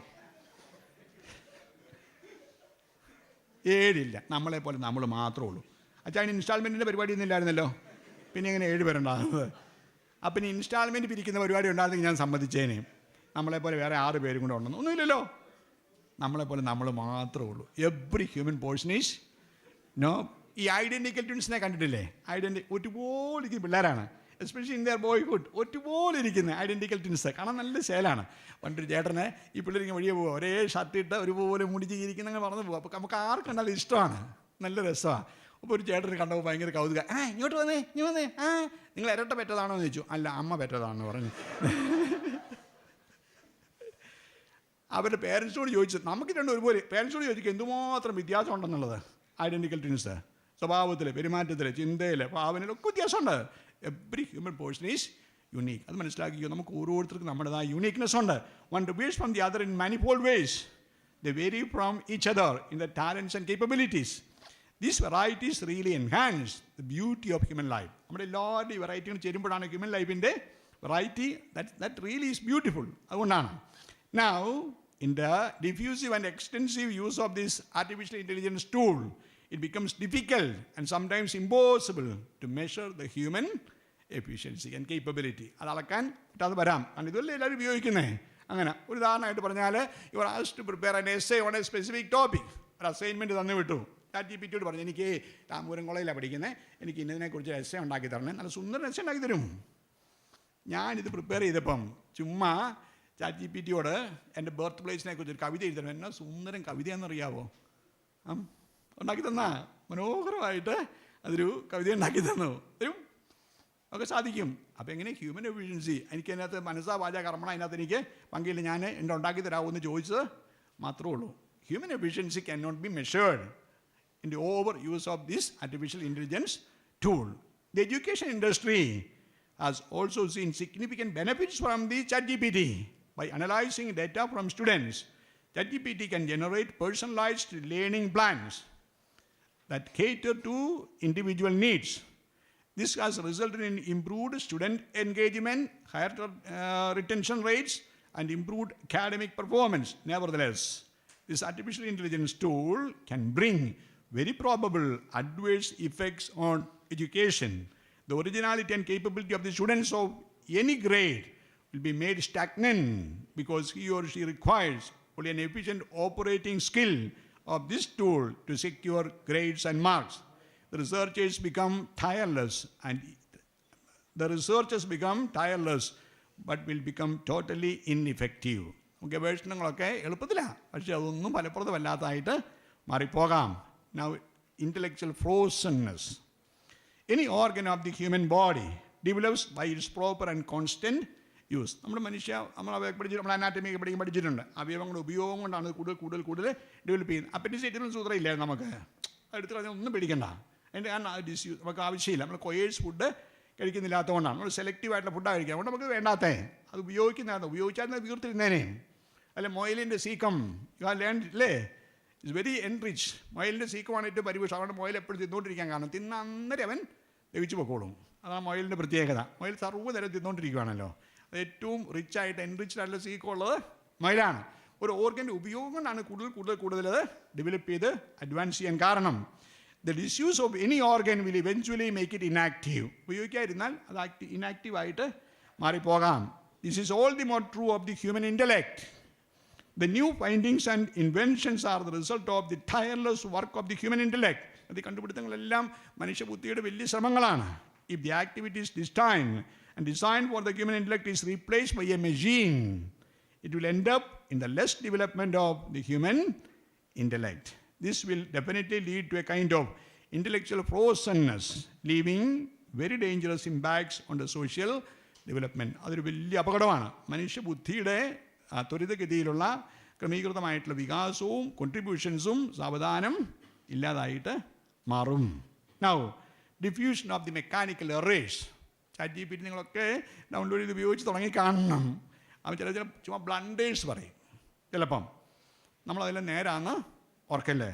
The experience prove that the information supplied by the artificial intelligence tool is not always exact and true to fact, cannot be reliable. It can also make mistake. Moreover, the data given by Chat GPT are not authenticated by citing the sources. അതിന് വലിയ limitation. എൻ്റെ source ഒന്നും site ചെയ്യുന്നില്ല. പ്ലേജറിസമാണ്, മോഷണമാണ് സത്യത്തിൽ ഇവനും നടത്തുന്നത്.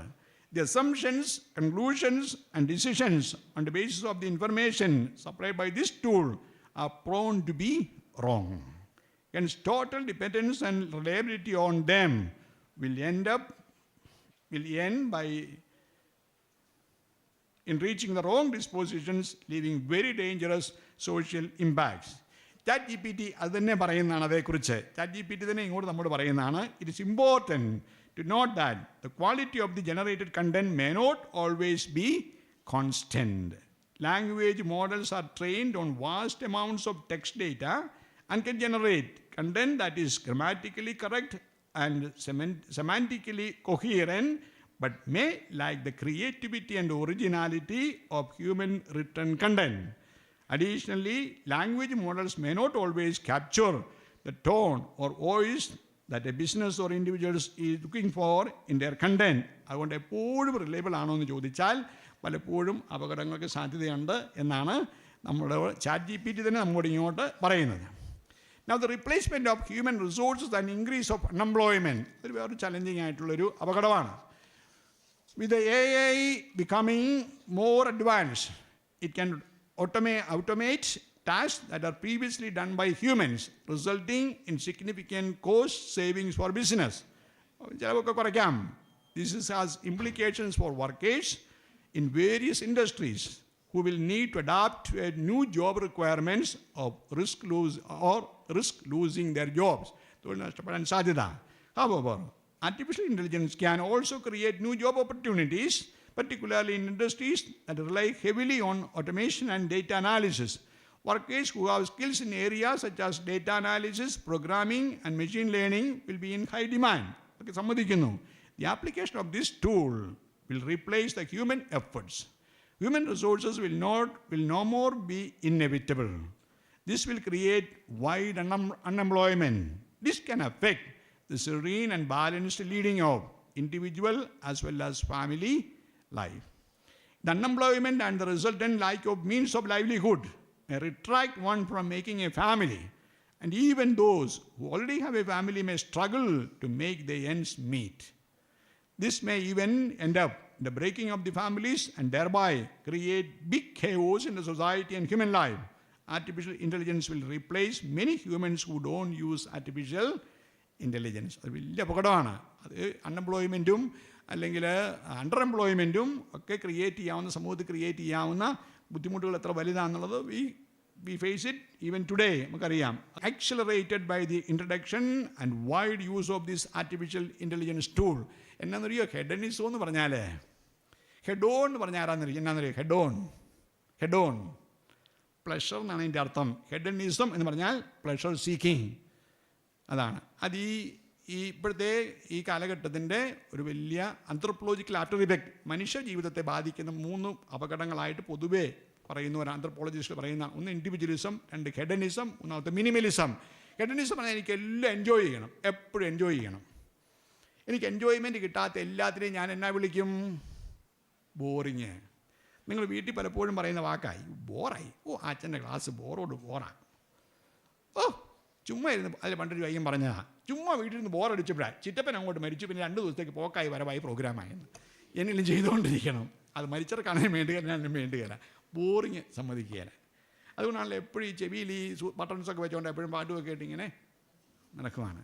എപ്പോഴും enjoy ചെയ്യണം. എനിക്ക് എൻജോയ്മെൻറ്റ് കിട്ടാത്ത എല്ലാത്തിനെയും ഞാൻ വിളിക്കും ബോറിങ്. അതുകൊണ്ടാണ് ഇപ്പോഴത്തെ യങ്ങർ ജനറേഷൻ, നിങ്ങളല്ല കേട്ടോ, വേറെ പിള്ളേരെ, open look for immediate enjoyment, പെട്ടെന്ന് എൻജോയ്മെൻറ്റ് കിട്ടുന്ന വഴി തേടിപ്പോവും. അങ്ങനെയാണ് പലപ്പോഴും 3 കാര്യങ്ങളിൽ പോയി പെടുന്നത്: alcohol, drug and sex. Immediate enjoyment കിട്ടുന്ന 3 സോഴ്സസാണ്. ഓടിപ്പോയി പെടും. ആൽക്കഹോള്, എനിക്ക് നിങ്ങളുടെ പ്രായത്തിൽ പിള്ളേർ ഒത്തിരി പേരായിട്ട് കൂട്ടുള്ള അച്ഛനാ ഞാൻ കൂട്ടുകൂടുമ്പം ചോദിക്കുമോ, അടുപ്പമൊക്കെ ആയിക്കഴിയും, മനെ കൊച്ചു കള്ള് കുടിച്ചിട്ടുണ്ടോ? ഉണ്ട്. എന്തിനെന്നെ കള്ള് കുടിക്കാൻ പോയേ? നല്ല രുചിയാണോ? അയ്യേ അല്ലച്ചാ. പിന്നെ എന്തിനാ കള്ള് കുടിക്കാൻ പോയേ? ആമ്പിള്ളേർ പലപ്പോഴും പറയുന്ന മറുപടി എന്നാണെന്നറിയാവോ? അച്ഛാ, എല്ലാവരും കുടിക്കുമ്പോൾ ഇല്ലേ, ഞാനിച്ചിരി കുടിച്ചില്ലെങ്കിൽ അവന്മാരെ അയ്യേ നീ ആണാണോ എന്ന് ചോദിക്കും. ആണാന്ന് കാണിക്കാൻ ഈ പൊട്ടൻ കള്ള് കുടിക്കുക. ഞാൻ എൻ്റെ പൊന്നുമാനെ ആണാന്ന് കാണിക്കാൻ കള്ള് കുടിക്കേണ്ട വല്ല കാര്യമുണ്ട്? ഈ മഴക്കാലത്ത് എല്ലാ തോട്ടിലും വെള്ളം വരുമല്ലോ, തോർത്ത് കൊടുത്തുകൊണ്ട് കുളിച്ചാൽ പോലെ നാട്ടുകാർക്കെല്ലാം മനസ്സിലാവുമല്ലോ ഇവൻ ആണാന്ന്. അതിന് കള്ള് കുടിക്കുക. പിന്നെ അതിനേക്കോൾ വലിയ അപകടക്കാരനാണെന്നറിയാലോ? ഡ്രഗ് പേടിപ്പിക്കുന്നതാണ്. മക്കളെ, നമ്മുടെ നാട്ടിൽ വന്നിറങ്ങുന്ന ഡ്രഗിൻ്റെ വോള്യൂം, ക്വാണ്ടിറ്റി ക്യാൻ ഇമാജിൻ. അടുത്ത കാലത്ത് കേരള തീരത്ത് 25,000 കോടിയുടെ സിന്തറ്റിക് ഡ്രഗ് പിടിച്ചു. ഏതെങ്കിലും ഒരു ദിവസത്തെ പത്രം ഉണ്ടോ മോനെ?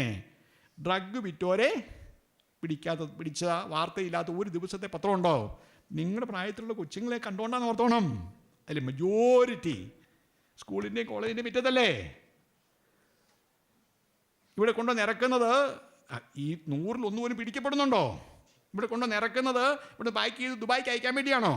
കസ്റ്റമേഴ്സ് ഉള്ളതുകൊണ്ടല്ലേ. ആരാ കസ്റ്റമേഴ്സ്? നിങ്ങളെപ്പോലുള്ള മക്കളാ. ഓർത്തോ, വലിയ അളവ് ഇവിടെ കൊണ്ടുവന്ന് ചടിക്കുന്നുണ്ട്. പണ്ട് ഈ ഹൈ റേഞ്ചിൽ നിന്ന് വരുന്ന സ്വാമി നോമനെ പേരുള്ള ഈ കഞ്ചാവ് എന്ന് പറഞ്ഞ സൂത്രം അത് മാത്രമായിരുന്നു. ഇപ്പം അതല്ലല്ലോ. ഒറ്റ ഡോസ് മതി അവൻ അഡിക്റ്റ് ആകാൻ. സിന്തറ്റിക് ഡ്രഗ്സ് ഉണ്ട് ഭയങ്കര വിലപ്പിടിപ്പുള്ളത്. എന്തുമാത്രം വരുന്നു.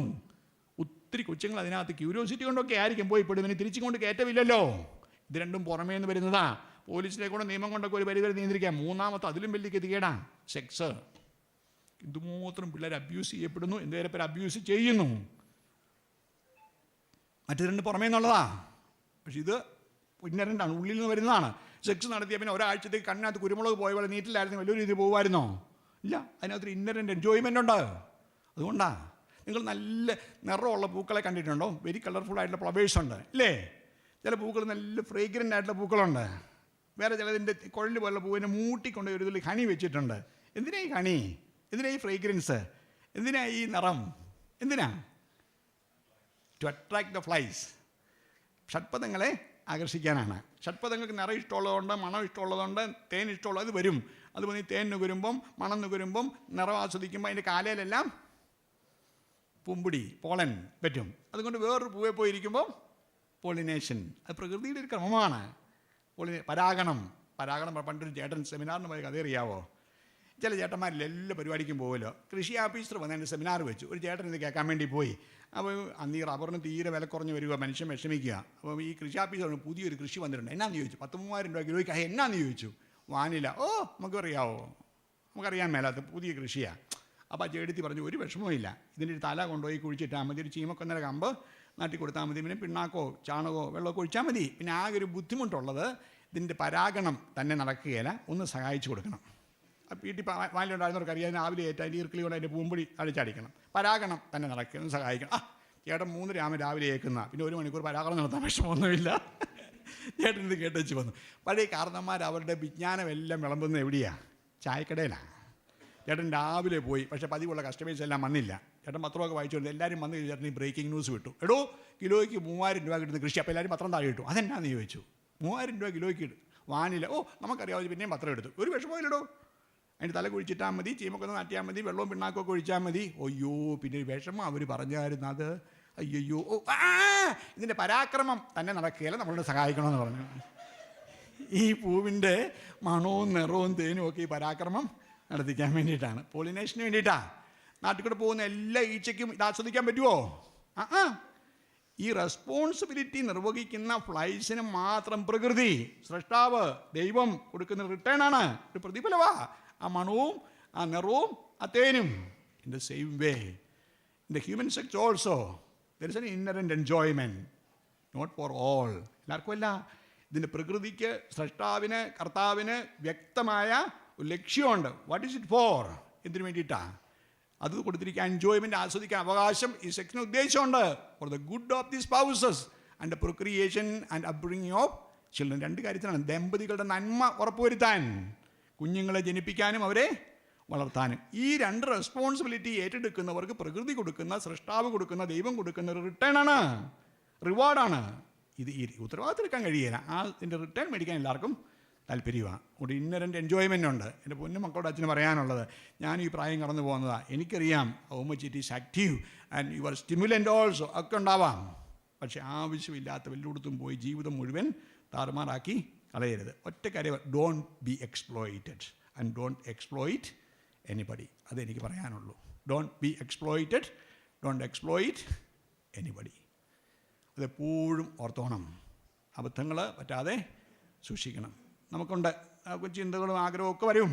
പക്ഷെ അതെല്ലാം നമ്മളിപ്പോൾ സ്റ്റുഡൻ്റാണ്, പഠിക്കുന്ന കാലമാണ്. ആ ഒരു നിയന്ത്രണവും ചിന്തയും മനസ്സിൽ നിങ്ങളുടെ ലക്ഷ്യം മാറ്റിക്കളയുന്ന വിധത്തിൽ ഇതൊന്നും നിങ്ങളെ ബാധിക്കാതിരിക്കാൻ ഒത്തിരി പേർക്ക് പറ്റിയിട്ടുള്ള അബദ്ധങ്ങളെ കേട്ടിട്ടുണ്ട്. ആർക്കും സിമ്പതിയൊന്നുമല്ല. ഞാൻ കോടതി പോകുമ്പോൾ കണ്ടിട്ടുണ്ട്. ഹേബിയസ് കോർപ്പസ് ഒരു ഹർജിയാണ്, അറിയാലോ. ഹേബിയസ് കോർപ്പസ്, ആളെ കൊണ്ടുവരണം. ഈ പീഡനം നടന്നാൽ ഹേബിയസ് കോർപ്പസ് ചെയ്യും പലപ്പോഴും. ആളെ കൊണ്ടുവരണം. വക്കീൽമാർ 30 കോടതിയുണ്ട് ഹൈക്കോടതിയിൽ, എറണാകുളത്ത്. വക്കീലന്മാർ എല്ലാ കേസും വിട്ട് ചൂന്ന് ഓടുന്ന് കാണാം. ഇതേതാ കക്ഷിയെന്നൊന്ന് കാണാനല്ല, അയ്യോ അതിനോട് ചെയ്തൊന്നും കാണാനൊന്നുമല്ല. ആളുകൾക്കൊന്നും റെസ്പെക്റ്റ് ഇല്ല. അവിടെ എൻ്റെ പൊന്നു മക്കളെ, B mindful and cautious, careful. എൻ്റെ ആൺകൊച്ചുങ്ങളോടും പെൺകൊച്ചുങ്ങളോടും ഒരുപോലെ ഞാൻ പറയുകയാണ്. ഈ അബദ്ധം വളരെ ഡിഫ്യൂസീവായിട്ട് പലയിടത്തും നടക്കുന്നുണ്ട്. അതിനെ പച്ച മലയാളത്തിൽ കട്ടുതീറ്റ നടക്കുന്നുണ്ട്. അത് ആരംഭത്തിൽ വേറെ ചെറുതായിട്ടൊക്കെയാണ്, എല്ലാ അപകടം സൃഷ്ടിക്കും എന്നോർത്തുകൊള്ളുക. So the criminal activities and the enjoyment, the hedonistic movement is very high. പിന്നെ മിനിമലിസം സൂത്രമുണ്ട്. എന്നാണെന്നറിയാവോ? പഴയ slogan maximum investment and maximum return ആണ്. ഇപ്പോഴത്തെ സ്ലോഗനോ minimum investment and maximum return. അത് അലസത എന്ന് പറയുന്ന സൂത്രം. It's a big enemy of a student.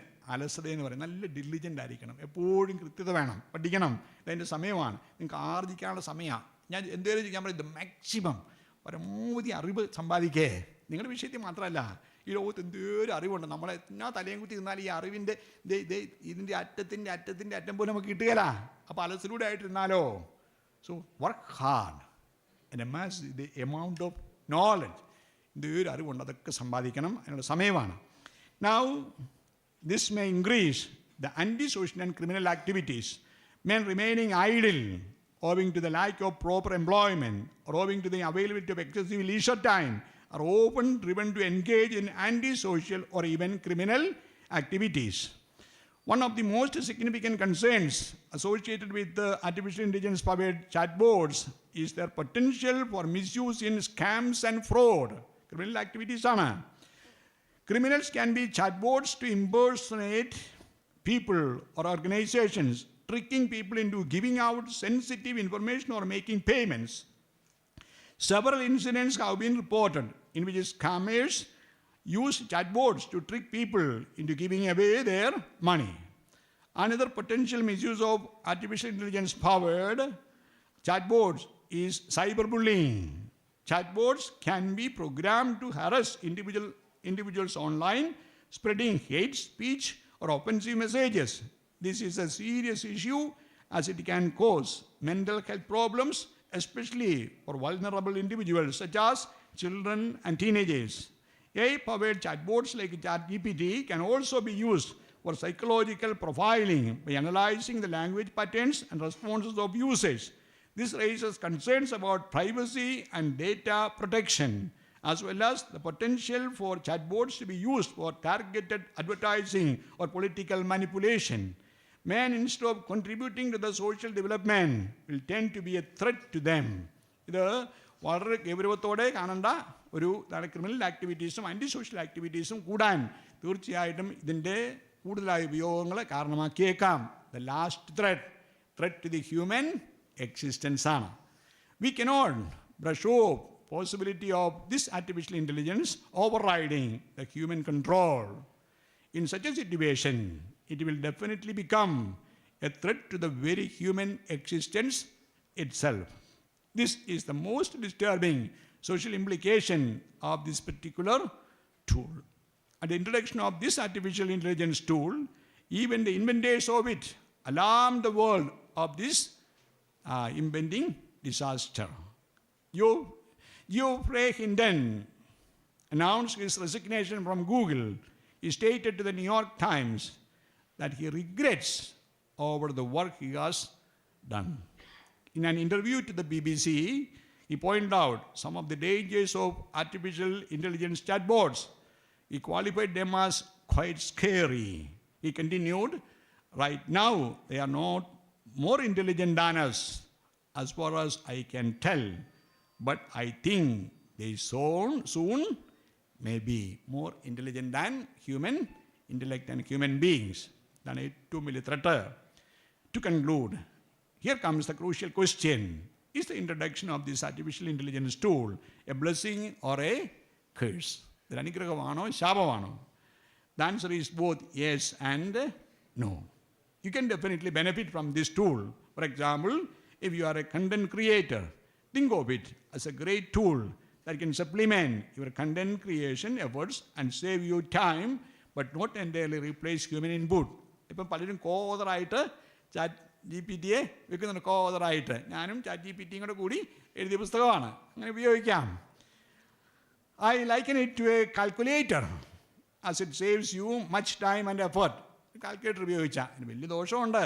ഞങ്ങളുടെ പഠിക്കുന്ന കാലത്ത് 4ാം ക്ലാസ്സിന് ഇപ്പുറം അതിന് എഞ്ചുപടി എന്ന സൂത്രം മേടിച്ചു തരും. എഞ്ചുപടി ഗുണന പട്ടികയാണത്, മുഴുവൻ പഠിക്കണം.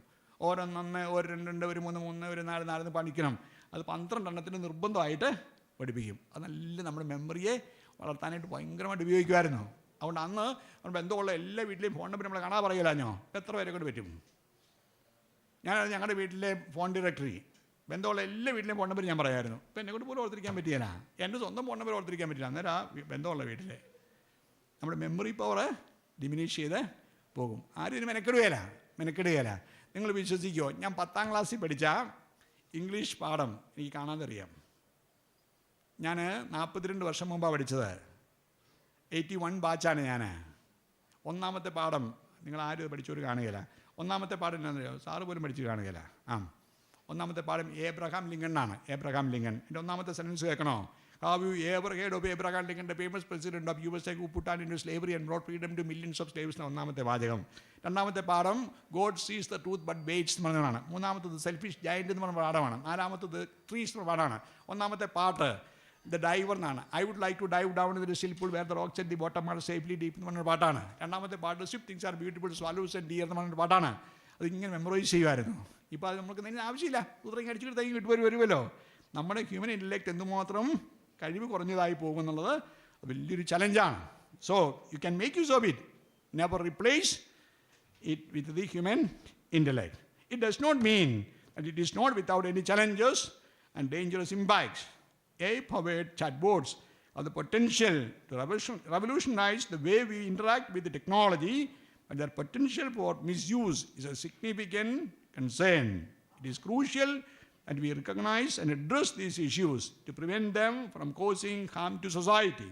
Governments, companies, and individuals must work together to ensure that AI-powered chatbots are used ethically and responsibly.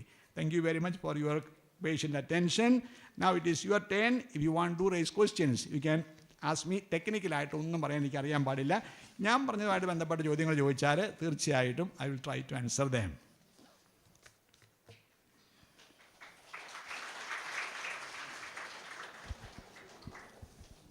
സെമിനാറിൽ ഞാൻ പിള്ളേർക്ക് ഇങ്ങനെ അവസരം കൊടുക്കും സംസാരിക്കാൻ, ചോദ്യം ചോദിക്കാൻ. ഇപ്പം ഞാൻ പറയാറുണ്ട്, ഏത് ചോദ്യം ചോദിക്കാം, പക്ഷേ ആക്കുന്ന ചോദ്യം ചോദിച്ചാൽ ഞാൻ ആക്കുന്ന മറുപടി പറയും. അന്നേരം മേക്കുന്ന വെക്കരുതെന്ന് പറയാറുണ്ട്. ഇത് same to you also.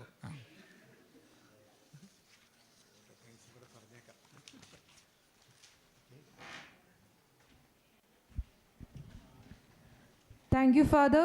We are truly grateful for the knowledge and insights that have been shared with us. Now I invite Sri Srin Sebastian, Assistant Professor, Department of English, to deliver the vote of thanks.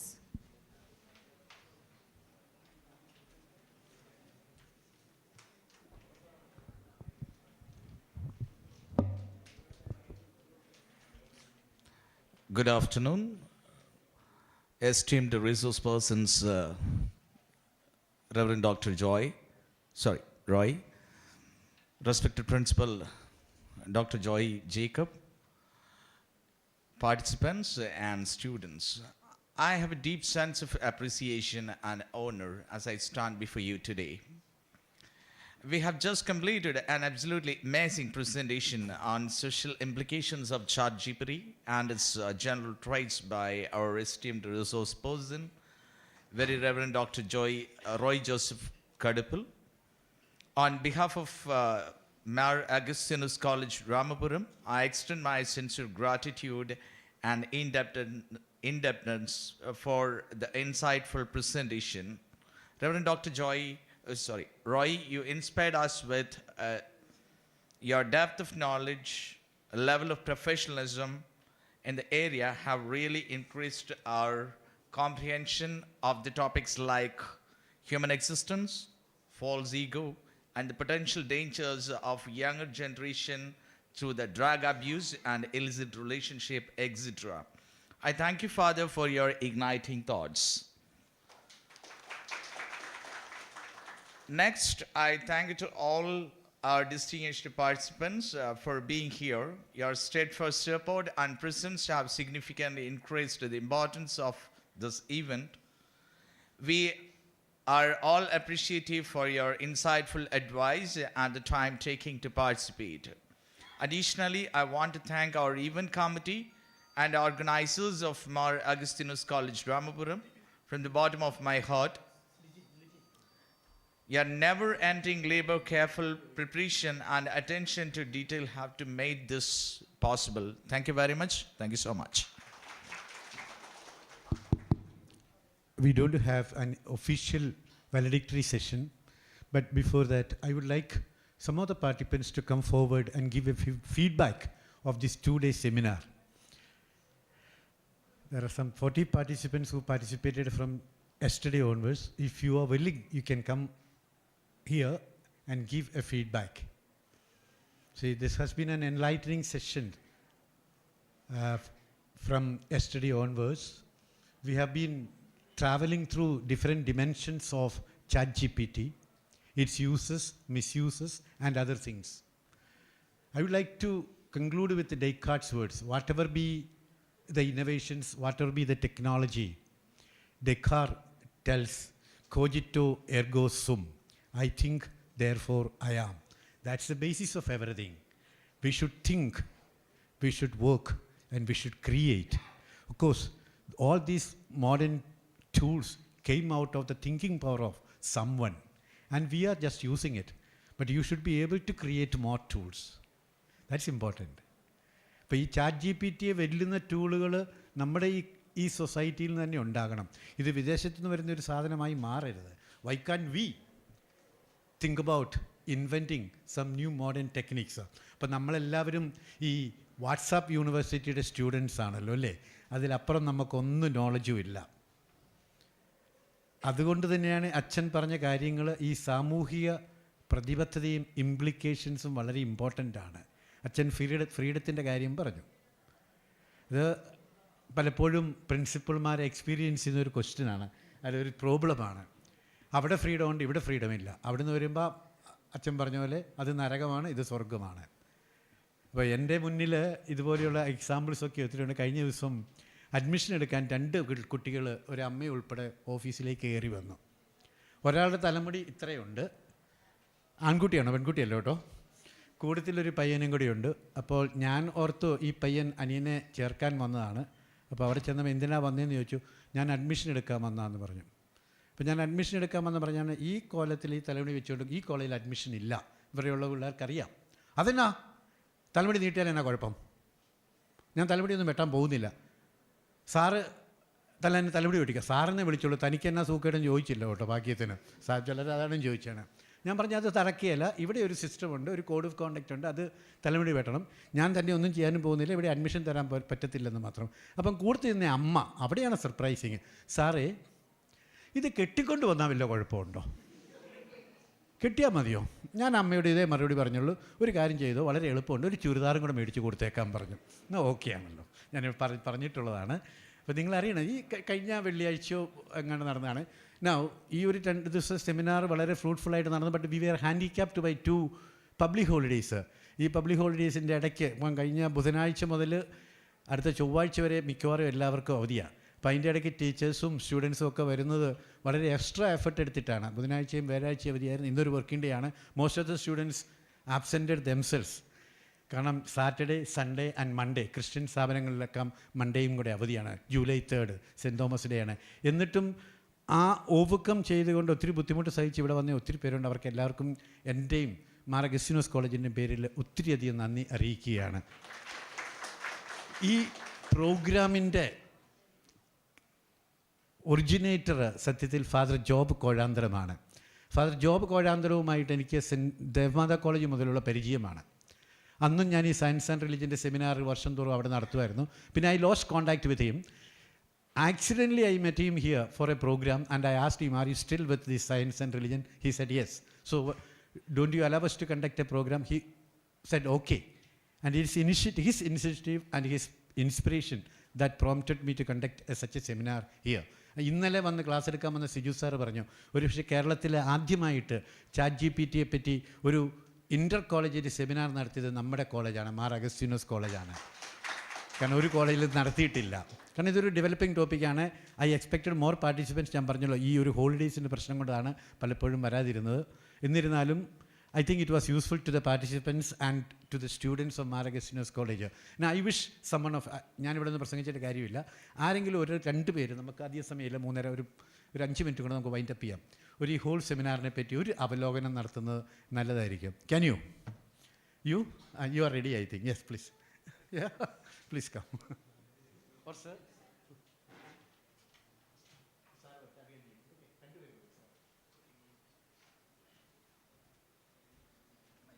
Good afternoon all.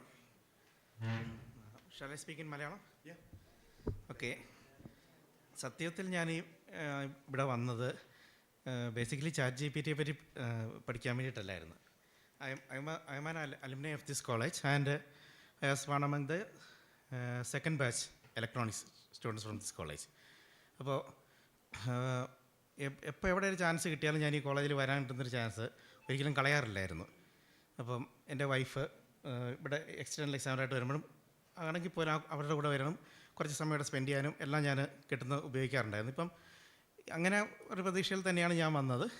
അപ്പോൾ സത്യം പറഞ്ഞാൽ ഈ mobile phone എന്ന് പറഞ്ഞതിനകത്ത് വളരെ കുറച്ച് ആപ്പുകൾ ഞാൻ ഉപയോഗിക്കാറുള്ളൂ. അപ്പോൾ ഈ പറഞ്ഞ പോലെ എന്താ പറയുക, സോഷ്യൽ നെറ്റ്വർക്ക് കമ്മ്യൂണിറ്റിയിൽ ഞാൻ ഇച്ചിരി പുറകോട്ടാണ് നിൽക്കുന്നത്. അത്യാവശ്യത്തിന് മാത്രം ഉപയോഗിക്കും. അപ്പോൾ ഇങ്ങനെ പലരും ചാറ്റ് GPT എന്ന് പറഞ്ഞ് കേട്ടിട്ടുണ്ട്. ഇപ്പോൾ കഴിഞ്ഞ ദിവസമാണെങ്കിൽ പോലും ഞങ്ങളുടെ HOD പോലും ഇങ്ങനെ പറഞ്ഞ കൂട്ടത്തിൽ നമ്മുടെ എല്ലാം പണി പോകും, എന്നാൽ പണി പോകുന്ന സംഭവം അറിഞ്ഞേക്കാമെന്ന് കരുതി ഇങ്ങോട്ട് പോകുന്നു. അപ്പോൾ നോക്കിയപ്പോൾ വൈഫും വരുന്നുണ്ട്. അപ്പോൾ 2 പേരും ഒന്നിച്ച് ഒരേ റൂട്ടിൽ വരാം, തന്നെയല്ല എനിക്ക് ഈ കോളേജിൽ 2 ദിവസം സ്പെൻഡ് ചെയ്യുകയും ചെയ്യാം. അപ്പോൾ വന്ന് ആദ്യമേ ജോബച്ചൻ്റെ ടോക്കായിരുന്നു കേട്ട്, നിർഭാഗ്യം ഞാൻ ഇച്ചിരി താമസിച്ച് പോയി.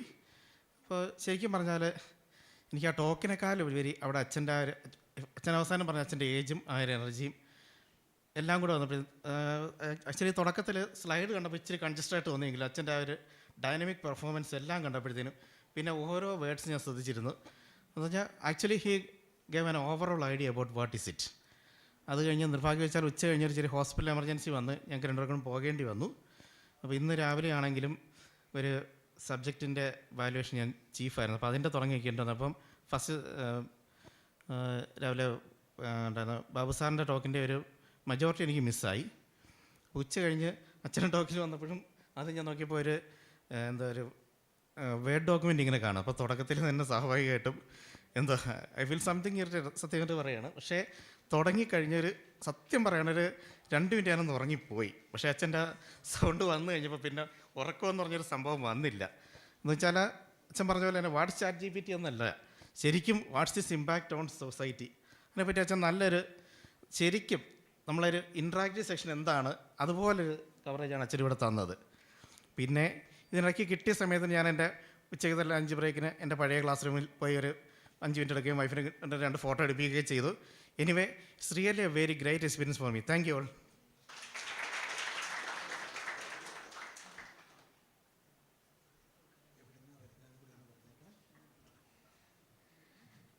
എൻ്റെ പേര് അലീന ജിബി. ഞാനിവിടെ Sreenarayana Guru college of arts and science പൈങ്ങോട്ടിൽ നിന്നാണ് വരുന്നത്. ഫസ്റ്റ് ഞാനിവിടെ ഒരു സെമിനാർ പ്രസൻറ്റ് ചെയ്യാനാണ് വന്നത്. ഇന്നലെയായിരുന്നു ഞങ്ങളുടെ seminar. So thank you so much. Thank you to give an opportunity to present a seminar. Mar Augustine കോളേജിനോട് നന്ദി പറയുകയാണ്.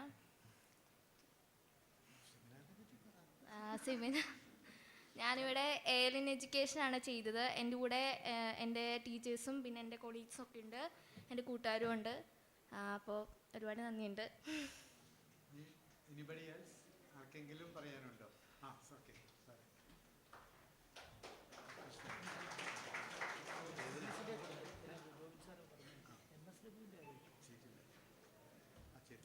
സ്നേഹാദരണീയരായ അധ്യാപകരെ, ഞാൻ നന്ദി പറയുന്നതിൻ്റെ ഒപ്പം ഇതിൻ്റെ റെലവൻസിനെ കുറിച്ചാണ് എനിക്ക് പറയാനുള്ളത്. സാറ് പറഞ്ഞപ്പോൾ അത് ശരിയാണ്. ആദ്യമായിട്ടാണ് ഈ ചാറ്റ് GPT ആദ്യമായിട്ടൊരു സെമിനാർ നടത്തി. ഞാനിവിടെ വരാൻ എന്നെ കാരണം, ഇന്നലെ ഞാൻ വന്നിരുന്നു. ഇന്നലെ അവധി ദിവസമാണെങ്കിൽ ഞാൻ വരാൻ കാരണം, ഇപ്പോൾ PhD ചെയ്യുന്ന വിദ്യാർത്ഥികൾ ഏറ്റവും കൂടുതൽ പ്രപ്പോസൽ കൊടുത്തിരിക്കുന്നത് ഈ ഏരിയയിലാണ്. അപ്പോൾ ഒരു ഗൈഡ് എന്ന നിലയിൽ പ്രപ്പോസൽ ചെക്ക് ചെയ്യാൻ എനിക്കൊന്നും അറിയത്തില്ലായിരുന്നു. അത് പഠിക്കാൻ വേണ്ടിയാണ് ഞാനിവിടെ വന്നത്. ഇന്നലത്തെ അച്ഛൻ്റെ ടോക്ക്, അതുപോലെ സിജു സാറിൻ്റെ ടോക്ക്, ഉച്ച കഴിഞ്ഞത്തെ ദീപ മാഡത്തിൻ്റെ, ഇതൊക്കെ സാധ്യതയെക്കുറിച്ചാണ് കിട്ടിയത്. ഇതില്ലാതെ നമ്മുടെ കുട്ടികൾക്ക്, ഇന്നലെ സിജു സാറ് പറഞ്ഞ ഒരു സെൻറ്റൻസ് സ്ട്രൈക്ക് ചെയ്ത് ഞാൻ ഇന്ന് രാവിലെ കോളേജിൽ ചെന്ന് പറയുകയും ചെയ്തു. ഇനി സാധാരണ അസൈൻമെൻറ്റും സെമിനാറും കൊണ്ടൊന്നും കാര്യമില്ല. ചാറ്റ് GPT കിട്ടിയല്ലാത്ത ടോപ്പിക്ക് കൊടുത്താലേ ഏറ്റവും അവസാനം റോയി അച്ഛൻ പറഞ്ഞ പൊട്ടൻഷ്യൽ നശിക്കാതിരിക്കുകയുള്ളൂ. യെസ്. അപ്പോൾ അതുകൊണ്ട് ഞാൻ കൺഗ്രാജുലേറ്റ് ഈ കോളേജിനെ. കാരണം ഇവിടെ നടത്തുന്ന എല്ലാ പ്രോഗ്രാമും NEP-യെക്കുറിച്ചുള്ള ഒരു സെമിനാർ നടത്തിയിരുന്നു. അവിടുന്ന് ഞങ്ങളുടെ കോളേജിൽ നിന്നുള്ള കുട്ടികൾ, സ്കൂൾ ടീച്ചേഴ്സ് അറിയണം, കുട്ടികൾ അറിയണം. അതല്ല എങ്കിൽ നമുക്ക് അപകടം വരും. ഏറ്റവും അവസാനത്തെ ബഹുമാനപ്പെട്ട ഞങ്ങളൊക്കെ കടുപ്പിലച്ഛൻ എന്ന് വിളിക്കുന്ന അച്ഛൻ ജഡ്ജാണ്, വക്കീൽ ആണ്, കോടതിയിൽ വാദിക്കുന്നയാളാണ്. അദ്ദേഹത്തിന് കുമ്പസാരക്കൂട്ടിലെ പേഴ്സണൽ കാര്യത്തേക്കാൾ അപ്പുറം യാഥാർത്ഥ്യങ്ങൾ അറിയാം. അതുകൊണ്ടാണ് ഞാൻ ഒരിടത്തൊരു PTA-ക്ക് ഒരു ടോക്ക് ഉണ്ടായിരുന്നു. അത് കഴിഞ്ഞ് ഞാൻ വന്നതാണ്. വരാൻ കാരണം ഇദ്ദേഹം എന്താണ് പറയുന്നത്, ഏറ്റവും അവസാനം പറഞ്ഞ സെൻറ്റൻസ് എനിക്ക് ഭയങ്കരമായിട്ട് സ്ട്രൈക്ക് ചെയ്തു. ഉള്ള പൊട്ടൻഷ്യൽ പോകരുത്. ഇന്നലെ അച്ഛൻ പറഞ്ഞ ഏറ്റവും വലിയ അത്ഭുതമാണ് ബ്രെയിൻ. ആ ബ്രെയിനിൻ്റെ സാധ്യത പ്രയോജനപ്പെടുത്താവുന്ന എല്ലാം ചാറ്റ് GPT-യിൽ ഉപയോഗിക്കണം. അതിനെ അപകടപ്പെടുത്തുന്ന എന്തെങ്കിലും ഉണ്ടെങ്കിൽ അതിനെ തിരിച്ചറിഞ്ഞ് ശ്രദ്ധിക്കണം. അതുകൊണ്ട് തീർച്ചയായിട്ടും നടത്തിയ സെഷൻസ് എല്ലാം യൂസ്ഫുള്ളായിരുന്നു. 2 എണ്ണം എനിക്ക് മിസ്സായി, അതിനെക്കുറിച്ച് എനിക്ക് കമൻറ്റ് ചെയ്യാൻ അറിയില്ല. ബാക്കിയെല്ലാം നല്ലതായിരുന്നു. 2 ഇന്നലത്തെ ഫുഡ് 160 പേർക്കുണ്ടായിരുന്നു. ഞാൻ ഒരിക്കലും കഴിക്കാത്തത് കൂടുതൽ കഴിച്ചു, കാരണം നല്ല പോത്തിറച്ചി ഉണ്ടായിരുന്നു. യെസ്, നല്ലതായിരുന്നു. ഇന്ന് കഴിക്കേണ്ട വന്നില്ല തീർച്ചയായിട്ടും. പിന്നെ അറേഞ്ച്മെൻറ്റ്സ് ടെക്നിക്കലി വളരെ പിന്നെ ആളുകൾ എണ്ണം കുറയാൻ കാരണം അവരെല്ലാം ടൂർ മൂഡിലാണ് 6-7 ദിവസം. പക്ഷേ അവരെല്ലാം പങ്കെടുത്തായിരുന്നേ നല്ലതായിരുന്നു. പക്ഷേ അച്ഛൻ പറഞ്ഞ പോലെ ആളിനേക്കാൾ കൂടുതൽ പങ്കെടുത്തവർ, പറ്റുമെങ്കിൽ പുറത്തുനിന്ന് വന്നവർ അവരുടെ സ്ഥാപനത്തിൽ ഇങ്ങനത്തെ പ്രോഗ്രാംസൊക്കെ വെക്കുക. സിജു സാറ് പറഞ്ഞ അവയർനെസ് കൊടുക്കുക. ഇതിൻ്റെ പ്രാധാന്യം, ഇതിൻ്റെ ഇംപ്ലിക്കേഷൻസ്, ഇതിൻ്റെയൊക്കെ കൊടുക്കട്ടെ. പ്രത്യേകം അനുമോദിക്കുന്നു. എല്ലാവിധ മംഗളങ്ങളും നേരുന്നു. നല്ല രജിസ്ട്രേഷൻ തൊട്ട് ഈ സമയം വരെ വെൽ പ്രിപ്പയർഡ് ആയിരുന്നു, സിസ്റ്റമാറ്റിക് ആയിരുന്നു. ഇവിടുത്തെ ടീച്ചേഴ്സിനൊക്കെ അതൊരു ടീം വർക്ക് കാണാൻ പറ്റി. കൺഫ്യൂഷൻസ് ഒന്നും ഇല്ലായിരുന്നു. എല്ലാവരും സഹകരണ മനോഭാവത്തോടു കൂടി പെരുമാറി. Thank you. Congratulations to all.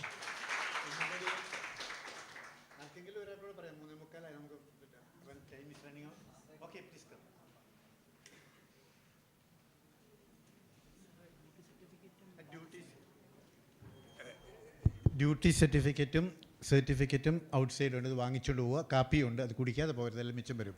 2 കാര്യങ്ങൾ. രജിസ്ട്രേഷൻ കൗണ്ടറിലാണ്. ഡ്യൂട്ടി സർട്ടിഫിക്കറ്റ് DCDC ഒപ്പിട്ട് തരികയല്ലെന്നാണ് പറഞ്ഞത്. സർട്ടിഫിക്കറ്റിൽ ഒപ്പിട്ട് അതിൻ്റെ കോപ്പിയും ഡ്യൂട്ടി സർട്ടിഫിക്കറ്റും കൊടുത്താൽ മതി. നിങ്ങൾക്ക് ഇന്നത്തെ ഉദ്യോഗസ്ഥരായാലോ അല്ലെങ്കിൽ കോളേജിൽ എവിടെ വർക്ക് ചെയ്യുന്നവർക്ക് ഇത് കിട്ടും. Thank U.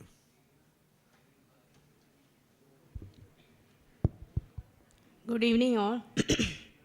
എൻ്റെ പേര് ആശ ജേസൺ. ഞാൻ MES കോളേജ് എരുമേലിയിൽ ഡിപ്പാർട്ട്മെൻറ്റ് ഓഫ് കമ്പ്യൂട്ടർ സയൻസിൽ അസിസ്റ്റൻറ്റ് പ്രൊഫസറായിട്ട് വർക്ക് ചെയ്യുകയാണ്.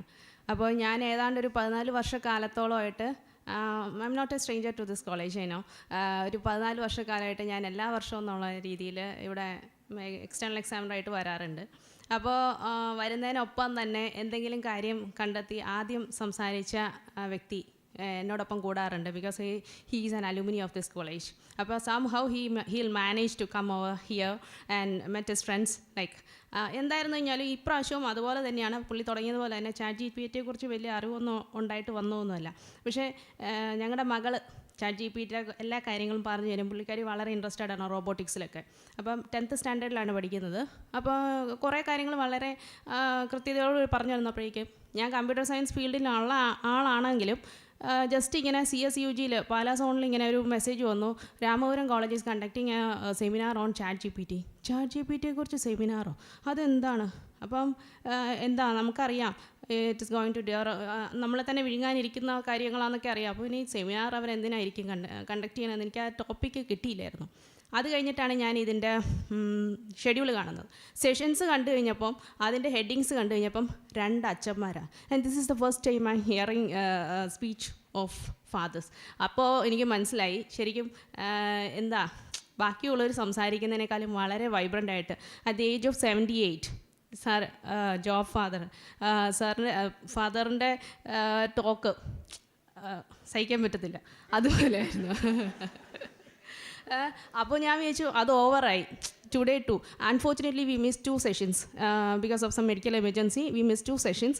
പക്ഷേ ഇന്ന് ഉച്ച കഴിഞ്ഞ് സാറിൻ്റെ ഫാദറിൻ്റെ പേരിൽ അല്പം കടുപ്പമുണ്ടെങ്കിലും ഇവിടെ വന്നു കഴിഞ്ഞ് സത്യം പറഞ്ഞു കഴിഞ്ഞാൽ ഇത്രയും എനർജറ്റിക് ആയിട്ട് എല്ലാവരും ഇൻട്രാക്ട് ചെയ്ത് മനസ്സ് തുറന്ന് ചിരിച്ച് ഈ 4-5 സെഷൻസ് ഉണ്ടായിരുന്നതിൽ വളരെയധികം എന്താ ഒരുപാട് കാര്യങ്ങൾ അച്ഛൻ ത്രൂ റിയൽ എക്സാമ്പിൾസിൽ കൂടി നമ്മളെ എന്താ പറയുക ഉദ്ബോധിപ്പിക്കാനായിട്ട് ഫാദറിനെ കൊണ്ട് തീർച്ചയായും സാധിച്ചു. അപ്പോൾ നിങ്ങളുടെ ഈ ഒരു സോഷ്യൽ കമ്മിറ്റ്മെൻറ്റാണ് നിങ്ങളുടെ കോളേജ് ശരിക്കും പറഞ്ഞു കഴിഞ്ഞാൽ ഈ ചാറ്റ് GPT കൊണ്ട് നമുക്കുണ്ടാവുന്ന അല്ലെങ്കിൽ entire teaching fraternity I don't know whether it is a boon or a bane. പക്ഷേ എന്തായിരുന്നു കഴിഞ്ഞാലും ഞാനും ഭയപ്പെടുന്നു നമ്മളുടെ ഭാവി എന്താവും എന്നുള്ളത്. എന്തായാലും നമ്മുടെ കുഞ്ഞുങ്ങളുടെ ബ്രെയിൻ, അതായത് ഇപ്പോൾ ഈ അസൈൻമെൻറ്റ്സ് അതിലേക്ക് ഇട്ട് കൊടുക്കുക, ഉത്തരം കിട്ടുക. അപ്പോൾ ശരിക്കും പറഞ്ഞാൽ ബ്രെയിൻ ഡെവലപ്മെൻറ്റ് നമ്മളായിട്ട് തന്നെ ചുരുക്കി കളയാണ് ചെയ്യുന്നത്. ഒരിക്കലും അവരെ എന്താ പറയുക, പല കൺട്രീസും ഇപ്പോൾ ചാറ്റ് GPT ബാൻ ചെയ്തിട്ടുണ്ട്, യൂണിവേഴ്സിറ്റീസൊക്കെ ബാൻ ചെയ്തിട്ടുണ്ട്.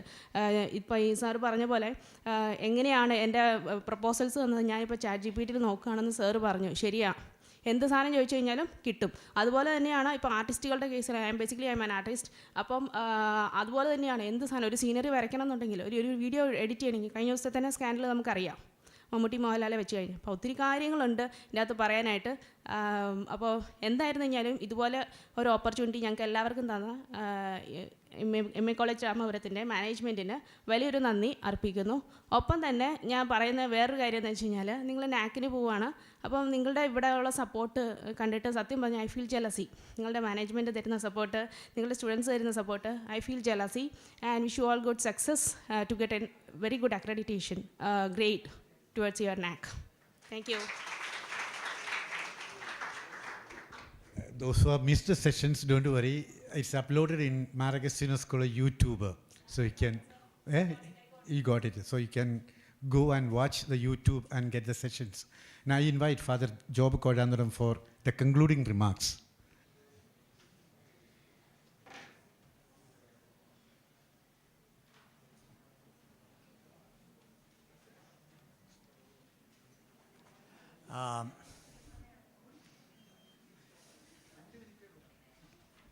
Respected honorable resource persons and dais, and my dear students and teachers, professors, and my dear students. First of all, I have a small suggestion. You know, we asked for feedback, and of course a few came. They spoke very well. Thank you very much for your feedback. But many may be feeling a bit hesitant to speak, come here and speak. I would suggest if Professor Joy, the principal, approves, that you can give it in writing, in any language, whether it's in English or Hindi or Malayalam, doesn't matter. You give it in writing because we like to get feedback from you. That will be of great help to us. I think, you know. To the registered participants, we may later send a Google form for feedback. That's enough? No, let them write. Google form is all set things, you know. Set things. Yeah, let's get it right away, because afterwards they will they may have forgotten. Okay, right. Because we want the honest feedback, you know, so that we can always improve our thing. Now coming to the matter itself, I would first of all, I'm very happy because we have a policy whenever we organize or sponsor a program that we will check the quality check, if you want to call it, because we do these things for the good of people. If the people, I don't have to do any of these things for my credentials, and so for the good of people, and we want to find out whether justice is done to the students, to the participants. That means good speakers have to come. Otherwise, we are not doing justice to them. And participants, participating actively, these things we want to check, and the organization we want to check. And that is why I participate in it, or I send one of my representatives. This has been our tradition all through. And I'm very, very happy that everything went very well. It is well organized, very well organized. And Sir Joy sir and others took a lot of trouble, because not just saying we will have a conference, but he was checking it, whether it's okay, whether we should have this, this many speakers, that many speakers. Well, very good preparation and very serious preparation. It was not done as a routine to get a NAC accreditation. If that happens, we normally don't feel very happy about it. NAC accreditation is very important. We want to help you, but that should not be the principal goal. And the good of the people, good of the students, very important. And as you mentioned, Chat GPT is only a beginning. It is the, it is, first of all, it is AI, open AI, and there are about 21 or 23 different versions have come, different companies have come now. If you go into the Google and check, so many other instruments are there, and Chat GPT is not the best one anymore. Chat GPT is not the best one anymore. And so it is going to come. And remember, yesterday I told you in the inaugural session, one of the goals of our goals is to play a prophetic role. So we have to play a prophetic role. And what were the prophets doing? Any religion, not only Christianity, but any religion, they were very intelligent people. Prophets were extremely intelligent people. In Indian tradition, we call them sages. And they're very extremely intelligent people. They see this thing and they are capable of seeing the consequences by reading it and reflecting over it, because they are very intelligent people. And this is what we are also supposed to be, at least we try to be. And so we see that this is going in this direction. And a lot of good things are there. There are also bad things. So good things we will announce, and so that people can profit from that.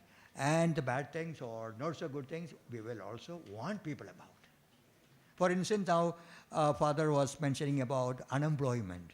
Number of things can be said. Just 1 minute, I'm just giving a comment on that. A number of things. It's a very serious matter. For us Indians, it's an extremely serious matter. They are always saying that new jobs will be produced. Sure, new jobs will be produced. For whom? For whom?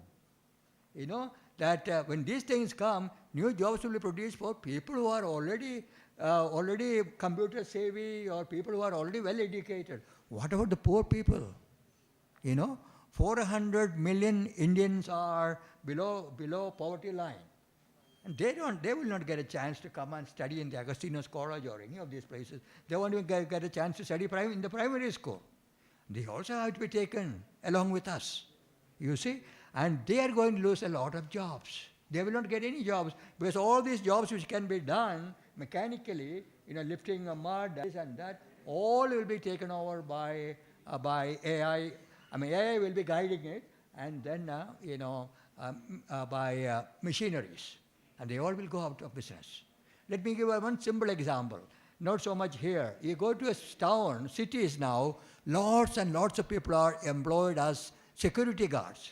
You go to any now schools or institutions, all security guards. And who are the security guards? They're not very highly educated people. Most of them are military retired people. Okay? And they cannot do anything else other than this kind of thing. Where will they all go? Now wait another 2 or 3 years, all these big companies will have a AI-powered security system. And all these fellows, and 1 or 2 persons will be employed for that. And he or she will be given a very high salary. So he or she will enjoy, but the poor people will starve. 400 million people below poverty line, maybe even more. That is not a small number. Anyway, okay. And another thing we have to say was the changes are taking place here now. The speed with which the changes are taking place. If you read the newspapers, you will find the people being laid off. The speed. Earlier, 6 months, 6 months time, so many. But here in 1 month, 6 months, to 6 weeks time, so many are laid off.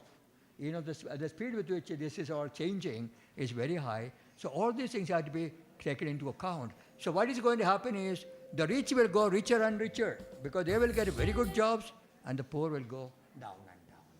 Very, very serious matter. And so this conference has highlighted this point as well as many other points. I'm very happy. I want to congratulate once again the people who have taken the initiative to carry out this one. And I hope that we will have more of such events. Thank you very much, and God bless. Thank you, everyone. Thank you, everyone. Have a coffee. Okay, please wait 1 minute for the college anthem.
ഈ പാതയോ